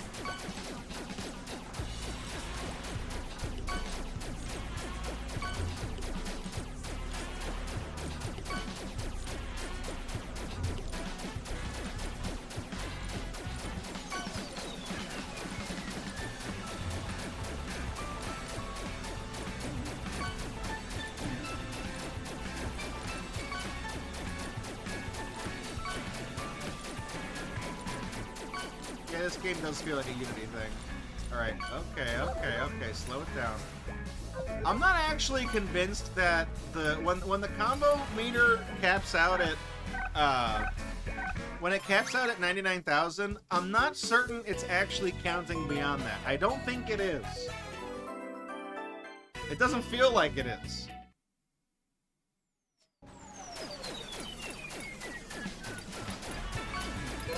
Kind of strange that, like, I mean, it's not like we're keeping track of a big number here, because the total score counter accepts 6 digits. So how come the fucking combo meter caps out at 5? That's such a weird. That's like a weirdly specific thing to fuck up. And I mean, you know that like the game counter goes at least to 7 digits because it gets into the millions. I don't think you could score 1,000,000 points in one level. I don't think it would let you do that. Okay. I'm gonna end the combo right there because I feel like if I don't, it's gonna rip me off.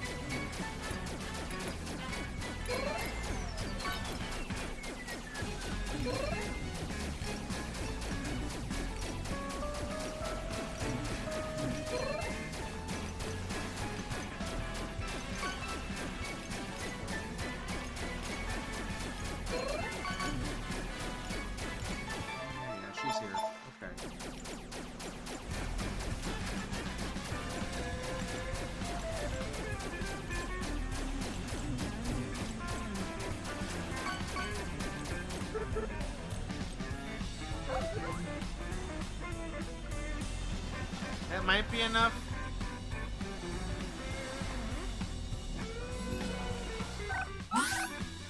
Yeah, it is. Okay, good.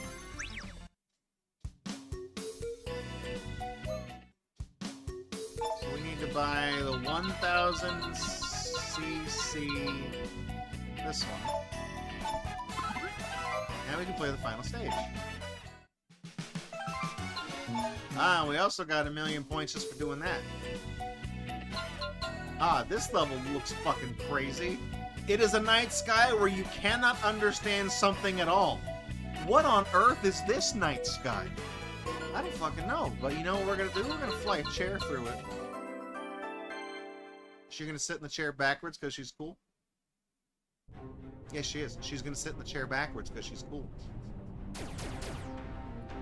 Uh-oh. What the what? Should I have picked a better vehicle than a chair? What's going on here?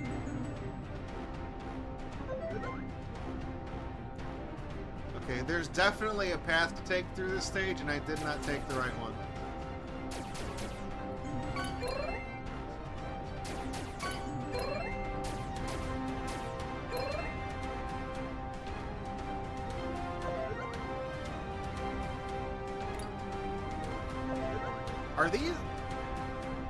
Are these moving randomly, or are they... I can't actually... Oh, okay.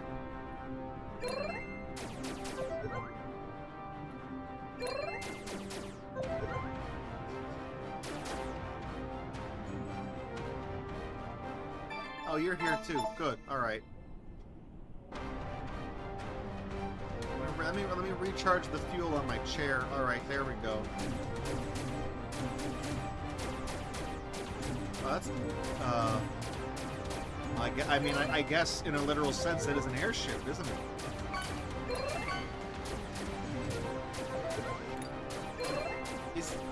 Oh, okay. Well, we apparently took her out. I wasn't even trying to. She's a victim of circumstance.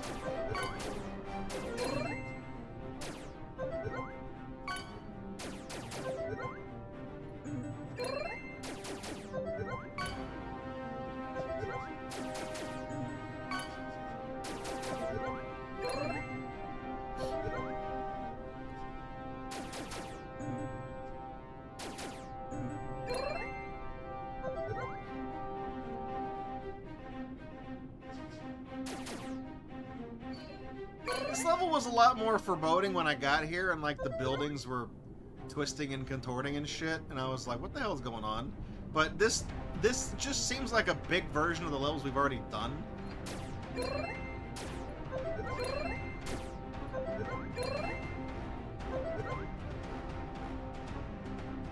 I gotta say, I don't know what I was expecting from the final stage of the game, but it definitely wasn't worth the payoff.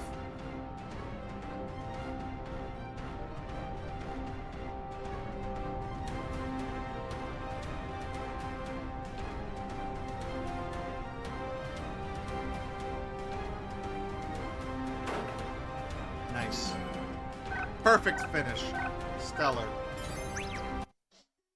Alright, well that's all the night skies. We did them all. We did all the nights. That's it. And really the only achievements left that are missing is like... You know, that's... We gotta get all the bikes. I'm not gonna sit here and grind like, what, 4, 5 million, 6 million points? I'm not gonna do that. You know, I don't know. You don't really get anything for doing it, but we completed all the one. You know what? Do you think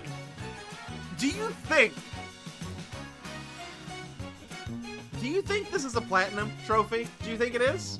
Because they're clearly aping. Well, hang on. What the fuck color is this?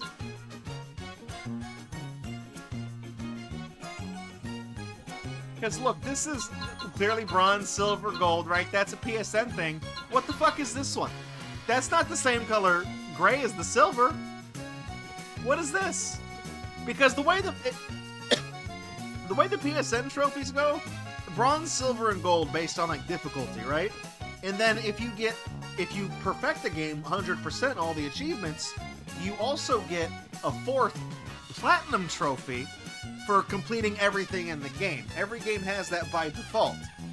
You can't assign a platinum trophy to a specific achievement. You just gain it automatically for getting all of the achievements. That's an extra one more that is just given to the whole thing. So what the fuck is this? That kind of, you know what? I'm just gonna assume that this one is the same color as the white trophy, I guess. I don't know. It doesn't even matter anymore. I'm not even excited. I have no curiosity. I have no fucking clue. just change over. That's enough. Shut up. This game's loud as hell. Well, hey, I kept you guys significantly past the quitting time. It took a little too long on the Room 3 because I had to get that whole process started. I was missing the one thing. So, there we go. So let's wind down Vroom in the Night Sky. Hey, that was Vroom in the Night Sky for the Nintendo Switch.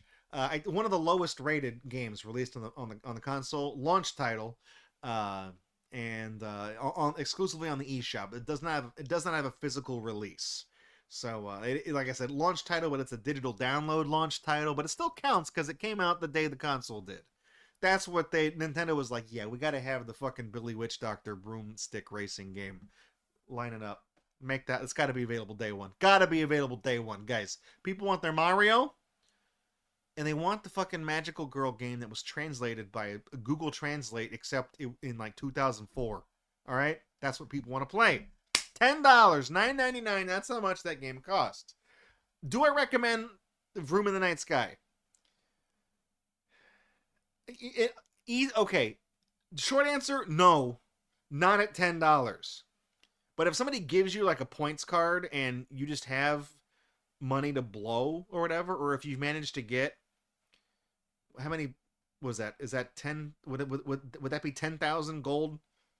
Nintendo gold points? 10,000? Because it'd be 1,000. 10,000 would be $100. So if you had 1,000 Nintendo gold points burning a hole in your pocket, maybe, because the game sucks when you're playing the things that you start out with, like the starting motorcycles they give you. It's dog shit. There's no sense of speed. It's not very fun. Everything controls like shit. It's a total fucking slog. It's not a good game. But as soon as I got like that mid-tier motorcycle, like the second one we bought, and I was able to actually like, do the titular Vroom in the Night Sky thing, like that was hang on, I noticed I'm not getting like one of Rocker's chat comments didn't go over to the aggregator, so I was just noticing that. Anyway, okay. When we got like that second bike and it was actually a little bit quicker, it almost felt like it was okay to play. When you actually have a sense of speed and you're actually going fast in the game, it becomes a lot more controllable.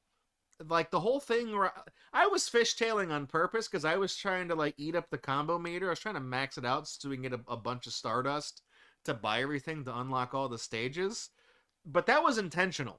When you start going fast, you seem to have more control over the vehicles and stuff like that. It's hard to explain. When we're going, what's the Ron White thing about the little Cessna plane he was on that sucked? We're going half the speed of smell. Yeah, when you're doing that, it feels like shit to play. It's miserable. I feel like a lot of those 1 out of 10s this game got were people that were like only playing it like with the first two motorcycles the game gives you that absolutely suck. I'm not going to say it's a good game, but the 4 out of 10s, like the highest score this game got at a 4 out of 10, I'd probably put it somewhere like a 4.5 maybe. I'm definitely there at 4 out of 10. It's a short game. It's not very long for $10. It's also not a very good game. The graphics look like shit. I swear to God, I've seen those trees before in like a Unity thing. I know I've seen them before somewhere. It's objectively in a sense like that. It's not a very good game in a general sense, like construction, game feel, translation. It's all really kind of shitty. But when you zip around and stuff like that, it kind of feels fun. Like I could see this almost being like an interesting little speed game because you get the fastest damn thing in the game pretty fucking easily. That big airline, the fucking 747 thing, they just hand that out past a certain point. And you have no reason to get any of the other vehicles in the game because that's the best one. So when you get on that and you're like, like that, we did the first stage in like, 18 seconds? When you're flying through stages like that, it's actually almost kind of fun. Just you can beat just the main stages. You could beat the whole game in less than 10 minutes if you just if you get the plane and do every stage less than 10 minutes. You could do that. I was joking about putting it on the Extra Life Marathon, but it's definitely that's short enough to be in the goddamn short games block. if I screw that thing up again. So in a general easy sense, the short answer is no, I don't necessarily recommend this game. I don't think it ever goes on sale either. It's just always $10. So, it's a little much for $10. But if you got time to kill, what was I gonna say? No, that's not what I was gonna say. If you've got cash to blow and you just have $10 burning a hole in your pocket, fine, whatever. There's definitely worse. Nowadays, there are definitely worse things on the eShop than this game. Significantly worse. They got like a fucking clock on there and 1,800 fucking jigsaw puzzles, right? There's total dog shit on the store now, but in comparison, all those games make this one look like a solid middle of the road title. It only got the hate it got because it was the only thing you get on the eShop for a while, and it's objectively not very good. So it was by default the worst thing on the eShop because there was like 4 things on the eShop. In comparison, this is not even in like this game is not even in like the bottom third of what's on the eShop now. This has been elevated because there's so much shit that is just below the bottom of the barrel now. So I was kind of surprised. I went into this thinking like, oh yeah, this is one of the worst games ever. It's gonna be total ass, and I'm like, 4.5 out of 10. I don't know. It's not that bad. So it'd be, like I said, it's good for a speed game once you unlock everything and you can get the fast stuff. But that opening slog is really that's a major turnoff. If I wasn't cracking jokes about it and laughing at all the English, I probably would not have been happy with this purchase. So that's all I got. Vroom in the Night Sky. It gets both a yes and a no. How about that? That'll be fun to put this on the website. Anyways, that's going to do it for GatorBox tonight. Thank you all for coming out. I'll try to run through this really quickly because I know you guys want to go to bed. I'm still going to roll the credits and stuff. Hey, appreciate you guys coming out. I got some things coming in the mail. Hopefully over the weekend, maybe it'll get here by Monday as well. I got a Atari system because I would like to. We just finished our most recent chill stream game, which was Crusader of Senti, 100%. Finished that one and got that out. The next game I would like to do is basic programming for the Atari 2600. Just because I want to make it do something. The game's been pissing me off. I went and bought the controllers for it and everything. Spent like $55 on this thing. I didn't get the manual because the only one with the manual was like $100, and I'm like, So I printed out a bootleg manual on the Xerox machine at work today. So I have a manual now. Got all I need. So that's gonna be Monday. We're gonna do some basic programming on the Atari. I'm sure I can make it interesting. We'll figure it out together. Anyways, that's all I got for you tonight.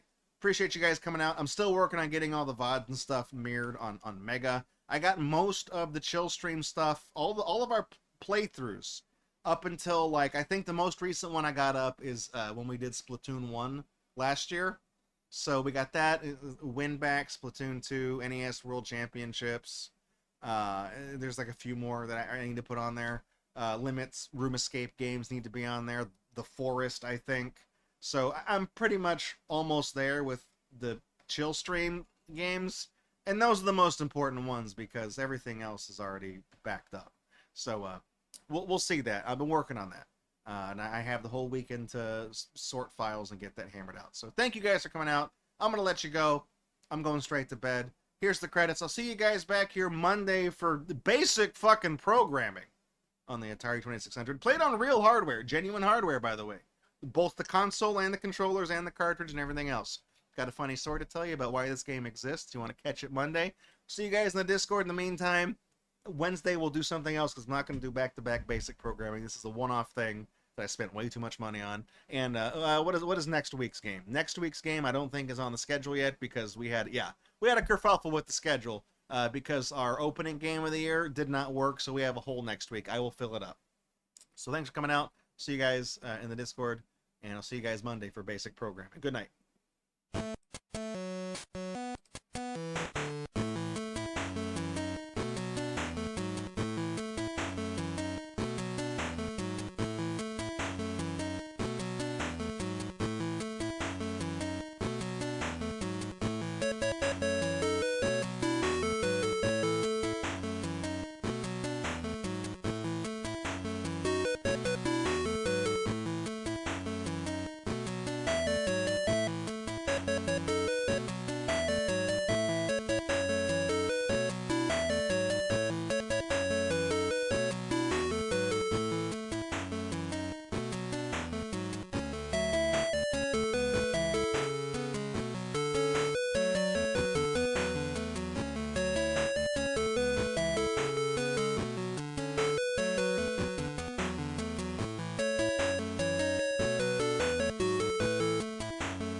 Bye.